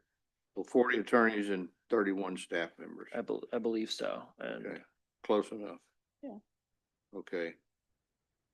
All right, so if you gave this 4,042,835, that's total staff. so, this is in reference just to our attorneys. Okay. We're going to cover the staff separately toward Okay. the end of it. So the $610,000 pay increase is just for the 40 attorneys. Correct. Okay. So if we gave each one of those attorneys a $15,000 pay increase, that's where you came up with the 610. Yes, and basically the way we did it, I looked to start us at that 82,000. And that was kind of the goal. Like that's the starting salary in surrounding counties that really attracts those attorneys. And we went up from there. And the way I came to that average of $15,000 is I took the 610,000 and divided it by the number of attorneys that came to 15,000. Okay. And right now, of the 40 attorney positions you have open, you say you have actually how many working? So as of right now, we're going to be, I think, 13 or 14 short. We have 2 currently working, but it's their last week. Both are leaving for higher paying jobs. We actually just recently lost another individual over to the to the city. Okay. But we are at about 26 or 27 attorneys in about a week here.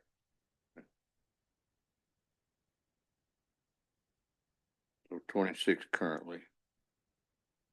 Okay. Okay, very good. I just wanted to make sure I understood that. And So, Commissioner, if you look, you'll see from that 82, it jumps about 10,000 per grade as you go up. If you just look at the salaries going up, and we have cut, instead of having, felony 1, felony 2, felony 3, felony 4, felony 5, felony 6 designations. We have entry level at 90, felony mid-level 100 and 110. And then so it goes up from there. Yeah. And again, I would have made them even numbers, except you got to follow the county where you put it on the pay grades. So I just try to match up the pay grades. now, none of these attorneys are counted in the public defenders numbers, right? No. Okay. No. Okay. All right. Thank you very much. Okay, so I'll move on to the next one. This is just some things we pulled out from the internet for starting staff pay.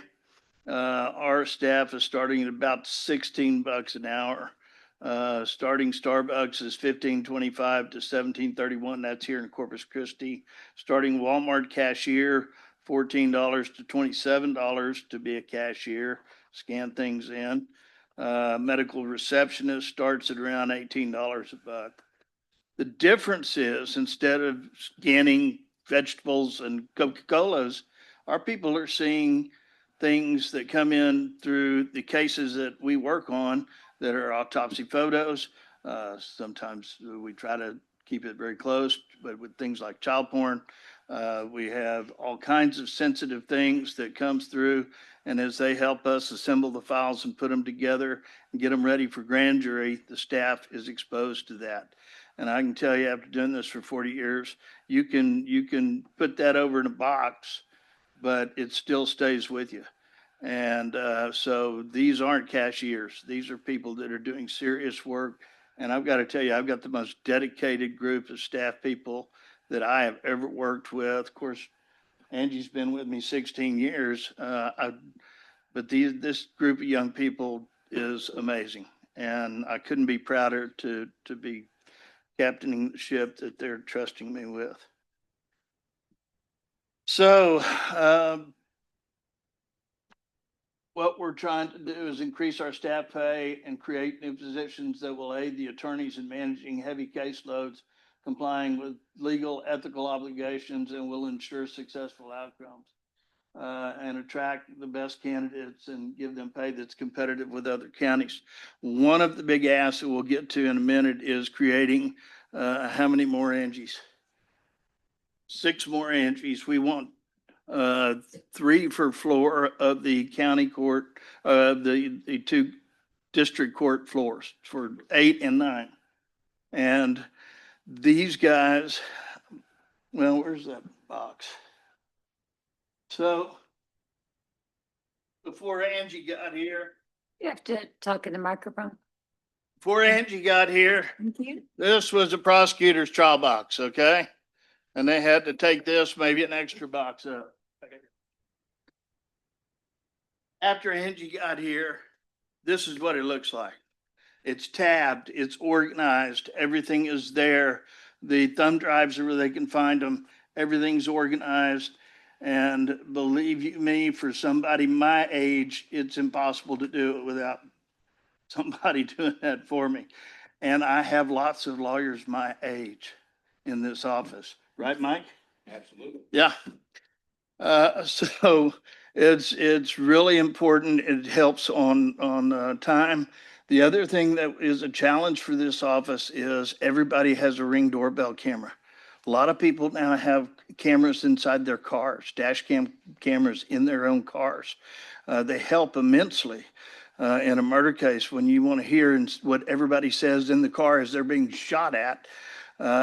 And it's great evidence, and it's very moving evidence, and the doorbell cams are incredible, but you got to deal with it, and you have to download it from the police department, have to get it either on a thumb drive, then we have to convert it from whatever format they're using. The sheriff uses Axon, the city uses Panasonic.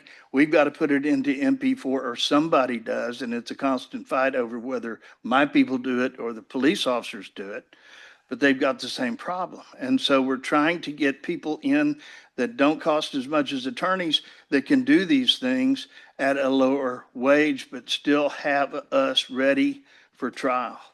And so we're trying to look for ways to have staff doing staff things is one of the mantras I created, and lawyers doing lawyer things. And so they're much better at typing. They're much quicker at getting things scanned in. They know where things need to be. And so we get out of their way, let them do their job, and then they hand it off to us to do ours.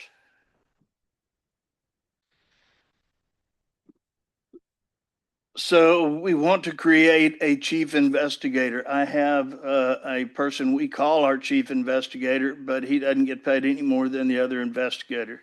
There are additional duties that go with that. We have weapons, we have long guns, we have handguns. And they have to be kept securely along with the ammunition. They have to qualify, they have to order the ammunition, keep it in a secure place, and be accountable for it. We have cars that are have lights and sirens and radios and that kind of thing. We've got leftover handheld radios. And so somebody has to keep track of all those things, make sure they don't walk away and disappear. And so, and could be assigned out as needed. And so that's what we're asking for on that, is a bump in salary for those additional responsibilities. The attorney assistant is essentially 2 roles for the price of 1: administrative assistant and paralegal. Attorney assistants do what I told you a minute ago. They do traditional paralegal, fast file motions, answer discovery requests, and that's huge, guys, because we have to go through it, and our duty under the law is to make sure they get everything under Michael Morton that they're required to get, and get all of the discovery. And we've had cases that blew up over that. Mistrial's declared and we got to go back to the drawing board, get it corrected and go back.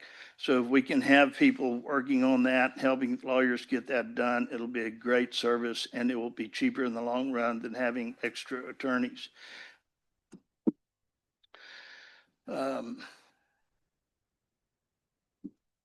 It's also, or if our request for additional attorney assistance granted, this individual will mentor and supervise all attorney assistants while continuing to assist with complex and violent crimes. And that is basically Angie. She will be there to assist the district attorney, first assistant and chiefs, which is one of her duties already, and all other attorneys that handle complex matters. So she keeps me in line, Mike in line, my chiefs in line, and she's also taking some of the most unorganized prosecutors that I've ever seen and getting them organized and trial ready, because I've got lawyers that can stand up on their hind legs and try a case all day long till the cows come home. But with all this crush of information, they need help. And so having someone like Angie Petropoulos doing that is absolutely invaluable. And so we want to bring some more people like her in and have her work on training them, maybe promote from within. We've got some people that are almost there that we could move up into those roles. And I think that that is a way to save by going mid-level instead of asking for more lawyers. So, Mr. Capretta, I'm gonna call on you again. I can't see this. All right, so again, what I did here is I just took my Excel sheet, I'm putting it over here. This is our current staff numbers. I think you originally had asked me how many staff we had. I have a count of 28 there. So we have 28 admin staff in our office currently. Their total out paid about that 1.1 million. I believe, again, that doesn't include benefits. So this is where we're at, and I just included the pay scales. Overall, we're going to be asking to basically increase their pay scales by 2, and we're also changing a couple things up. One, we deleted a paralegal position that we had. It isn't in line with the work she was doing. She was doing what our actually our admin secretary lead was doing for everything she was doing over there. So we deleted that position and requested to become an admin secretary lead. Further, we asked for that chief investigator to be paid at that $55,000 mark. And then we also asked for those 6 attorney assistants, again, being paid at the $52,000 alongside the district attorney assistant for the $57,000. In total, we're asking for 7 additional positions, 6 of which are that attorney assistants, 1 of which would be the chief investigator, just to kind of bring us to parity with, or help us out in the office. Everyone else, what we did is we looked at their roles, what we do, we updated their job applications, and we just tried to make it fair for what everyone was doing in the office and bring it into line. Overall, we're asking for about a $400,000 increase between the two. So $400,000 for staff, about $600,000 for our attorneys. Any questions before I sit down? So what's your total that you're asking? I had it at, it's going to be on our final slide for the exact number before benefits. So then multiply that by 22.12 should be the total ask from my calculations. And I talked to Mr. Meyer earlier and I caught the errors that went through on our open gov request. There was just some things not getting subtracted properly from what I saw. Oh, but wait it's, to get your last slide. yeah. So Yeah, sorry. is your total, the reclass including the new positions, this total? Yeah, so it would be the reclass. So it'd be, and let me make sure I understand your question, right? So each of those positions, right, we upped them 2 classifications. They went, if it was a 26, I made it a 28. And then on certain positions like the paralegal, I think it was like really low. That one went up a lot more compared to the other ones. But in total, that number should be the 1.578. And I can share my Excel document with y'all so you can kind of see where my calculations are coming No, from. my question is, this number, is it the reclass and the new positions in total? Yeah. Okay, that's all I need.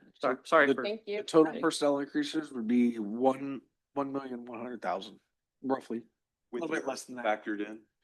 with the benefits factored in. Yes, sir. Ready? Yes. Okay, so this is basically what we're asking. If you go out and count the people that are paying taxes in Nueces County, it's 353,000 some odd folks. Our ask comes out as best we could calculate, again, given some of these changes, it could be redone, to about $2.92 per taxpayer. So if everybody in the county buys a taco once a year, we'd have what we need. We are not asking for that much of an increase to their tax burden. You know, it's by comparison, you got Starbucks coffee. You know, if y'all want to buy us 2 tacos, we'd be happy to eat them. Okay, a package of ballpoint Bic pens, $3.89 a pack. Wrigley's Doublemint gum, $3.88 a pack. A gallon of milk, $2.97. I mean, we're not making that big of an ask in the long run. Everything in Nueces County bottlenecks through our office.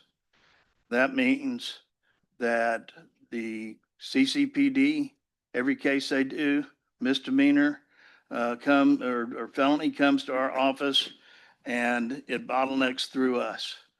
Every case that comes from Port Aransas PD, Bishop PD, precincts 1, 2, 3, 4, and 5, Robstown PD, DPS, the Texas Rangers,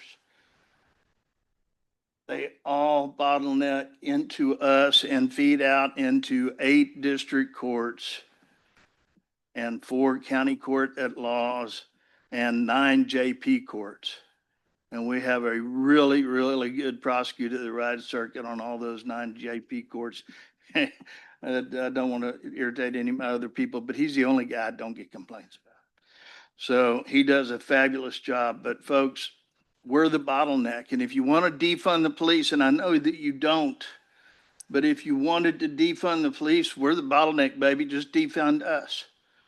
Defund the DA's office. Don't give us the quality people, the skilled people, the experienced people that we need to keep our community safe, and you will save lots of money and we'll be where we are now with 15-year-olds running around, pulling doors, grabbing guns, getting disconnectors. We talk to ATF. We have a meeting that we go to every week on all the shooting cases that happen, all the full automatic accoutrement that are being intercepted and are out on the streets being sold by 17-year-olds because the feds can't touch them. That becomes our job. And I've got to have the people to do it, because if every person I get lasts 3 years and are gone, then all I have to try murder cases, capital murder cases, serious cases, child molestation cases are 3-year lawyers. And I can't do it with 3-year lawyers. I've got to have more experienced lawyers. And the good news is we've changed the culture. We've got a happy place to work. Everybody's getting along. We're singing Kumbaya. We're pushing at the same wheel. We make it a joyous place to work, but we got to have some help, and we have to be able to retain people so they don't get sucked away to places because, damn it, they wanted to have a baby. Okay? That's why I left the DA's office in 1994. I got married and I had a baby while I was in the DA's office, and I had to go make a living. So please bring us into the 20th century at least. This is a news clip from what happened in Lubbock, Texas. I think if it works for Lubbock, a county that's about the same size as we are, I think it could work here.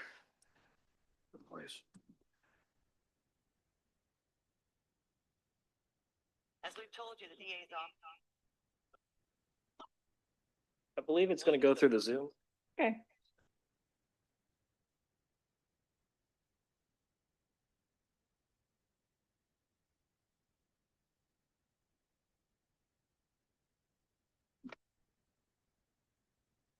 To our investigator. prosecutor's plea. As we've told you, the DA's office was nearly. Oh, echo.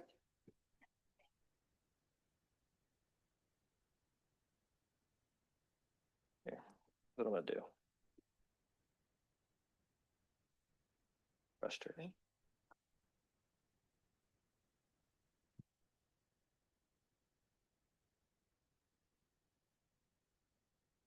Case with an update to our investigative report.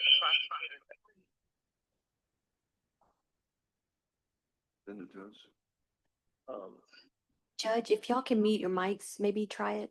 If you can, yeah. Unmute ours. Mm-hmm.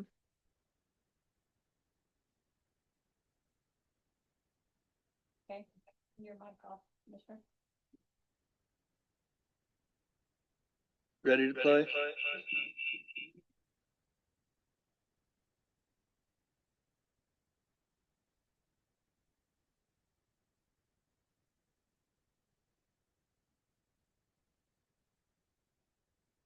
Plea. As we've told you, the DA's office was nearly in crisis mode over this. I see what's happening. What I go do? Is, am I muted? Give me the mic. Try to.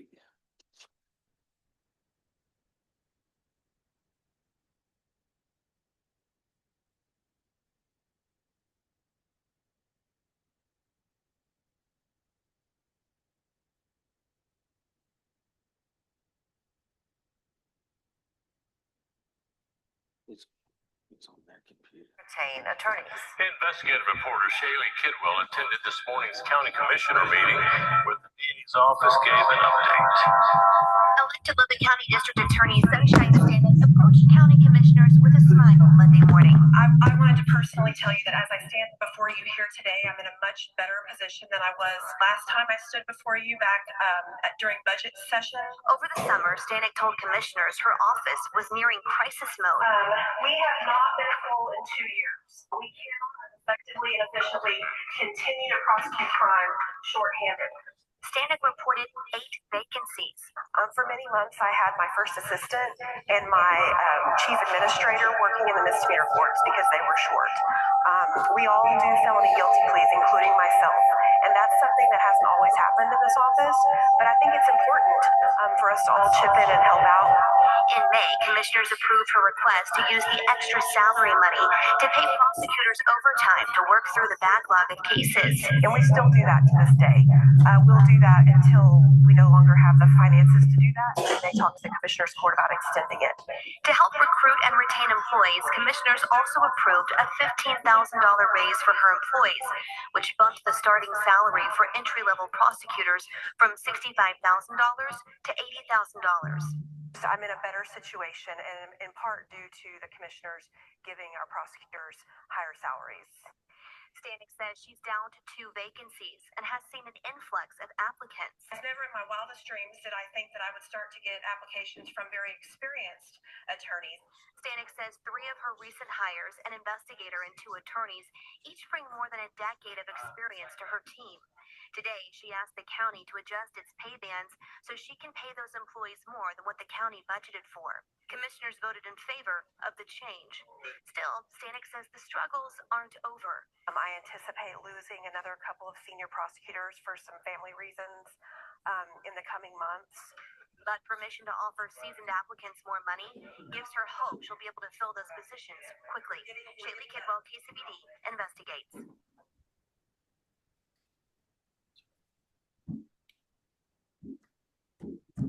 Now, anybody that's been in Lubbock, Texas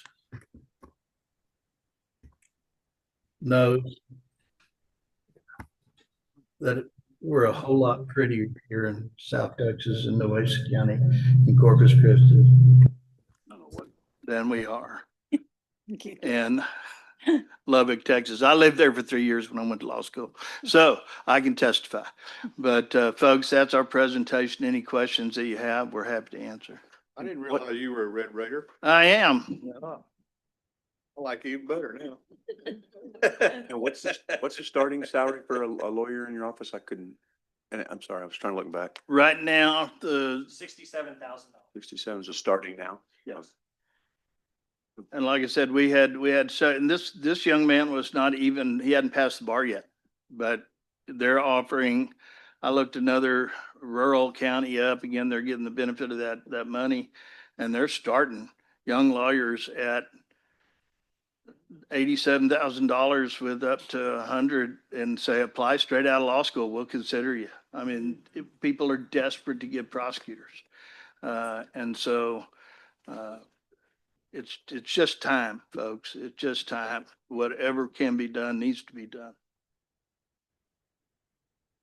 And Jimmy, what do y'all do as far as advertising, stuff like that for the positions? We do some on TCDAA, as I understand it. I'm not sure where the county listings go. Let's go. I'm sorry? I mean, y'all do like at law school? Yes, we stuff there, have stuff like that? reached out to law schools. We're going to try and send some teams up to recruit there.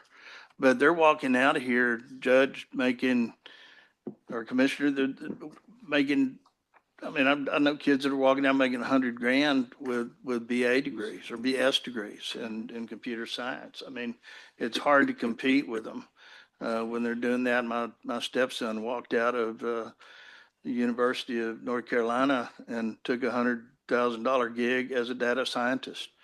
So these guys come out of law school with law school debt and piling up over their heads, and they've got to be able to pay that back someday if they don't stay in as a public service prosecutor for 10 years, which will allow them to get rid of some of that debt. But,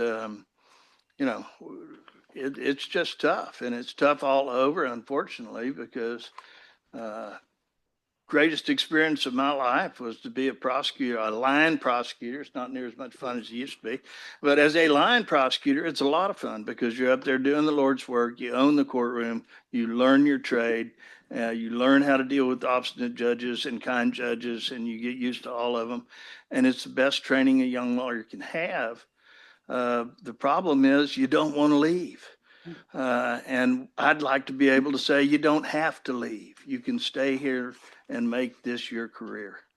So I hope this is the first step along this road. And any other questions? I don't think so. I think we're good. And we have the next presentation is here. Dennis, before you get up, the judges we're trying to fit them in real quick because they changed. Yes. We'll get right to you. They said they were going to be quick. So yes. Thank you, Judge. Appreciate it. Thank you very much. Thank We you. appreciate it. Thank you all for being here. Yes.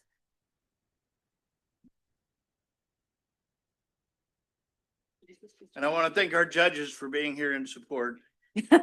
And we are actually, the reason why I wanted to do our presentation at this point is because I wanted to follow Jimmy and give you all a little bit of viewpoint from the judge's perspective, right? We talk about the effective. In Sorry? front of, we have to have you on the microphone. Oh, okay. Anybody online can't hear you. Got You it. walk away from it. Yes. So we all want the effective administration of justice, right? Those are words that are somewhat loaded, but from the judge's perspective, when we have a prosecutor's office where you have attorneys that come, they stay for 3 years, and then they move on, you have a loss of experience, and that leads to a lot of problems when you start talking about the higher level cases.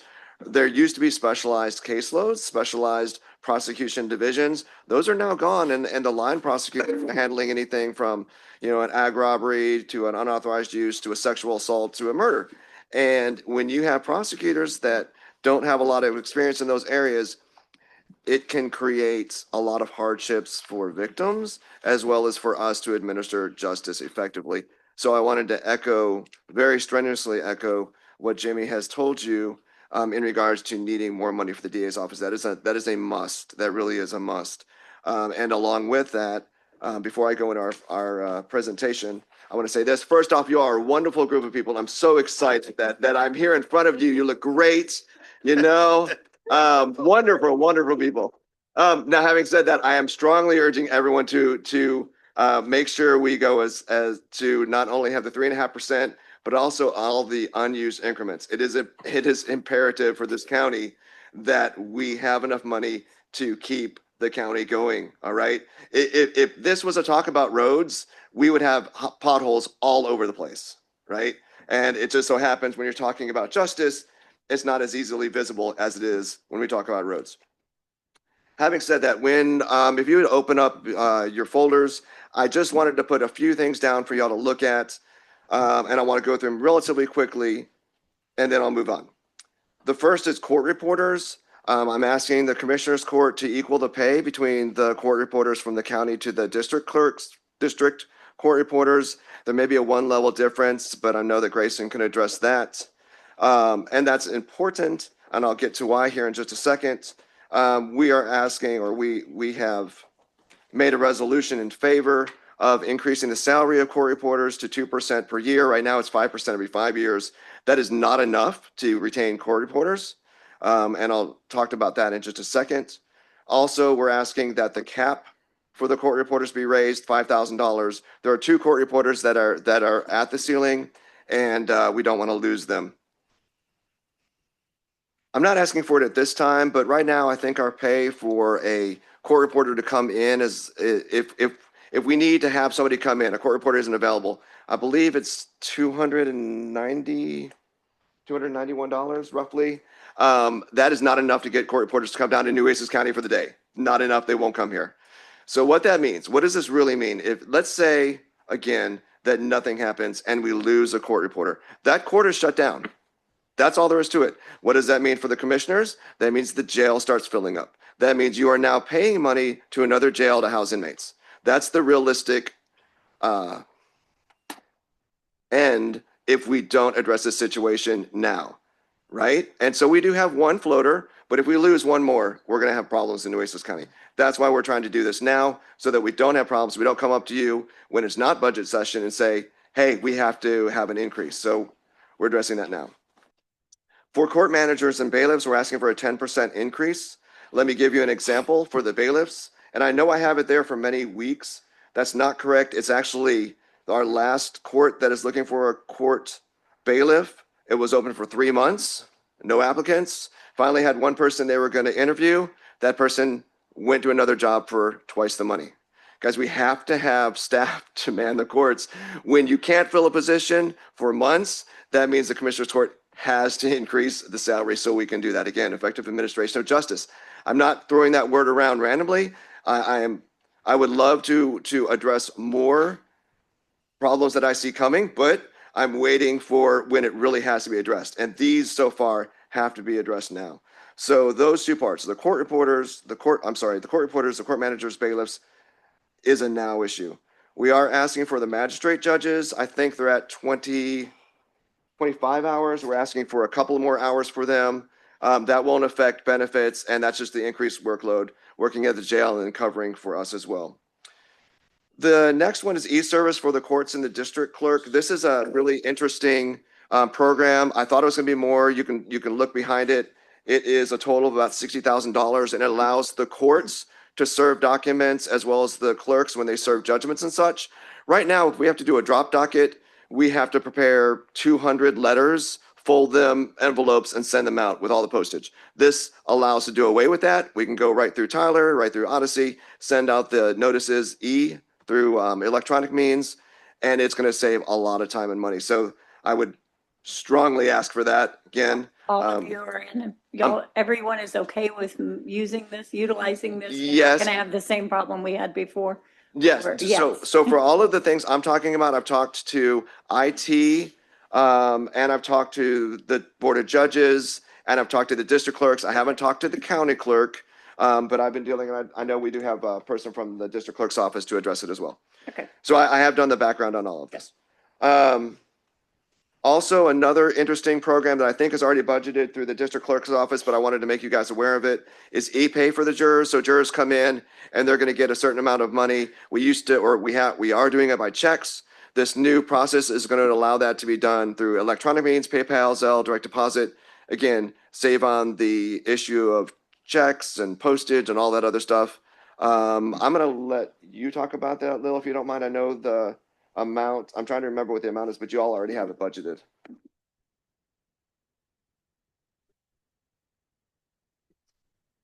Okay, I'll get that to you. I know that it's been in budgeting. Grayson, you might have it. I know that we've had a meeting about it and talked about it. Finally, last is this statutory increases for judicial salaries. We are asking for the Commissioners Court to follow what the new law is out, and that is an increase in pay for the county courts, as well as an increase in the county supplement for district courts. Again, I know that you guys have a lot of people that you're talking to, so I thought I'd lay it out there for you. If you have any questions, please don't hesitate to talk, but I thought I would yield the rest of my time. I have one more question Sure. before anybody else. I know at the top you said you're asking for a 2% increase in salary for court reporters every year. Is that, you already have a 10% that you can We do. impose, that wouldn't change yours at all. No. You're asking for that in addition to the 10% that you can. You No. don't do it every year, but you can. We can, Yes. but that's not what we're doing. We have a schedule right now, which is 5% every 5 years. That's not enough, and so we're just asking for 2% every year. So no, you're right, we I can just go want up a 10%. clarification, so Right. yes. And the reason, and thank you for that leading question. I'm hoping that the Commissioners Court see that we're not just asking for the money that we can ask, right? These are necessary things. I want y'all to consider that. Again, some of them are for the administration of justice. I'm not going to reiterate what I said, but and being, very honest with the Commissioners Court, I like that we're able to work together. I look at every commissioner here. I know that I can talk to you. We're here. And so I like the relationship that we have. So don't think that I'm asking for this without a very substantial reason for doing so. Please accept the 3.5% and the increments that we need. Any other questions, anybody? Yeah, can I say something real ahead. quick in regards to it? When David was talking in regards to I support everything that we've talked about here. The Board of Judges does as well. What I would like to talk about is with the bailiff's office as well.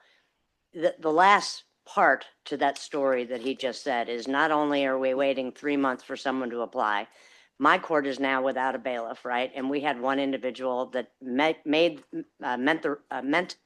requirements, and that individual just took a job somewhere else because they got more money. What that means is we have to reopen everything and send it out again. What that also means is that the sheriff's department has been sending over sheriff's people that are not out on the street, that are not doing different work for the sheriff's office because they're sitting in my office or sitting in my courtroom getting ready for trial or jury trial. Our court managers are, I always say when the lawyers are in front of me and they say, Judge, is it okay if I set this on Friday, or is it okay if I set this next Wednesday? And I say, my name's on the door, right? But Chrissy and our court managers, those are the individuals that really run our cases and run our courts. We try to be incredibly efficient for you all. And so I ask also that you all approve. And I know everybody and their brother's asking you for stuff, and I get it, right? But I really believe in the administration of justice, and it's not happening. So thank you very much. Thank you. Can I just ask a general question? So we had this conversation this morning with constables who came in and asked for extra people because they have to cover the JPs, the bailiffs, right? And so then, I thought, well, maybe we ought to just give bailiffs to all of them and not do worry about it. Now you're telling us that it's hard to get bailiffs because of the pay. I get it. But I'll ask the question in the reverse order. Is it better than to give the sheriff more people and make him provide y'all bailiffs than try to come up with individual bailiffs? I'm just asking it kind of reverse just to get an idea. Is that a better route? Then you have law enforcement officers in there. Not that I know the bailiffs, they're not all, if I remember, they're not all T-Cole and they're not all peace officers, and that you don't have to do that. Would it be better? Just a question, not trying to get anybody's business, but I mean, we're going through this. Right. Is that? It is a possibility, right? I mean, there are many different, or all the different counties have different ways of providing bailiffs. Sometimes it's through the sheriff's department, sometimes it's through different areas. I'd have to look, but I think at this point, at least, Nueces County is mandatory that the judges hire a bailiff. I'd have to look at that statute in the government code. So quite honestly, I think that would probably be for another year and another conversation. And I hear what you're saying, right? Do you give more money for the sheriff and the sheriff provide the bailiff? I think that would require some changes to the law. And then I would rather talk about that with the Board of Judges because that would be a pretty big change. Fair. But maybe, just like, I don't know what the Commissioners Court feels about it. It's just an idea because they asked a different way today. And If we're already in a bind, we can't push forward. right. And I'm like, okay, if it's hard to get bailiffs and it's about pay, is it? And then it's not, if your bailiff's out sick, they're going to send someone from the sheriff's office anyway, right? So then maybe It's just an idea, and I'm not, and that's fair. Go back to the board of judges and say, would it be better long haul? I get everybody's got their individual bailiffs that you like. I'm not trying to get bailiffs gone or anything like that. I'm just saying, from a process standpoint, could that be something that we look at and we say to the sheriff, okay, sheriff, we're going to give you, there's 10 courts or whatever there, I can't even remember, sorry. And we're going to give the sheriff 10 more people, but you got to provide bailiffs 24/7 for the courts. And that way you may not have the same person in there all the time, but you have a police officer or sheriff's officer, and it rotates. It's just an idea. It is, and I'd like to sit down and talk with you guys about it. I'd love to have a little, if y'all want to form a committee on that, I'd love to be on it as a local administrative judge, come up with some ideas and take it back to the board of judges. Or this, and here's a wild pitch out of right field. You know, we hire an outside contractor to supply security for this building. Why would we not consider doing that for bailiffs? If they were licensed peace officers through a contracted service. I would, and just off the And I'm cuff, just right? throwing it, I'm like Commissioner Chesney, I'm just throwing it Right. out there for discussion. Off the cuff, I would want to see what the cost is. I would be interested to know what that service actually charges the county per person. And I'm just basing this on private industry and what they are paying for contractors. I think some of those people are being paid $18 to $20 an hour, much more than what we're paying the bailiffs right now. And I think if we just increase the price for bailiffs, we would probably solve the issue. Well, Plus, this morning we had constables in here asking for more pay for bailiffs, more bailiffs. And my first question is, well, why are the constables responsible for furnishing bailiffs to begin with? It's in the statute. That's their number Yeah, one that job. I would have to look again. There is the government code that talks about it, and it's different for every county. There's two sections. One is one part, and the criminal code says the sheriff has to provide a bailiff if necessary for trial, and another part of the government code which talks about the judges shall appoint a bailiff for each court in Nueces County. I'd have to look at that. I'm not really prepared to address that without knowing the cost to it. Okay. But I'd certainly talk to you about it. I don't have Yeah. a problem. I mean, I'm always interested in finding more effective and cost-effective ways of helping the county. I mean, that's what we all should do. And better security for y'all. Oh, right? I mean, absolutely. No doubt. Not that your bailiffs aren't great. They're great. I had a bailiff at one point and he was great. And I wouldn't have traded him. But I'm just saying, to have a guy in there with a badge that's a police officer might add a little on. So just an idea. I'd be interested to know what the cost would be for that. But yeah, I mean, just, right. So just so I was looking at a security contract right now with SecOps, and an armed security officer is around $18 an hour, which is more than our bailiffs are making. So I'm in agreement with getting with the Board of Judges, pulling the government code and everything that Judge Stith referenced. But I will add our personal bailiffs. My bailiff is a retired CCPD officer. He's commissioned by our sheriff. You know, he's maxed out with all of his credentials. But what our bailiffs do for us, in addition to just being in court and being a presence, they get things ready for a jury trial. My bailiff stays late at night to get the seating all arranged, get his juror cards out. He's there early in the morning doing that. They're looking up things on Odyssey. They do a lot for the court in addition to just being that law enforcement presence and tackling people if they need to. So they do some clerical work and a lot of other things, just so you know. I just wanted to throw that in. Yeah, and I'd like to agree on that too. So my bailiff is gone, right? And so I'm one of the courts, well, I'm probably the court now that is missing their bailiff. Macaulay took 3 months to get his. And I have to tell you, as much as I love the sheriff's department and the individuals that come over and help us, and one of them is here, Radar has been here, but we have sometimes somebody different every single day. So what happens is, you remember the movie Groundhog Day? It's the same thing over and over, but I have to teach it every day. We had to pick a jury the other day with my old bailiff, only because he'd been there 8 years, right? It took like clockwork. We know exactly where they are, how they line up. We bring them in. We were able to select a jury in an hour and a half, right? Even though I've got great people helping, right? They don't know the way that we do things. They don't know how to do that for that. And so every single time we do that, same thing when I issue a warrant. My old bailiff, as soon as I started calling a case, he would be the front door calling the name out 3 times so I could either issue a warrant or fine the guy. And so everything takes longer when you have somebody that you have to teach somebody to. And even as great as they are, and I'm so thankful for the sheriff's department for being here, and Radar, he's helping, and David Garcia has been helping this week as well. It's just, you know, we all do things differently, and we try to train our staff to be able to do them the most efficiently. And so I like your idea. I'd love to check it out and listen. But if we do something like that, it's going to have to be the same sheriff's deputy every day, or we're going to be reinventing the wheel. And so there you go. That's my 2 cents. Or like a pool that you trained, you know, if you had 10 of them. Yeah, and but you know trained them what? and- Judge Barkley and I do things 100% No, different. right, yeah, that was, Yeah, I and get it. Smith And- does things differently. So if I train somebody that comes in and does mine, and he is now 100% ready to deal with Judge Maderi, if all of a sudden he goes over to Judge Stiff's office, because I've sat on Stiff's bench, right, for different cases. He sat on my bench for different cases. We do things completely different. That would be the only thing. I think we should keep our bailiffs, but that's my opinion. I'm not taking your bailiff away. I don't have one, but It's just an I'd love idea. to have one. It's just an idea. And I just have a comment on the court reporters, so y'all know, we normally have 2 rovers. We've had an opening for our second rover since January and not a single applicant. So. Good. My other request for court administration, we have an administrative secretary who is currently part-time, where I'm asking to add her 10 hours a week. She gets paid benefits currently, just asking to make her full-time for an additional 10 hours a week. And then also asking for Javier, our interpreter for the county, who serves all areas of the county, for a raise, and I moved him up a pay grade. Thank you. We appreciate it. Are y'all, is that everything? I think we're done, yeah. Thank you.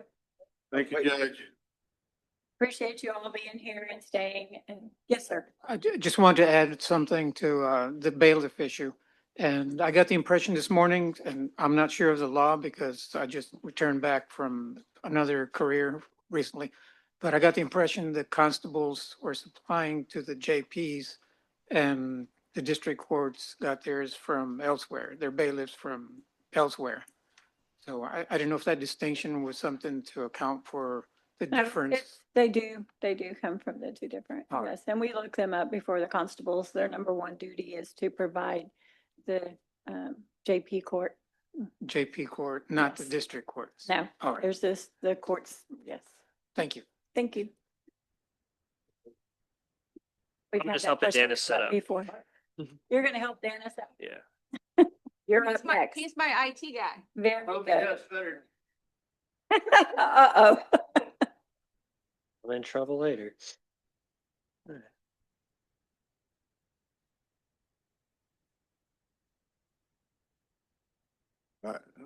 You know, even the auditor said that we're paying $18 an hour, but we don't have to pay their insurance, and a whole bunch of other stuff either.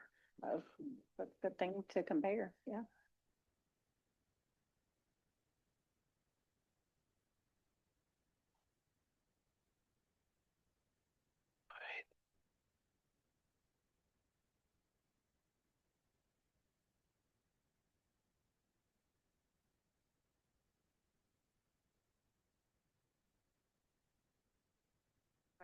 Yeah, just to open this up and then connect via Zoom. Just this, right? So let me go back to Zoom. Join.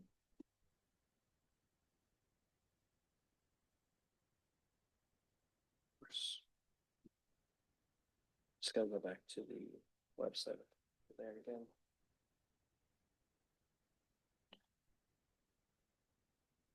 No, I believe it. Let's pick via Zoom. Launch meeting.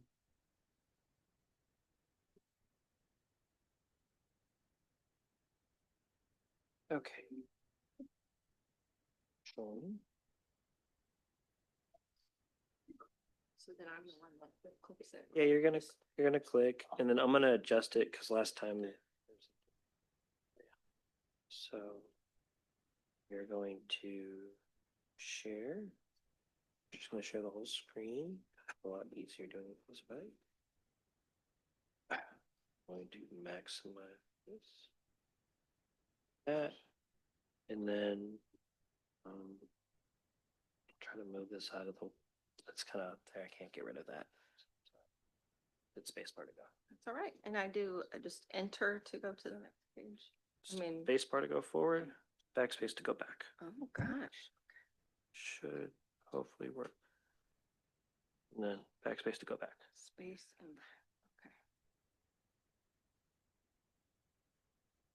okay. Okay, if you guys are ready, I can start. Ready when you are. Please proceed. Am I your last? Oh, no. Oh, okay. We're trying to keep things going. We are here till probably 5. Okay, well, I only have 15 slides. Perfect. So we'll see how quickly we can get through those.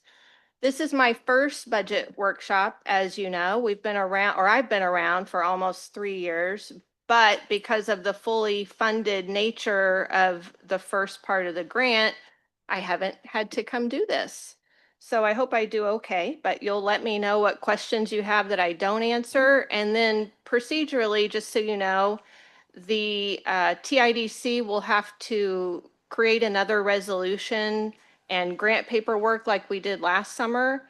And I would have to bring that to you all at court to have you approve it. So there is another opportunity for me to answer questions very soon. So I'm going to start with just a roadmap. What I hope to get through is first to show you, especially you, Commissioner Chesney,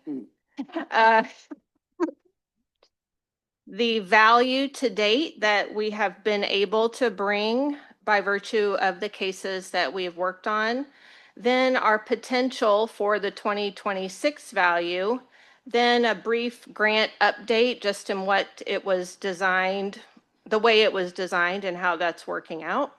And then my favorite part, some innovative solutions that we've been able to work towards. And then finally, budget summary. My budget part is pretty simple. It's basically an increase because you've never paid anything, and it would max out, it's around 355,000. That's 20% of the total grant of the budget. grant, yes. That's right. Okay, so we'll start with the money. So you'll recall that even though I started in November of 2022, we received our first appointed case on May 3rd, 2023. And every year, the auditor creates an indigent defense expense report, which some of you have talked to me about being familiar with, that reflects the total amount that the county has paid on appointed cases. So you'll see for 2023, that number was 4.3 million, and the cases that paid for totaled 10,376.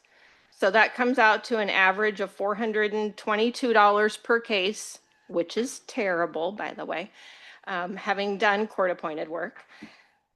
We handled 217 in that fiscal year. So between May 3rd, when we got our first case, and September 30th, we closed 217.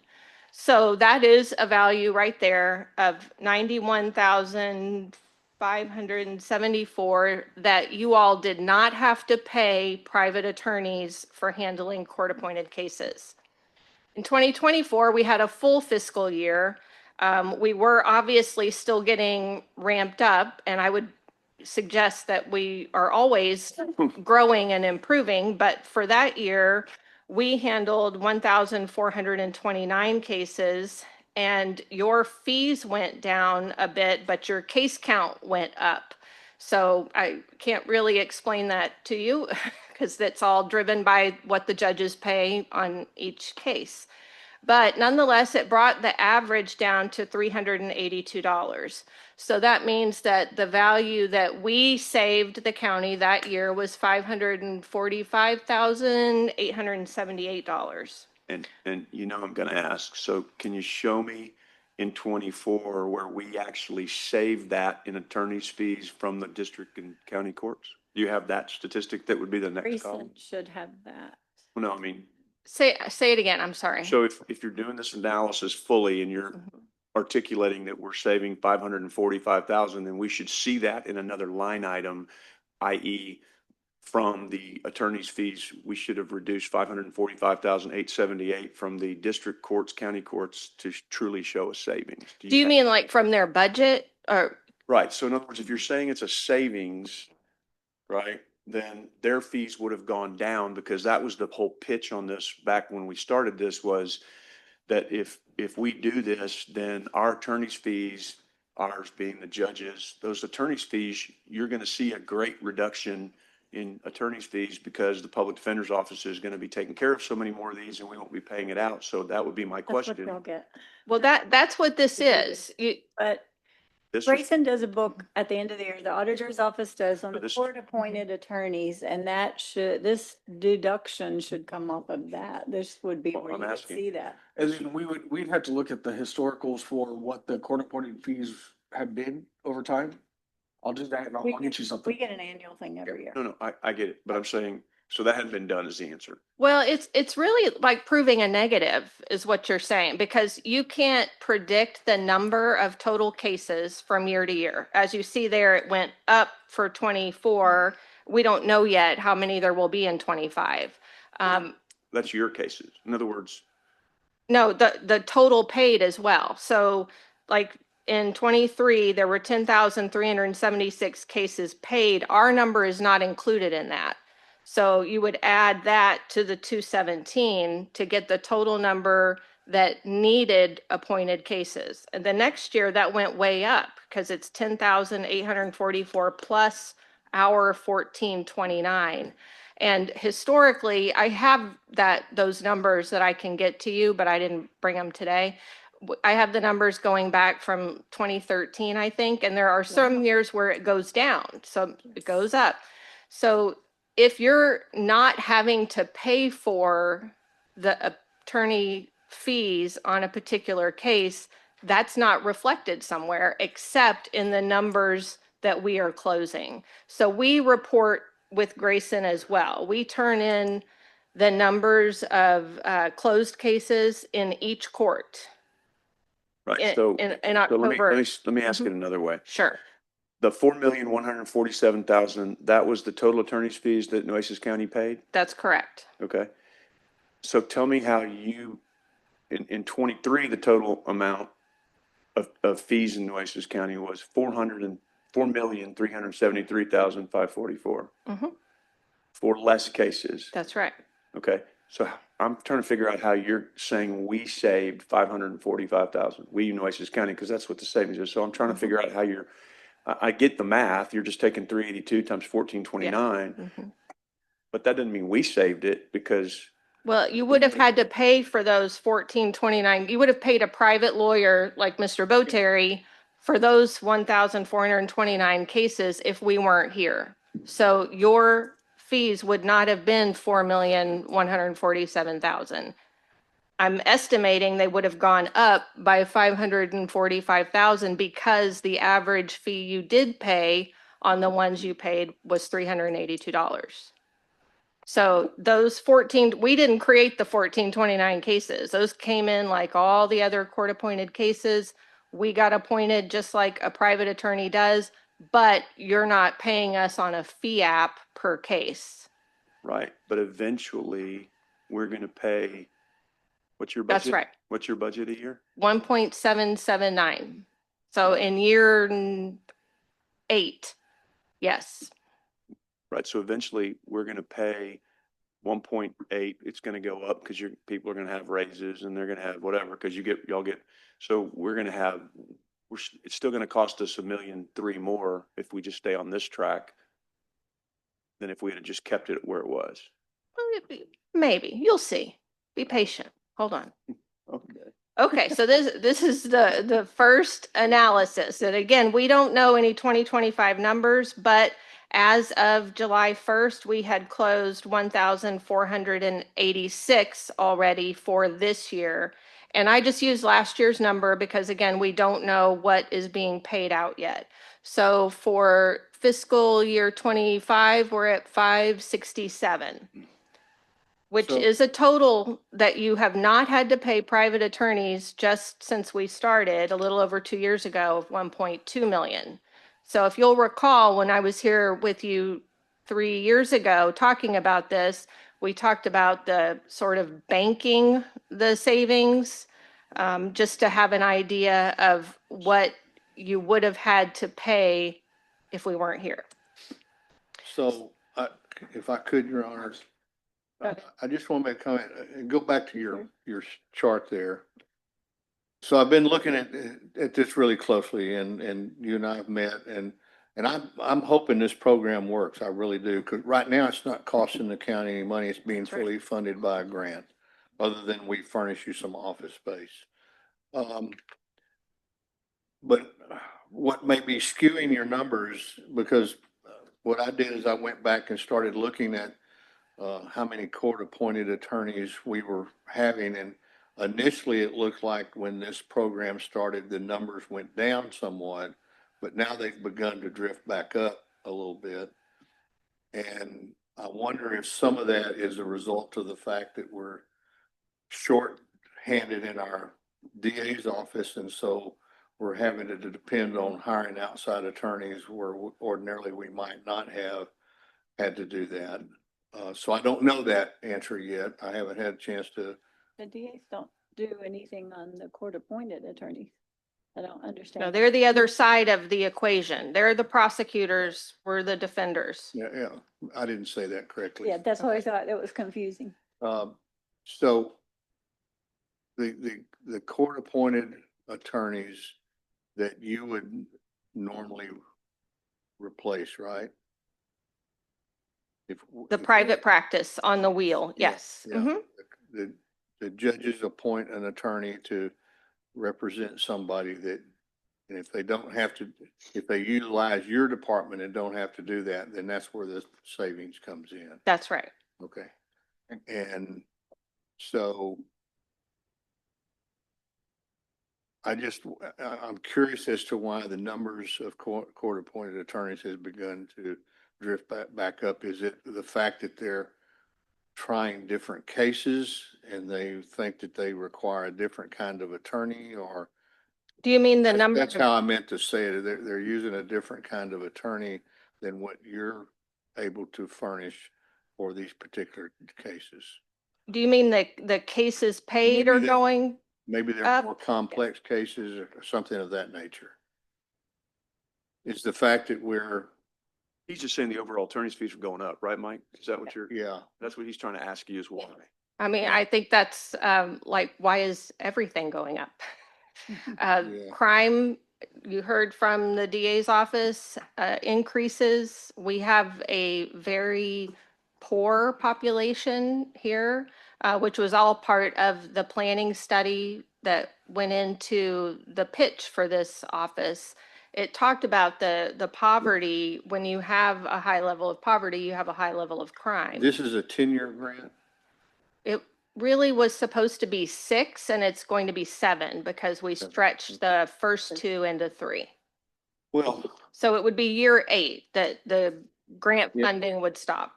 and I guess to fairly evaluate this, we really need a couple of more years worth of data, I think. But the two things I look at that this should be impacting are the court-appointed attorneys we hire and the jail population.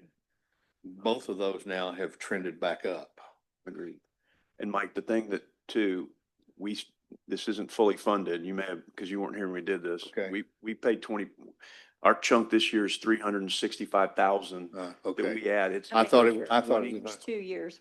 Yeah. This coming 20, year. 40, 60, 80. So, it increases every year. yeah. Uh, So we don't have 2 more years to analyze. okay, I got We you. got to get a hold Well, of this one quick. Then I think that's a real key issue for me is, because they've been sending us the jail population numbers and they're not decreasing. So we're not getting more people out of this building or out of the jail at least, because we've now added additional prosecutor. And I really hope I was really hoping this program would work because it's utilized all over the country. But for us, we have to, the proof's in the pudding, as you say.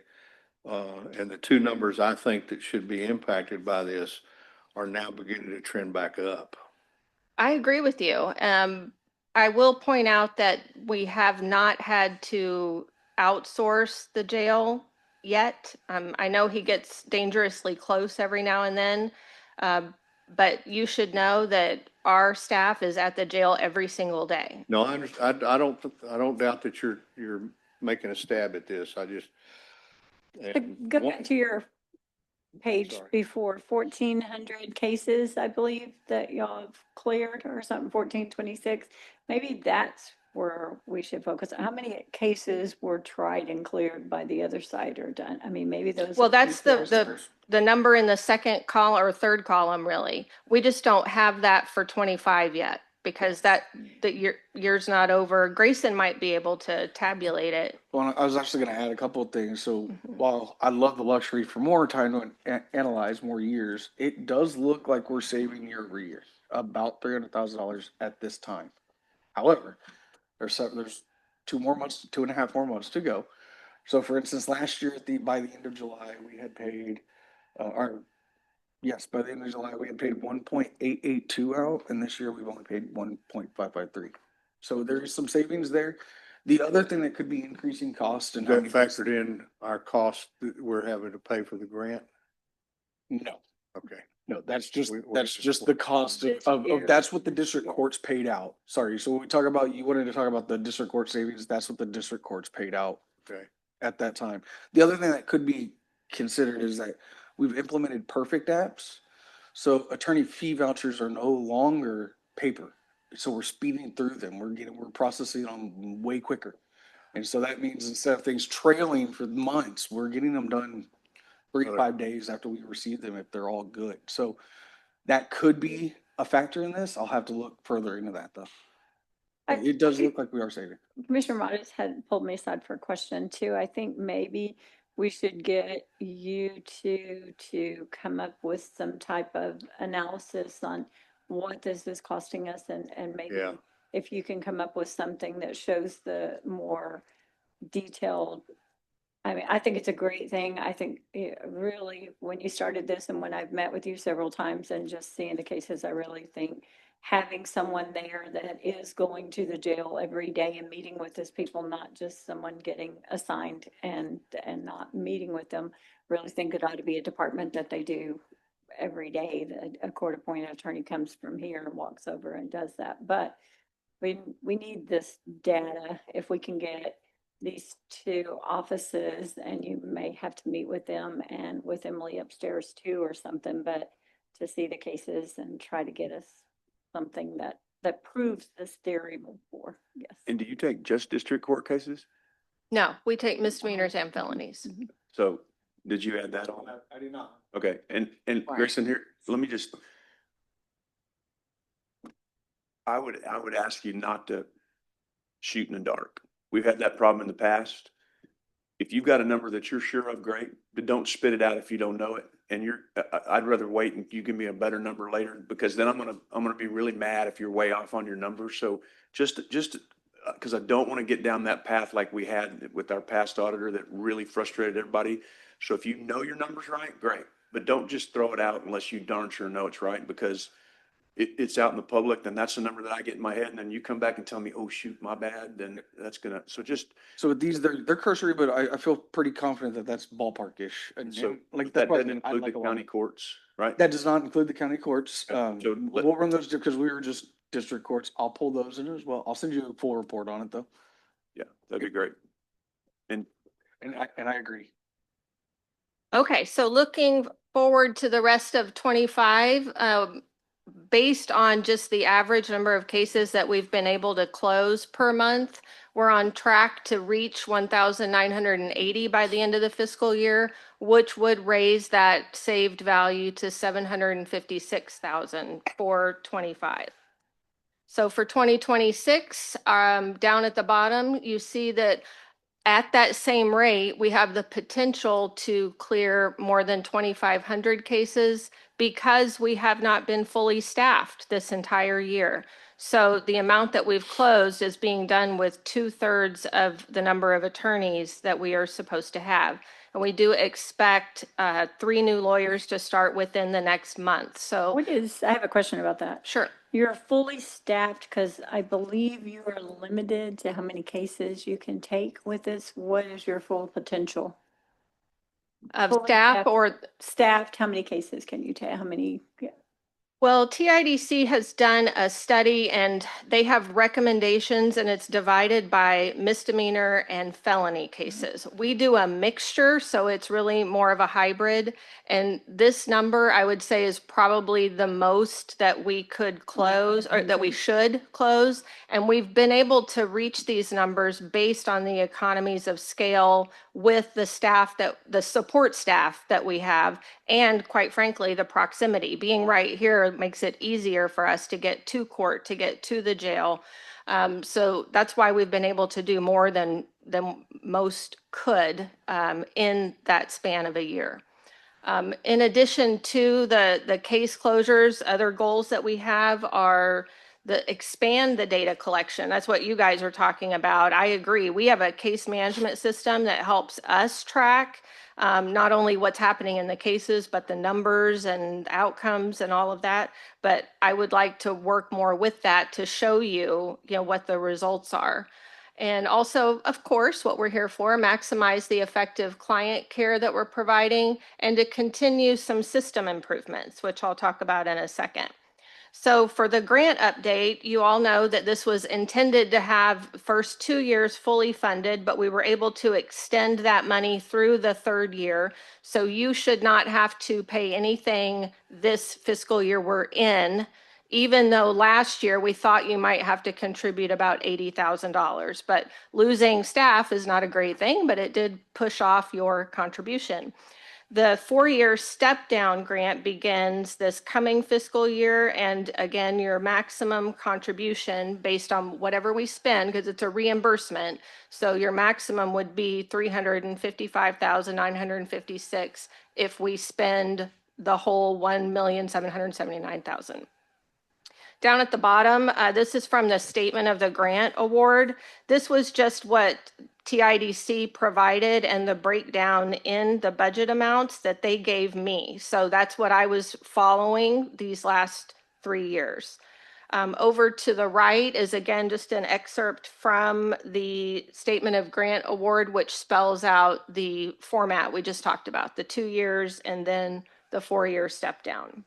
And Dennis, does that include the 355? Does that include any, I guess it can't because you don't know if the court decides to give pay increases or increase lawyer, whatever, then that would be more than that, right? No, it would not. I've got that in a later slide I can show you. Oh, okay. I'll let you get there. Thank you. Sure. Next is, this goes to your question, Judge Scott, with the numbers. So you'll see that here the TIDC was anticipating that our office could close 2,850 cases per year, but that was with the recommendation that our office be twice the size that it is. So with half the allotted number of people, we've been able to produce at a level that will get us pretty close to that. So I thought that was very interesting. Next is the innovative solutions. So I wanted to talk about this for those things that you can't really put a number to your point. This is value that I can't put in a chart, but it is really there. First of all, being in this unique position in the courthouse, almost in the room where it happens, almost at the table, I can see the system up close and personal from a defense perspective. You already had the prosecution in the building. You've got the judges. All the players are here except the defense bar. We come in one at a time to handle cases, except for with this format. And the format of a public defender's office is structurally designed to dig deeper. The proximity, as I mentioned, just being here makes a huge difference. Also, having the support staff and the infrastructure in place makes it much easier to manage our dockets. We're not doing it all alone, as I did when I was in private practice. The relationships that we've created with all the stakeholders fosters the collaboration that we use for improving the systems. And then the training and education that has been funded by TIDC so far has truly elevated our legal proficiency, especially within the complex mental health laws, and has exposed us to innovative solutions people are using in other jurisdictions. And we have considered and implemented some of those here. So I want to talk to you about a couple of case studies. First is Lenny. This is not his real name. That's what the asterisk means.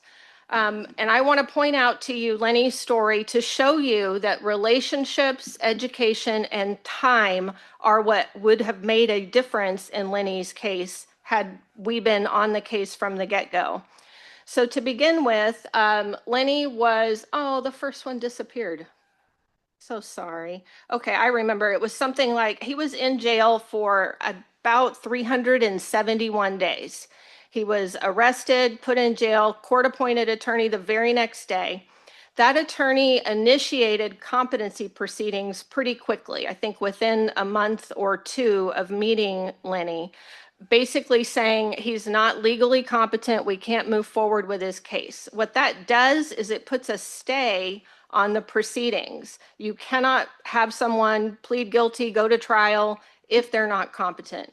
So the next step is to have an evaluation by a doctor to determine whether he is legally incompetent or not. And that never happened in Lenny's case for whatever reason. He waited 371 days in your jail, and eventually the lawyer had him plead guilty. So he's put on probation with the probation department referring him to MHID because he had some clear mental health issues. And their evaluation of Lenny revealed that he was intellectually disabled since birth and had an IQ of 48. They were able to get his records all the way back to when he was 2 years old. So MHID and probation both reached out to myself and the DA's office and said, we don't think this man belongs on probation. This is not working. So essentially, to fast forward, our office got appointed and we went into court and began the research and the process. And eventually we were able to undo that plea, which is not an easy thing. I don't mean to trivialize that. But we undid that plea, and Lenny he stayed in contact with MHID. They hooked him up with services, and he's living in a group home where he should be. So if you do the math on the 371 days in jail before the plea and all the attorney fees that you paid to that attorney, that is a savings that we can avoid going forward because we know the mental health laws better. Oh, there it is. It popped up. Okay. So the next one, I guess I had done some transitions and didn't realize it. So sorry. Okay, next one is Charlie. So this one's much more egregious. So Charlie was arrested and attorney appointed pretty quickly. The formal misdemeanor charges were filed 90 days later. 436 days after his arrest, his attorney initiated competency proceedings. I want to point out here that he was charged with a misdemeanor, and the maximum sentence for a Class A misdemeanor is 1 year in jail. So he had already maxed out by the time these proceedings were begun. 29 days after the proceedings were initiated, the case was dismissed and Charlie was released with no plan. 18 days later, he was arrested again, an attorney appointed. This time it was a felony. It was, just so you understand, he went into a building without permission because he thought he owned the building. So it was a burglary of a building. The formal charges in that case were filed 80 days later, and that attorney initiated competency proceedings quicker than the first one.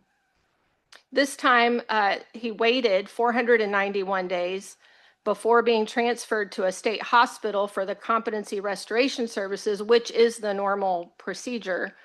And he goes to the hospital. He's there for 134 days, and those doctors conclude that he is not going to be restored. This is a permanent degenerative brain problem that is similar to dementia, which is why he thought he owned the building.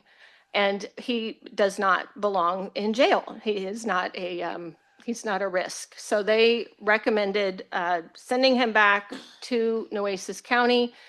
He gets back to Nueces County and he again sits in jail for 406 days. And this time, let's see, I can't see my last bit. Oh, he was released again, eventually with no plan and no services connected to him. So 41 days later, he had been free. He's then arrested for criminal trespass for sitting on our bench right out here outside the courthouse in the middle of the night. Over the next month, he was arrested 11 times for that same thing. The reason it was 11 times is that he was given PR bonds because the jail recognized that he was not an issue. He was, he did not need to be in the jail. And the DA's office knew they weren't going to prosecute him for the criminal trespass. But as soon as he got back to the bench, CCPD would drive by and pick him up and put him back in. It is much like a gerbil wheel where you feel like you can't get off. So this is when our office got appointed. We got appointed towards the beginning of these 11 arrests, I believe. So we saw that this was a problem, but he was out of jail sometimes before we could even meet him. So eventually there was one time in there where he stayed for about 9 days. So we got to him and realized, there's something amiss here, and did the research into his prior cases. So then I go to COC here, and let me explain that real quick. So continuity of care is in the health and safety code, and it gives us the ability to visit with stakeholders about our clients without worrying about HIPAA or the confidentiality. So I have a COC meeting at the jail every month with MHID, the jail admin, the sheriff is usually there too, and the behavioral health, Wexford, and the healthcare over at the jail. We sit there every month and we go through problem cases to see what we can come up with for solutions. It's really my clients that we're talking about, our office's clients, but sometimes these stakeholders ask me questions like what should happen in this particular case. So we got to talking about Charlie and put all our heads together and realized, what had happened before should not happen again. So what happened was he got approved for a grant that MHID has for a long-acting medication, which would help him remain stable. It does not cure his brain injury, but it helps him remain stable. So he was administered that medication while he was in jail, and we came up with a plan for him. And he was released after 48 days and went to Pathways, which is a respite center run by MHID. And he stayed at Pathways while they got him approved for benefits, and then they got him placed in a permanent care facility. And he has now been out of your jail for 230 days. So the point here is that having us in the courthouse, having us educated well with the mental health laws, and having us connected with all of these mental health stakeholders will make a much bigger difference for you long-term than not having us. These continuity of care meetings that I've had every month next door have just been so revealing. The first interesting thing was we realized we all spoke a different language. The mental health folks have their own acronyms and they talk in different terms than the jail medical folks than I talk. And so we've taught each other these different languages, and we're able to work together better now that we understand the roles that we each play.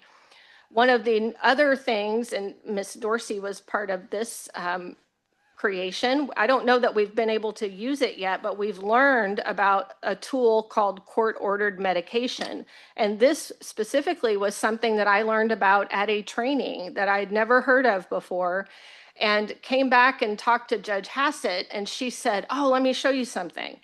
So she had received a bill from the state hospital in Vernon, Texas, where one of our not our clients, but one of Nueces County's clients was receiving competency restoration services.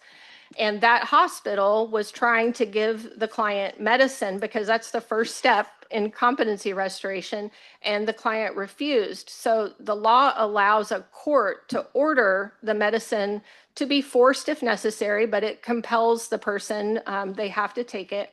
But if it's done at the state hospital, they can bill the county of origin for various fees for the medicine, for the ad litem attorney that is appointed. And so Judge Hassett's question was, if we're paying an attorney in Vernon, Texas, why don't we do that here? And I said, exactly. I just learned that we could be doing this here at my training.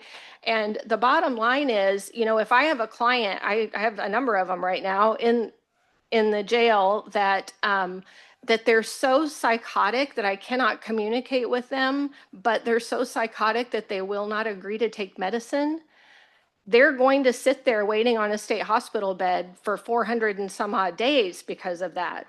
But the law allows us to go through this process for the compelled medicine, which will stabilize them quicker, and then they could even participate in the jail-based restoration services and possibly never go to the state hospital.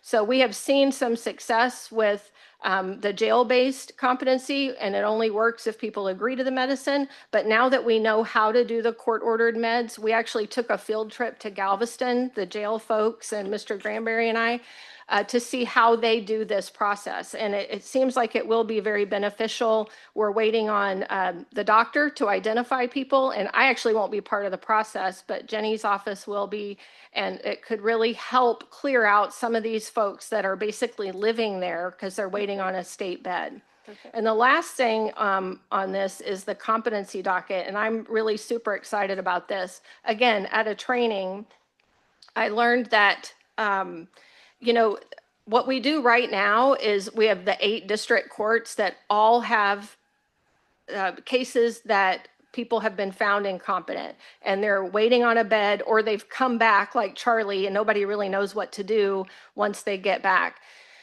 Well, part of the problem is the cases are common, but they're not common enough for most lawyers and most judges and the judges' staffs to become proficient in how to process these cases. So I suggested with my team, centralizing all the competency cases in one court. And Judge Bobby Galvan has agreed to do that because he already has a mental health docket that we help with. And all the judges are going to essentially, they're going to allow him to oversee any case that goes through the competency proceedings. And we have volunteered to handle all of those cases. So if a court-appointed lawyer has one and they are willing to withdraw, they can. They'll be paid for the time they've already spent, but then we'll take it home from there. That should start here in the next month or so. You got about 3 minutes. Okay. Okay. So I think we're at budget now. So this is the salary question, Commissioner Chesney, you asked about. And these are just the one on the left is the original TIDC breakdown of how the total budget would be subdivided. The total number there is at the bottom. On the right is where I have made some internal changes. Again, not the top line, but moving more money into salaries so that I can absorb any sort of increase that the court ends up voting for without having to ask TIDC for more money. TIDC is okay with this. I've talked to them regularly, and they support higher salaries, so they are obviously very supportive of us moving things around just to help with that.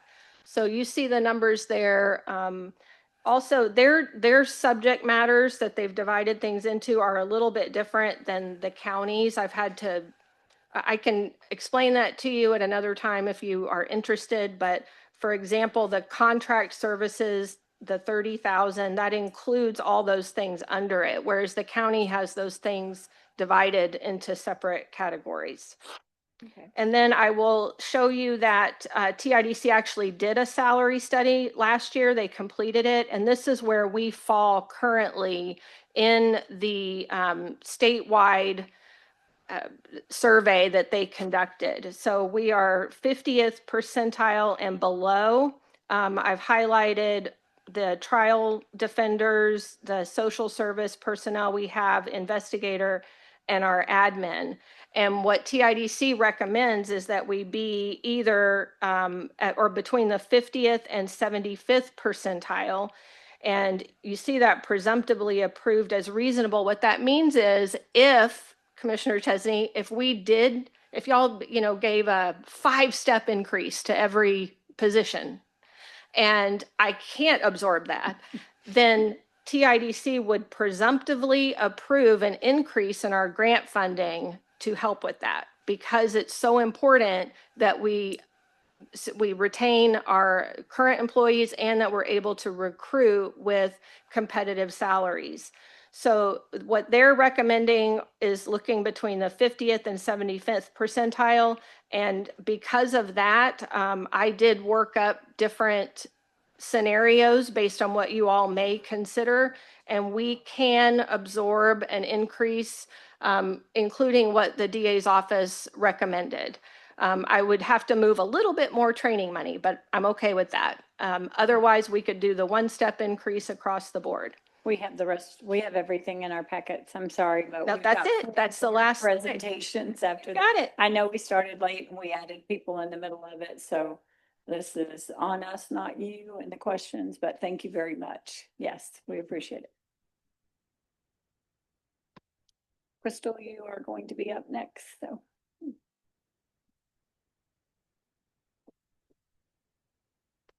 Hopefully it just disconnects me.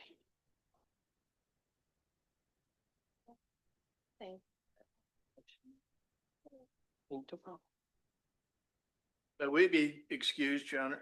You are done. Thank you very much for being here. I appreciate it. Yes. Jimmy, I don't think there's anything that excuses you, but you can leave, that's for sure. No, there never has been. Good point, Commissioner.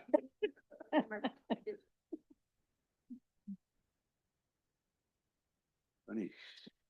Okay, Crystal, we have been here all day, so Yes. try to get our attention, if you will. Yeah. Do some So jumping there's one jacks or page. something. Yeah. Yeah. Make it exciting. Yes, I just have one page for you all. I know I send these monthly stats to you, and the judge and commissioner. So good afternoon. I'm gonna do this really quick. Thank you. So I'm requesting for the law library $5,000 for increase. As you'll see, our statistics on there that our circulation at the law library has increased from 1,400 for items borrowed there. So just an increase in our law library for books. That, and then for our county library, for our security, we want to increase that to 3,500. So that'll be an increase to 30,000 due to our programming statistics that you see on there and our programming attendance. And if y'all saw our summer school, summer reading challenge, actually, we have a lot of students coming in from different school districts. I sent that to y'all in your email, so hopefully y'all see that. If not, I can gladly give that to you on paper as well. But you'll see on those stats too, you have April and June, so the increase in that. You'll see those statistics are from July 18th, I believe. I think I gave you the June one. So you'll see those statistics on there on the summer reading challenge on there as well. And then how many people come into the library, 25,000, but total to all of our branches is 30,000. So all I am is requesting 3,500 for security, and then that's it. All the other ones are just balancing out our different key codes. So no changes in salaries, anything, just. I just have reclassifications on titles. So it's just a title change for the positions, no increase in salary. Thank you. Because of our programming, all the economic development going on in there, and then where our different programmings and all the kids coming in and patrons coming in from all the Nueces County. And that's my presentation.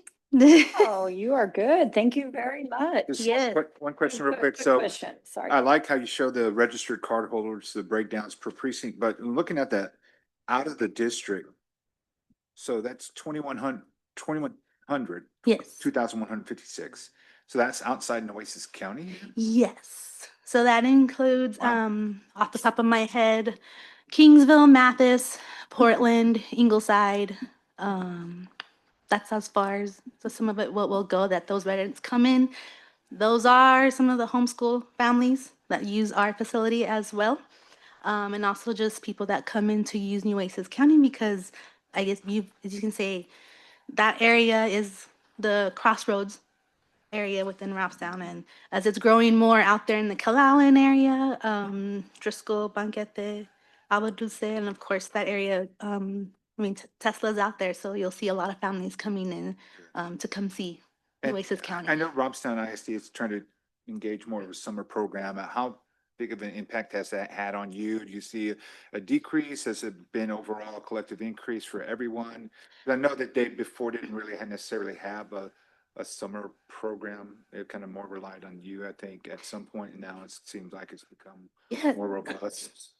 So different school districts do summer reading challenge. I know school librarians are doing it, but we as catering to everybody in Nueces County, we have seen an increase in Robstown ISD, Calallen ISD, TM, as far as also Port Aransas. They'll come out to out there, homeschool families out there in Precinct 4, and then just along 624, a lot of homeschool that will come in, but an increase in Robstown ISD. We really do a really good collaboration out there, involving our parks, involving inland parks from Precinct 2 to Precinct 3. We'll also sometimes go out there to Hazel Bays more, since there is an Eagle Eye Watch, so we'll do a story time out there since we'll do outreach. But that's mainly on our positions. We also thank all the departments when we go out to outreach to educate all the community about what the county does, especially with this coming up, the 250th American. We're going to do a lot of outreach to educate the county, school districts as well, what the county government does as well. And I know y'all do that here, but out there we like to just showcase the library and different county departments that do, sheriffs, county auditor, county clerk's office voting process. So that's what we want to showcase this coming year, but to educate the different school districts, especially Robstown ISD, Banquete ISD, and Agua Dulce ISD. Any way to capture the count of people who are using this with the story walk trails? I do have that number. It doesn't count on there. I have it on another stat sheet that we have due to the Barbara Bush Houston Literacy Foundation that y'all just passed yesterday. We have been keeping count, and I provide those stats to them, but I could also provide those stats to you. And because we've done that at the Oscar Ortiz Park, we're also doing it at the Sunrise Story Pond that will count. So it's a QR code that people can go in and see, but we've seen an increase at both parks, I would say walking trails. Yeah. And a nice little park being built nearby as well. Yes, that park will be being about, so that's why we're seeing increase. We see Oil Belt using the facility at the fairgrounds, so that's very good. Attracts everyone out there. They know about the facility. They're continuing to learn more about the library out there, which we do and educate, and we get great compliments from the people. They use the city of Corpus, but we do have to educate them. We are a county library and we facilitate, and that you commissioners are in charge of our budget. And that we greatly appreciate y'all's support, each and every one of y'all, and the increase with the playground out there, and then come and use and also see the story walks and then the parks use out there. So like tomorrow we are doing our picnic at the park.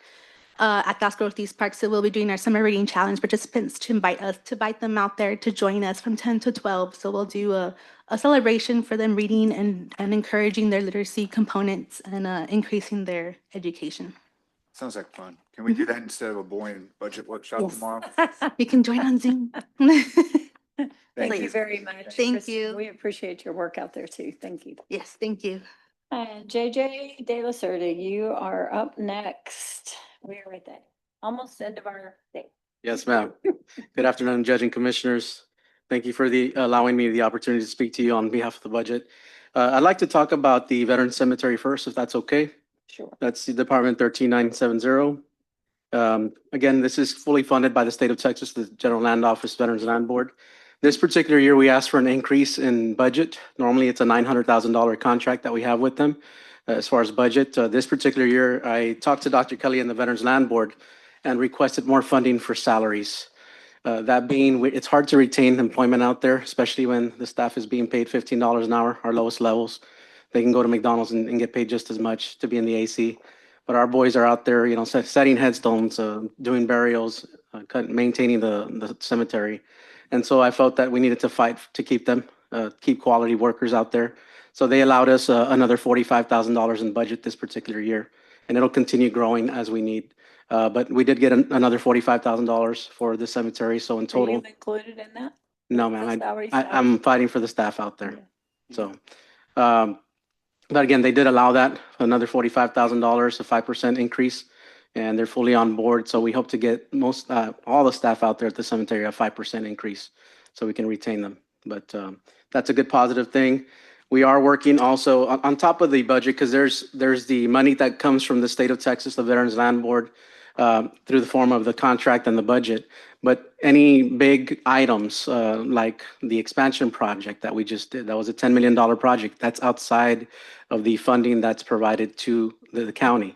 We're also working to do a roadway project there at the cemetery. That's another $80,000 that the state is funding.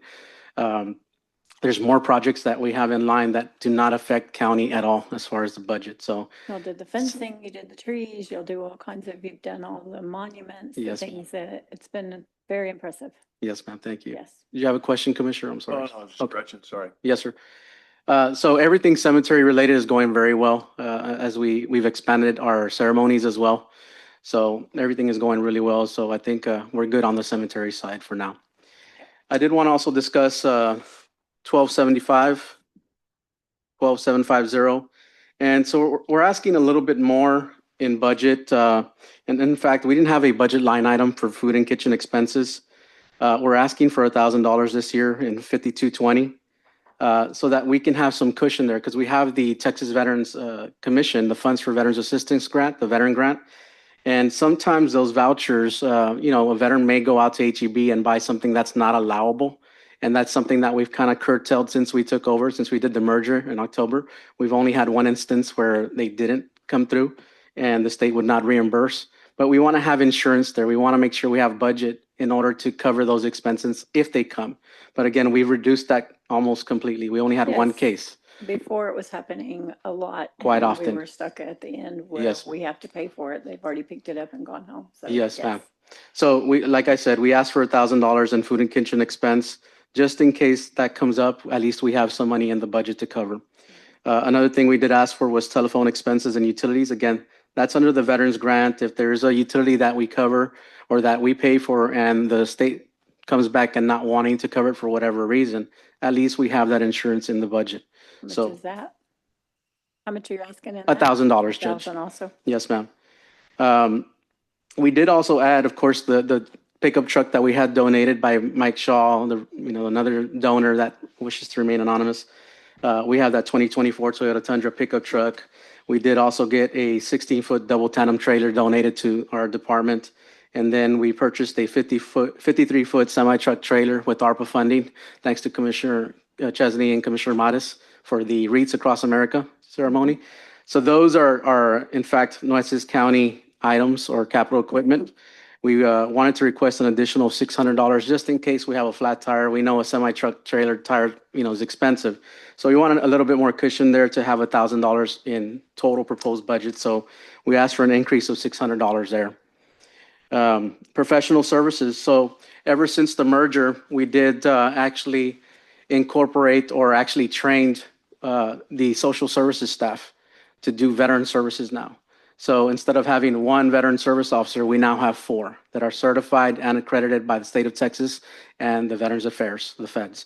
So in doing so, in order for us to continue doing claims, as we call them in the veteran world, there is a software, it's called VetPro, that we use in order to do the claims. It expedites our claim time and it gets the claims to the VA digitally, which is a lot faster for all of us. And it provides a better service for the veteran. So we asked for an additional $1,000 in order for all 4 of the VSOs. It's $495 per software, per license. We need 4. So we asked for an additional $1,000 so that each and every VSO can have the software so we can get that going. Other services, which is 5410. We did ask for $2,000. And that's just in case there's any non-reimbursable. So anything, again, that the vet grant does not cover that the state may kick back, we just want to have an insurance fund there in case anything's not approved. But again, we've curtailed that tremendously, 99% we will continue doing that, but we just want to have insurance there in the budget just in case this pops up. Travel and mileage, that's another thing that I asked for $1,000 because all of our 4 VSOs, we need to travel once a year. And we actually, we have 2 VSOs traveling next week to Denton, Texas. We have to have accredited hours in order to maintain our accreditation. And it has to be a minimum of 12 hours. There's a conference that's held every year by the state of Texas, and that's where we get our accreditation hours. So in order for all 4 VSOs to get that accreditation done, I asked for $1,000 so that we're completely covered for the travel expenses. So in total, that would be $4,000 in the proposed budget. It's an addition of $1,000 this year. And that's the only place once a year you can get that? You Yes, have to ma'am. schedule for that one conference? Yes, ma'am. Wow. Yes, ma'am. Mhm. I know it's No other it's not option. rational. Yes, ma'am. So again, and it allows us to network with the other VSOs and see what they're doing as well, see what works in winning a claim. So it really does help. Schedules, illness, I mean, Yes, ma'am. like, what do you do when you can't make that one conference? Do you Well, have we to use your schedule- Accreditation? We schedule with TVC in Austin, and they can do a one-on-one. Oh, But when okay. we can just knock it out, and we network and we get the hours that we need, it's a lot easier for all of us. Yes, ma'am. So that's it for the actual toast. Actually, let me just, there's one other thing that I wanted to mention. I did ask for a position, and I know we had discussed this last year. It was an ARPA-funded position. It was a caseworker 2 position. I did ask for $44,116 to retain that position if possible. We've learned, and I don't know if Ms. Teresa gave you the breakdown of man hours that we put together. If not, I can give this to you right now. But let me pass this out, actually.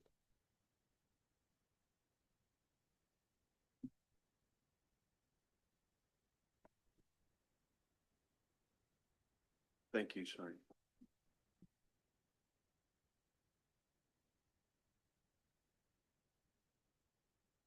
So this position you're talking about, didn't I help fund the position last? Yes, year, sir. right? That's Okay. correct. And it was a one-time, one-year thing? Yes, sir. Because it was ARPA funding. Correct, So sir. that's what this ask is about. Yes, sir. Okay. We'd like to keep this position, keep that worker. We've learned that our burials, if you look there, we've had 122 cases since the merger. Each burial takes about 4.5 hours, man hours to do. You multiply that's a lot of man hours in burials alone. So I've kind of broken this down for you based on the program that we do and the man hours it takes to get these done. And I was conservative with it. I didn't exaggerate it. I wanted to make sure that I give you the correct hours. It's a lot of work that actually comes with this casework that I didn't even realize that these social workers do. But there's a lot of investigative work that they do behind the scenes. They work with the sheriff's department. They work with the ME's office. They work with any and other agencies to determine whether this person is a pauper's burial, if it's a pauper's burial, or if not, if they have family, we look for the family. We have to contact the families. There's a lot of work behind the scenes that actually carries with this. And so with the burials alone, it's a big ask with the number of staff that we have on board right now. The TVCF Veterans Funds for Veterans Assistance Grant, that's the grant that we help with mortgage, rent, utilities, food, and transportation for our veterans. That takes 3 man hours per caseload. We did 340 cases this year, and that's a total of 1,020 man hours. Again, that's conservative. I didn't want to, overdo it. Claims. So ever since we merged, prior to the merger, we did about, when I was doing claims alone, I was doing maybe, I would say 50 to 75 claims a month. Since the merger, since we had the VSOs certified and accredited, we've increased that to 250 claims per month. We've really done some damage in helping our veterans. So it really helps our veterans and getting the need that getting them the help that they need to fight the VA for these benefits. And the beauty of the claims is that we don't help them on a one-time basis. We get them that win, and that helps them for the rest of their life because they get a check from the VA every month for the rest of their life. So it's a huge thing that we're helping veterans with. Phone calls. We get we get so many phone calls every day. We put that on there for you. Ceremonies. We've actually taken on a lot more ceremonies. We have the Field of Honor. We've got wreaths, of course, which you help us with as well. Flag for Flag, we partner with Chris Six, and then resource fairs. We do the Veterans Roundtable. We've kind of taken lead on the Veterans Roundtable, and then we do the radio show every weekend. So there's a lot of ceremonies and events that we do, and we're actively out there. We're actually working now to partner with other departments, like the Public Library in Robstown, Scott's department, the Inland Park, actually the coastal parks. So we're going to get help out to the rural communities and those communities to get veterans help that they need. So we're going to use those facilities. We're going to travel out there and do claims and do all the social work as well. We're also going to work with RTA. This is a new thing that we're going to call VSO on the go. We're working with the RTA to use their bus transit. We're going to have a VSO on the buses to travel up and down to help our veterans do claims right there on the spot. So it's a new program that we're creating to reach every single veteran across the county, and we'll be launching that next month. So we're very active, and of course, we do a lot with the Veterans Cemetery. We have the workers out there, which is 12 workers, but a lot of us in the office touch the cemetery. I'm out there 3 times a week inspecting the cemetery, and then we have people paying bills and handling phone calls, helping with everything we can. But so every single person in our department is touching both the social services side and veteran services side. And that's the beauty of what we've done, what you've actually done in merging the department together. I think we've knocked it out pretty well. But I feel that keeping this position would really, really help us continue going. So if possible, it's $45,000. We'd really like to keep her. We'd really like to, and we really need her. I wouldn't be asking you if it wasn't a need. So. Thank you. But that's all I had, Judge and Commissioners, as far as the budget. If there's any questions, I can answer those. I was at the, my wife and I went to a prayer service Monday night. Read his obituary yesterday during court. My wife's uncle also passed away, a veteran as well. And that ceremony was yesterday. I appreciate once again the court for allowing us to recess so I could attend his service at 11. Yes, sir. And you have a professional, courteous staff who are there who Thank you, made sir. a time of difficulty just very pleasant, and just the honorable sacred ground that it is.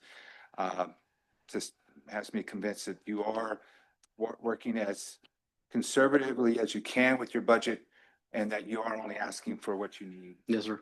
So that you have me at that, and not because it was family or friends who happen to be now buried side by side. Yes, sir. Because I know you just go in order, but also on the social services side, I had and I'll talk more about it when we have an actual burial. But I had a family member, very close family member, who'd been separated from our family for 30 years. Lost on the streets into addiction and other issues. And so it was social workers out of Bexar County that helped make a connection after that family member was discovered and had been passed for several weeks now. And so reached out to my family, and it impacted my family very greatly. And so we're still dealing with that. And so, just the work that the social workers do, and the fact that at the time it seemed like, what are we doing as a court to combine these services? But the fact that you're cross-trained now, because it's not just individuals who are non-veterans, but veterans who also happen to be on the streets. Yes, sir. Unconnected, the unaccompanied veterans that you honor. You just had one recently again. Yes, sir. All of those things that are combined into this one department, and to hear that many of your social workers are now being cross-trained to help support you and the work you're doing, I was scratching my head like, what were we doing last year, right? Like, I didn't want to see the cuts, but they were what they were. We decided as a court to make them happen. But the fact that you have married the two together and they're working so seamlessly just goes to show that we have a good model here for Yes, other sir. communities to learn from, and to hopefully follow the same as well. So just personally, I've been impacted by the services that you provide, not only for people that we know here in the county, but similar services outside the county that just are a testament to, budgets are a reflection of what your priorities are in your community. Yes, sir. And so we must, we all love our veterans, and we want to help those who are in need in our community, but we got to help support that with this budget. So I hope that we will. I know that we will. We'll work hard to find the money needed. But when you have all of these different services and all of these different groups that are helping you, how can we not say, yes, let's commit to that caseworker that we were fortunate enough to fund for 1 year and 1 year only, Yes, sir. and continue to have have that worker there. We're doing more with less compared to a year ago. I agree. So I hope that we can continue to live up to that because it's very important for our communities that are unhoused, that are in need of services to be connected with resources, and also, of course, most importantly, our veterans. Yes, sir. Well, thank you for that, Commissioner. And on the Veteran Cemetery side, I will say that we try really hard to make sure we do things right, especially since we have one opportunity to get it right, right? We don't do redos on burials. We have one opportunity to get it right. And so that's our benchmark. That's our line right there. We got to make sure we do things right the first time and the most professional. So we appreciate those comments, Commissioner, because we try really hard to make sure the families are taken care of. On the social worker side, I will tell you that I do agree with that. When you did this through Commissioner's Guide, I said, well, how am I going to figure this out? But I will say that it was a smooth transition because veteran services, when we do claims, it's almost like we're doing social work. And so it marries in a weird way, and it actually works very well when they're cross-trained. And the veteran community has accepted and embraced these social workers. And that's hard to do because the veteran community is about, I want a veteran taking care of me. And so we've broken through that line and they've accepted it and they've embraced it. So we appreciate it greatly. Great job. Thank you, ma'am. Any other questions, Judge Commissioners? Thank you very much. Thank you, We ma'am. appreciate it. Thank you. Edward, you're up whenever you get ready. Man, those are hard acts to follow, especially the needs for the law enforcement and the needs for the judiciary and all that. But that's one side of y'all's coin. So what I'm talking about in our presentation is the other side. So it's the children, the youth, the people, the seniors that use our facilities, that use our community centers. And so that's what we're trying to do. So I'm going to start with the inland parks.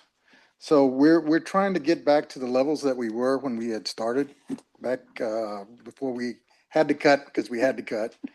And this is just a smaller attempt to get back to there. You know, it's going to be steps before we get to that point. So what we're doing here is we're asking for a little bit of additional equipment. Some of these costs are going to be because of the increased cost. And as you know, stuff's gotten more expensive.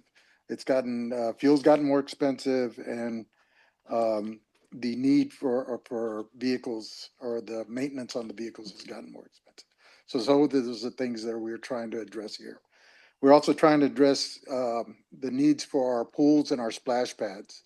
So, you know, those are big deals. We haven't been running them too much because of the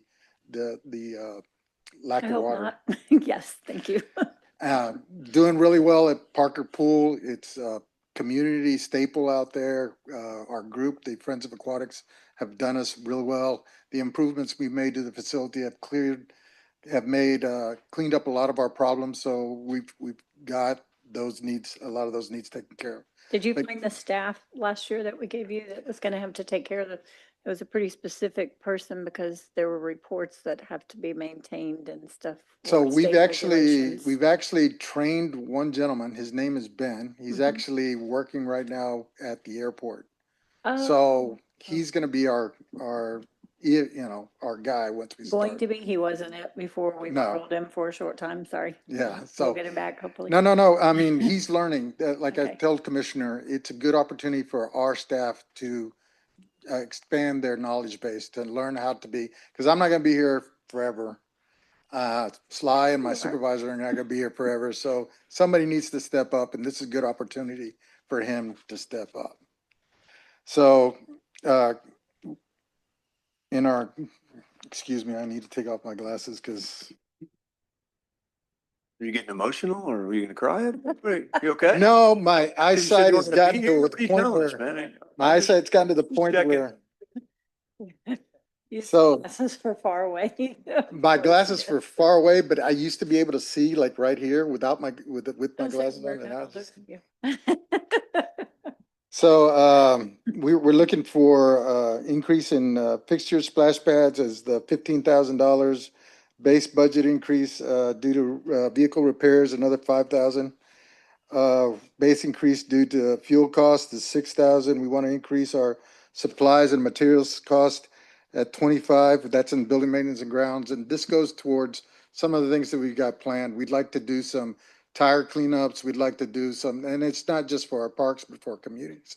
We're working with a grant with Commissioner Pusley right now that we're trying to set up to do a tire cleanup in Banquete. So that's something that we'd like to go back to doing. We do a lot of brush cleaning and we do a lot of garbage collection sites. Those are for the community. They help out in keeping the stuff from getting out to the streets. And it helps it from getting into our parks because notoriously our parks are some of the dumping areas where, so we try to get to it before it gets to us. We're looking at additional cleanups all through the county. We want to go to a Texas Parks and Wildlife clinic. And then we've got a Kubota excavator and a nifty lift is what we're looking for as far as capital items. We also have Two different pieces of equipment. two different pieces of equipment. One's a high lift to get us to the lighting structures because a lot of our ball fields and stuff have to be relamped. And then And the we other, do that? We don't just hire that out? what we generally do, and Commissioner knows this, is that we get our partners, our community partners, to help us out. So say for instance, in City of Robstown community, then the Ortiz Park, we get the City of Robstown to come out and bring us their lift trucks when they're available so that they can help us relamp the lights. Relamp, is that like light bulbs? Light bulbs. Thank you. Okay. Like this is like the first install. Yes. So, and it's gonna go towards our new, like, we work well with the Veterans Association and we work well with the libraries and we work well with the law enforcement because we help support each other throughout our different initiatives. So, the walkways with the reading, the walkways with the events are very well. So in our community services side, we serve approximately 365 seniors a day. We transport about 3,000.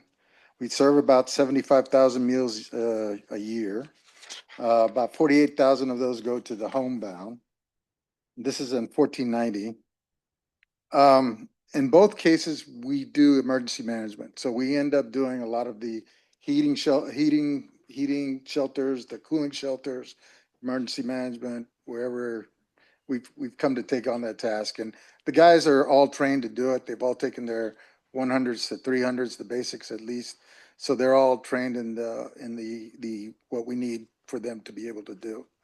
So we're asking for, I think, two-step increase. I know, Judge, that you're looking at it something broader. So we're willing to work with what your vision is.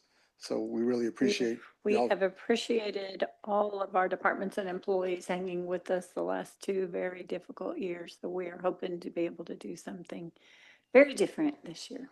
Yes. So we too also have a driver that we lost through the budgeting process that we would like to get back. Currently, there used to be the Driscoll driver. It's about a 33K position. They were there prior, and then we got the grant, and we're lucky that we have it. So that's what's filling in that. But we know that grant's going to go away in 2026. So we'd like to kind of get that position back. And then we have a no cost. We're just trying to reclassify custodian position to an operations clerk to where they can fill in where we need to fill them in and not just be maintenance. Our biggest need is we have about 11 vans, but 10 out of the 11 vans, 5 of them are 10 years or older. So we would like to kind of replace those. Those are our biggest need right now. We've heard that a lot, and we're already getting a presentation from the purchasing department on vehicles and that. And we understand the priority needs to be law enforcement. So, we're good with the decisions that were made.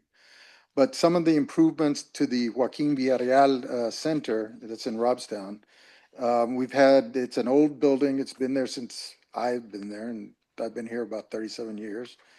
So the south side wall, the center, the handicap doors, we need to be redone. The front entrance with the ramp wall is detaching, so we need to get that restuccoed and reinstalled. The plumbing, needs to be kind of snaked out, redone. A lot of interior painting because the building is used for both the public and the seniors on daily basis, and we need to redo the parking lots. Driscoll Center, that building is being rebuilt now, so thank God, thank y'all, thank the court for pushing that agenda so that we can rebuild that one. Commissioner Pusley has been with us out there. He wants to do interior paint, some sealer tire replacement in the Berlanga Center. Again, chairs need to be replaced and maintenance on the main entrance door. In Bishop, we need to do AC replacement on the exterior units. So that's about a $50,000 gift. And then interior paint and banquete. So with that, those are the big asks that we have. Any questions? Do you get a copy of the capital items because they're not included? Yes. Okay, thank you. Mhm. I think we're good. Thank you very much, Edward. We appreciate it. Yes. And you are up, Public Works, Mr. Pimentel. Last one of the day. Judge and Commissioners, good afternoon. Yolanda's gonna go through our budget for Road and Bridge and also for the building budget. But before I get started, Judge and Commissioners, and Yolanda take over, I do want to mention that in our Road and Bridge, we maintain over 750 miles worth of roads. That's 750 miles worth of roads with our staff that we have. Our staff has decreased from the past 2 years because, Judge, we know we try to maintain and we try to keep up with the maintenance out within our roadways. And if you multiply that times 2, that's how many times we have to mow the yard. Right now, we have 6 mowers that are mowing the yard. We try to mow the 750 miles probably in a 1 year's time. This is the right of ways, the roads. The road Yes, right away. Yes, ma'am. uh-huh. How So many employees do you have in staff on Road and Bridge? approximately between, I'm gonna say 70, Yeah. 60 to 70, Judge. How many openings? So openings, we have approximately about, and I don't want to lie to you, Judge, and the Commissioners, I'm gonna estimate maybe 8, somewhere in that area, or less than 8. For Road and Bridge or everything? Road and Bridge, Commissioner. Yes, sir. Right now, I think the majority of them are probably a truck driver one, some truck driver ones and heavy equipment operators. But, and going back to the mowing, Judge, I know that now we're gonna include, include the detention facilities that were just constructed. Those have to be mowed, maintained. That's one thing that we all need to keep in mind, all of these things that, just like Edward said in his last presentation, these splash pads and things, we didn't take into account any of this stuff when we built these things, that there's maintenance and requirements that go on these now that we have these. Yes, ma'am. And some of those, now with the fencing, it's gonna require a lot of weed eating, a lot of cutting, a lot of mowing, and those type of facilities have to be maintained on a weekly basis versus us on a roadway that we maintain them once a year or twice a year. Why weekly? Because of the growth, Judge. I mean, If and we there, get rain. yes, well, plus there's gonna be water and stuff like that. Yes, ma'am. So, it's up to keep it upkeep and make sure that it looks nice. I mean, even though it's a detention facility, we still want to make sure that it looks nice and In be their clean. neighborhoods. Yes, ma'am. They're on the neighborhoods, Judge. So those are the 2 items that we are gonna, items that we're gonna have to probably include in our budget to have staff that we don't have, that we're gonna include as additional mowing and cutting within our right of way. But I'll let Yolanda go through our budget. Yolanda? Good afternoon, Judge and Commissioners. I guess I'll start with the Road and Bridge. We did have requesting some increase in our overtime to help us to keep our comp time down from all our employees. So we have 25,000 right now that was budgeted. We're just asking for another 10,000 for overtime. And We're asking for an increase in office supplies for, just to keep our operational needs are met. That 20,000 also covers the capital assets less than the 5,000. So that is all bunched up together. So if we request and TVs or any type of security, that falls under the office expenses. We're also asking for increase in our for our cell phone services. We do have a lot of field staff that has cell phones, so we could reach them during events when we have emergencies out in the field. They don't have cell phones right now?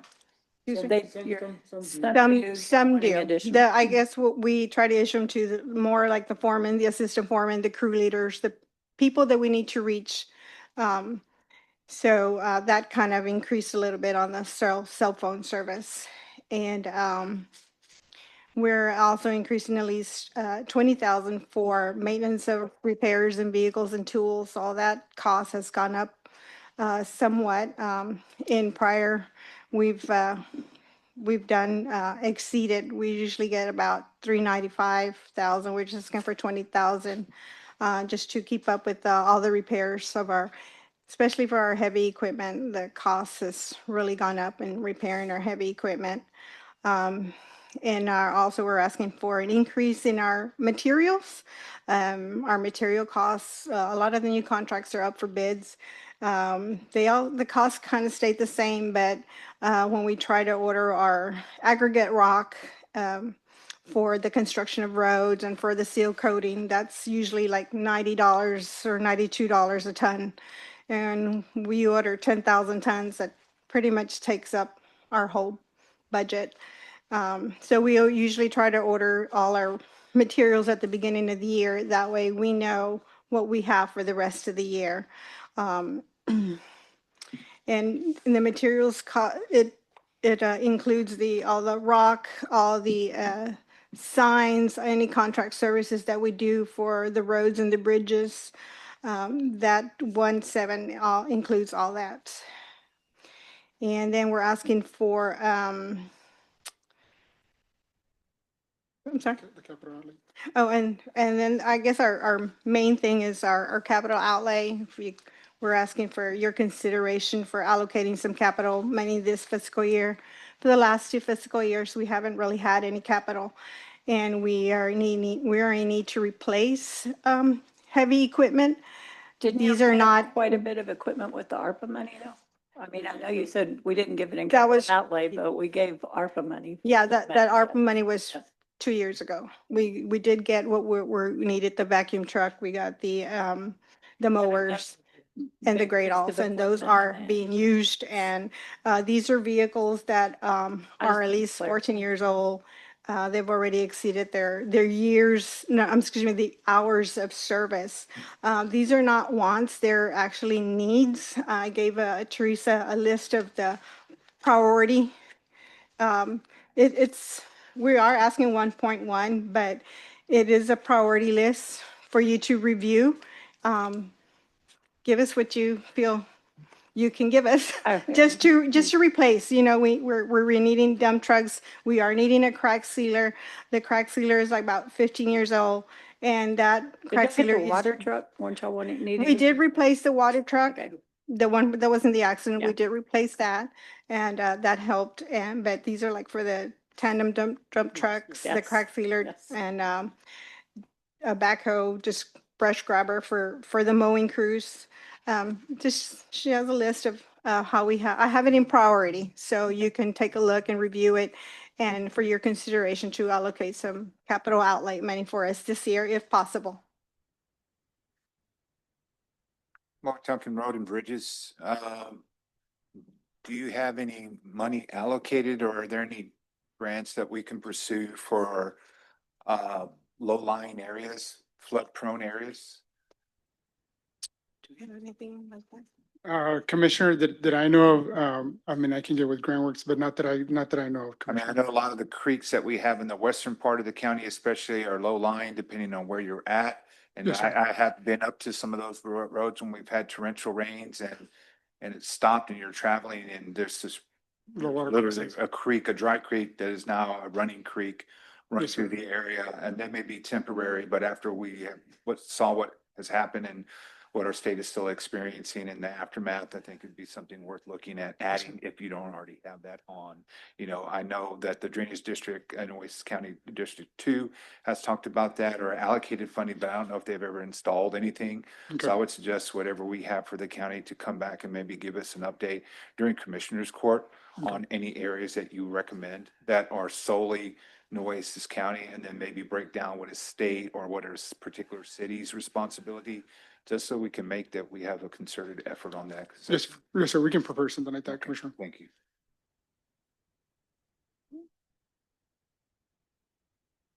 Okay, and then the next up was, we had, Thank you.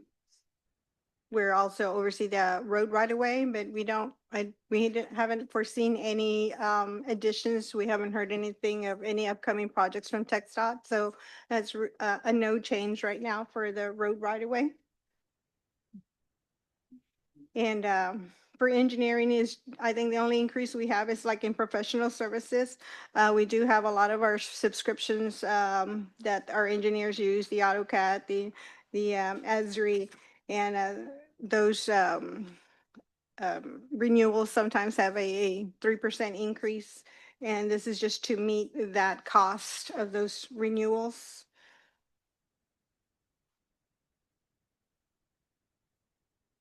Yep, and then that's all we have for engineering. And for our vector control, we're just requesting also, we have the vector control, they have some tablets that they use for spraying and for what sections they're spraying, what's going to come up. Their current tablets that they have will become obsolete because they're no longer going to be carried through Microsoft. So we're going to have to replace those tablets. There's 3 of them, 1 for each vector control truck. That's not on with IT and their rotation that they do on all of ours. That's not a part of their budget. No, Is that a different tablet? no, ma'am. These are tablets that keep track of the trucks where. I didn't know if they're- they came through IT's Yes, budget ma'am. as well. I know Yeah. all of our tablets and phones and everything else. Yes, goes through ma'am. them. Yes, okay. And just for your consideration to see if we can have funding to replace those tablets. They are very essential. They're working very well. They have all the equipment that they need and materials to do the spraying. Okay. And for our environmental enforcement officers, I'm just requesting funding they need some equipment, some cameras. They also need bulletproof vests. Our 2 new environmental enforcement officers don't have bulletproof vests. Do you have the 2 positions filled now? I know. Yes, one we time do. You only had 1. You have both Yes, now? no. Okay.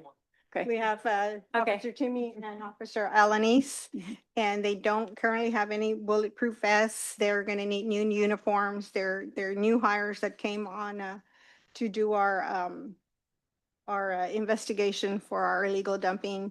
Did you want to come up and? Yes. I think Mr. Timmy wanted to talk a little bit about what they're doing currently for the environmental enforcement. Good afternoon. What we're asking on the video cameras, our 2 patrol trucks don't have any kind of video cameras in there. And it would help us do our job. We see somebody possibly dumping, we could press the button. Right now, I have to use this 10-year-old body camera. And I may not get it, and then it just officer safety. And we're full-time peace officer. We have to respond if we're working on environmental and they get a hot call for backup. It just makes our job safer. And with the new body cams, we're requesting it's the same as what the sheriff's department has that they're using. And so we take the body cam out at the end of the day, go to any sheriff's department, drop it in. It goes to the cloud. We'll never have to burn another CD ever. And that's a very expensive deal and it goes to court, the DA can pull the CD for court. And then we don't have to have the docking station at our office, which is $3,000 or $4,000. Then it Uh, kind of makes sense what the sheriff said then. He wants to put y'all in there under the law enforcement. Yes, ma'am. It's like, Oh, okay. it was a request this morning. Nothing's been Right. decided or anything. But I'm just, it's- if you're it's going just- and turning those in to his office for his oversight Right. and downloading, then it Right. And A little bit more that sense. saves. Yeah. We don't currently have any uniforms. We're deputized through precinct 3. So Jimmy gives us uniform shirts. yeah. And then my old vest is 15 years old. And everybody should Thank you. have standard equipment for all of our law enforcement, anybody, yes. And We've heard a lot about that today, so we're. yes, and the environmental enforcement, the reason that they're under Public Works, I know they're not under a law enforcement, but they can dedicate their whole time to illegal dumping. They take calls. They're mainly out in the field investigating, going up and down the county roads, especially they already know which are the areas that are most, where they can find the illegal dumping. And the tires is always a problem. So they look through the tires, they do their investigation, and once they do that, they make a formal report. And And I think then- we're all in agreement. What they do should be dedicated to what they do. Yeah, Wherever they wind up, it's And- theirs. and They I- should be doing that full Yeah, time. Yep. and I think that's why they've always been under Public Works, because that's what they do all day, is just do the illegal dumping investigation. And I know Timmy has been very active and already has cases out there to and citations for illegal dumping. Okay. And I think that's all I have for, and we do have, of course, our personnel. We also are requesting a two-step for all our personnel. I gave Teresa a spreadsheet, and it's just basically for all the road and bridge and engineering and all the buildings. It's what we have current and what we're requesting an increase, and the difference is just a recap of, and we did include only the two steps for all the, we did have in prior budget, we did have some positions that were reclassified and did get an increase. So those are we didn't include those positions to give an opportunity to the positions that haven't gotten an increase in a while. So that we're asking also for your consideration, just to take a look at the two steps. We do have a very active department. They're all hands-on and doing teamwork together.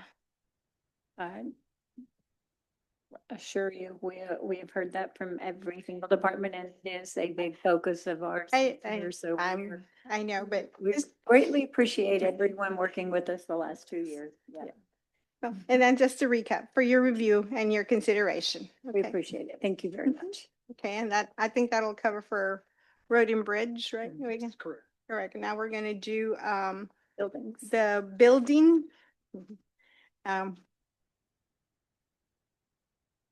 Nora's not here, so I'm gonna do my best, okay, with the building. She did request some overtime for the employees to cut down also on our comp time. She did ask for office supplies to meet their operational needs, and some increase in vehicles, maintenance and repairs for maintenance vehicles, and some small equipment repairs. I mean, yeah, for they have more of equipment that needs to be repaired. She's requesting 10,000 for that line item. And then we have the maintenance repair for the buildings and ground. In there, she did request a 9.7 increase. I did provide Teresa. I did Provide Teresa, I know, I did provide Teresa a spreadsheet, and what I tried to do it is to break it down for repairs and services that we try to do every year. Some get done, some don't, but we try to do as much of their services and repairs. And then the other, Some of these, aren't we taking care of with some of the ARPA money? Some of these we're addressing at least starting. It's not going to be enough by all means, but yeah. Yeah, well, some are judged, but some are additional stuff that needs to be done. I know there's some items that were discussed earlier Uh-huh. in the sheriff's department. Those are in there about their mold, I hate using the word, but the mold remediation. Yes. And also the, what was it, the steel that's being deteriorated inside the jail, and that's really cost, we tried doing, well, we did a project about 2 or 3 years ago. And I think like 200,000 was allocated from the sheriff's department to replace some of the steel that's being deteriorated. But that cost is real high because number one is when you get a contractor inside the jail and try to do welding and try to, cut areas. So it's not a fast process of doing the work. So in other words, instead of being competitive, the prices go up because it's just they can only go in there at a certain time. So it slows down the With process. them, I remember the ABM workers and stuff. Yes, that ma'am. was- Yes, ma'am. So that's the reason why some of that cost is in here. I think we included about $1 million. I don't see anything on here though, on this whole list on elevators, and they have been such a headache. One's down or they're robbing parts off the other one to get this side going. Yes, and ma'am. Still down, we understand, in the jail right now. And Yes, ma'am. And that's one of the number, we call it elevator number 8. But I think they're calling it elevator number 1. That elevator, we did get TKE to come in here and evaluate the elevator when it was broken down a few months ago. They determined that it was the seals. That's what TKE had told us. They came in and replaced the seals. They put the hydraulic fluid back in there. The hydraulic fluid came out. Now they're saying that it's the whole piston. So we're gonna get a cost for the whole piston, and we're talking about a 70, well, the piston pretty much goes all the way to the top of the building, so it's gonna be a costly deal. So we're waiting on a cost from TK for that. So that's something that we did try contacting them yesterday and the day before to give us a proposal for this budget, but they have not been able to provide that. So I'm hoping we can get that either by first part of next week. so do we have any idea what, it's time to start looking as well what the replacement cost would be if you continue to just put money in. Yes, ma'am. And I agree, Judge. I think. It's a new elevator cost. I have no earthly idea. And again, Judge, I don't want to lie to you on the new labor cost, but I know it's within the 100,000s. We're talking about Yes. probably 300,000, 400,000, 500,000, somewhere in that area. So it's something that we would have to get from TK also. I know we're going out. For everybody else to understand as well, the bigger problem and what we have had multiple conversations on and everything is we have so many different elevators here. It's not like you have a universal one. I know at one time I sat down with you and thought that we should order at least a spare part for one Yes, ma'am. elevator. So when it broke down, we would have it on the shelf And and it's we not. could get it. But there's no way to do that because we have, four different kinds. That's correct, Is- Judge. That's correct. Yeah, and This- that was just what was available. when Yes, we ma'am. did it, This- I assume, yes. Yes, ma'am. 7 years ago when I started here, Mhm. the tower elevators, my first day or second day here, only one elevator was working.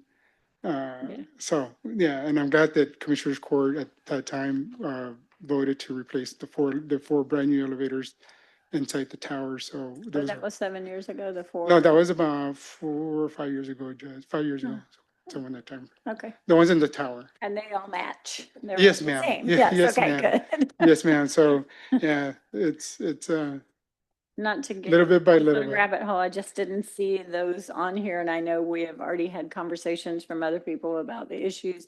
I know we've had issues right here with these in Yes, this ma'am. building. These are- Both of them being down. I think we took parts from the other side to get this side going at one point, and it's Yes, ma'am. It's lovely. it's an aging infrastructure, as I saw earlier in the Yes. presentation. Yeah. Yes, ma'am. Mhm. Yes. I'm sorry, Yolanda, go ahead. And going back to that, our big budget, I did do a little spreadsheet that also entails some capital project costs I know we need some roof repairs are direly needed for a portion of the annex building, the CCF and the Right Hope building. We're looking to fix the roof for the Precinct 3 yard in Robstown and the Bo Weevil building, what we call the Armory building. Those roofs need to be replaced and repaired. So I did in that spreadsheet that I gave Teresa, it'll give you a breakdown of what we're estimating for each roof repair. And the McKenzie Annex is needing a parking lot rehab. And so we're needing a mold remediation for the courthouse and the jail. And also there is the replacement of the rusting walls and bars in the jail, in the old jail. That would be a rust remediation that has also been mentioned, I think, in the sheriff's presentation about that needed to be done also. We've included it already in our capital projects cost. It's part of the 9 million. And it's part of that 9 million. How much did you get last year and how much do you have left in your? In our budget buildings last year, maintenance and repairs for these kind of things? Yeah, Judge, I think we have about we were budgeted 2.7. 2.7 million? And I think 1.3 is recurring expenses. Those are preventative maintenance that need to be done every year. That includes the janitorial, the elevator preventative maintenance, and all the filters for the AC. I think that I also gave Teresa a list of all the recurrings that we do for the building. It includes all the buildings: courthouse, jail, Polston, the Calderon. Do y'all have a list of the major repairs that y'all did with your budget? Because I know buildings and maintenance gets a budget for work too. I mean, do you have some sort of idea? I can provide that. I can provide that to you, Judge. And I understand kind of like our main cost where we spend most of the money is going to be in the AC, the mechanical, the HVAC. That's where all our cost goes to. It's consistently, I mean, you can put a unit today and then within 2 to 3 years, you're going to start having issues. So that's where most of our money is spent. That, and then also, we do a lot of work orders for the jail. The jails, we're constantly over there replacing things that are being. We know. Yes, ma'am. Yes. Yes, ma'am. So, we get about over 6,000 work orders a year. Okay. So. Okay. So there's a page here, the Behind recurring there, yes, expenses okay. for everything that they build out, or the cost for 1570. Okay. Okay, and then the last two items I have is the proposed recurring expenses. Should we do the IT warehouse, the Evans building, and the proposed recurring expenses for the new animal care facility?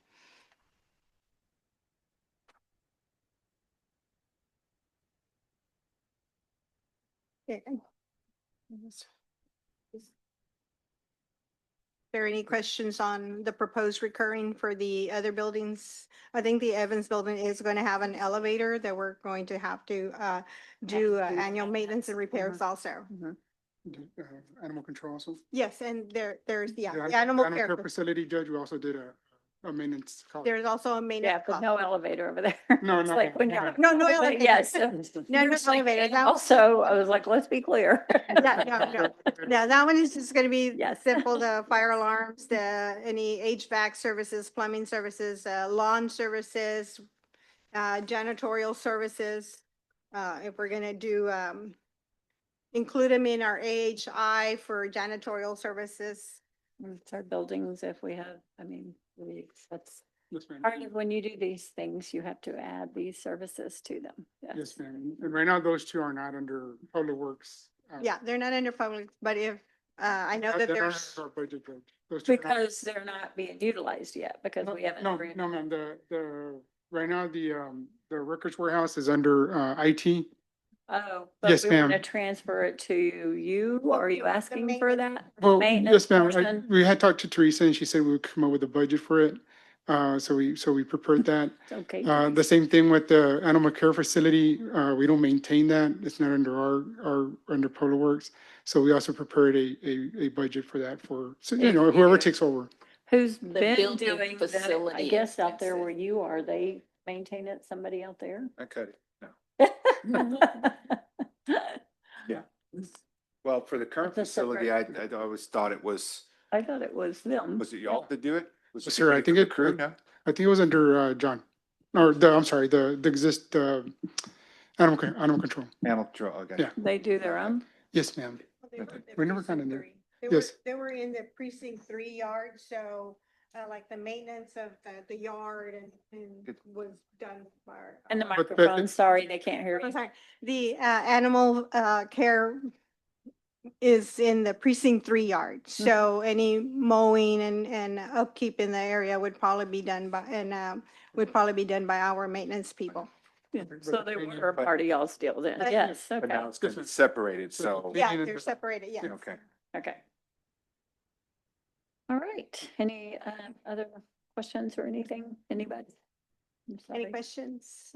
Okay, then that concludes Road and Bridge Public Works. Thank you. Thank you. Appreciate Thank it. you very much, Judge and Commissioners. Thank you. That was our last presentation. We'll be back tomorrow. It is 4:20 and we are done. Thank you all very much. Yeah, please. Tomorrow's only half a day, thank God. I know, how are you?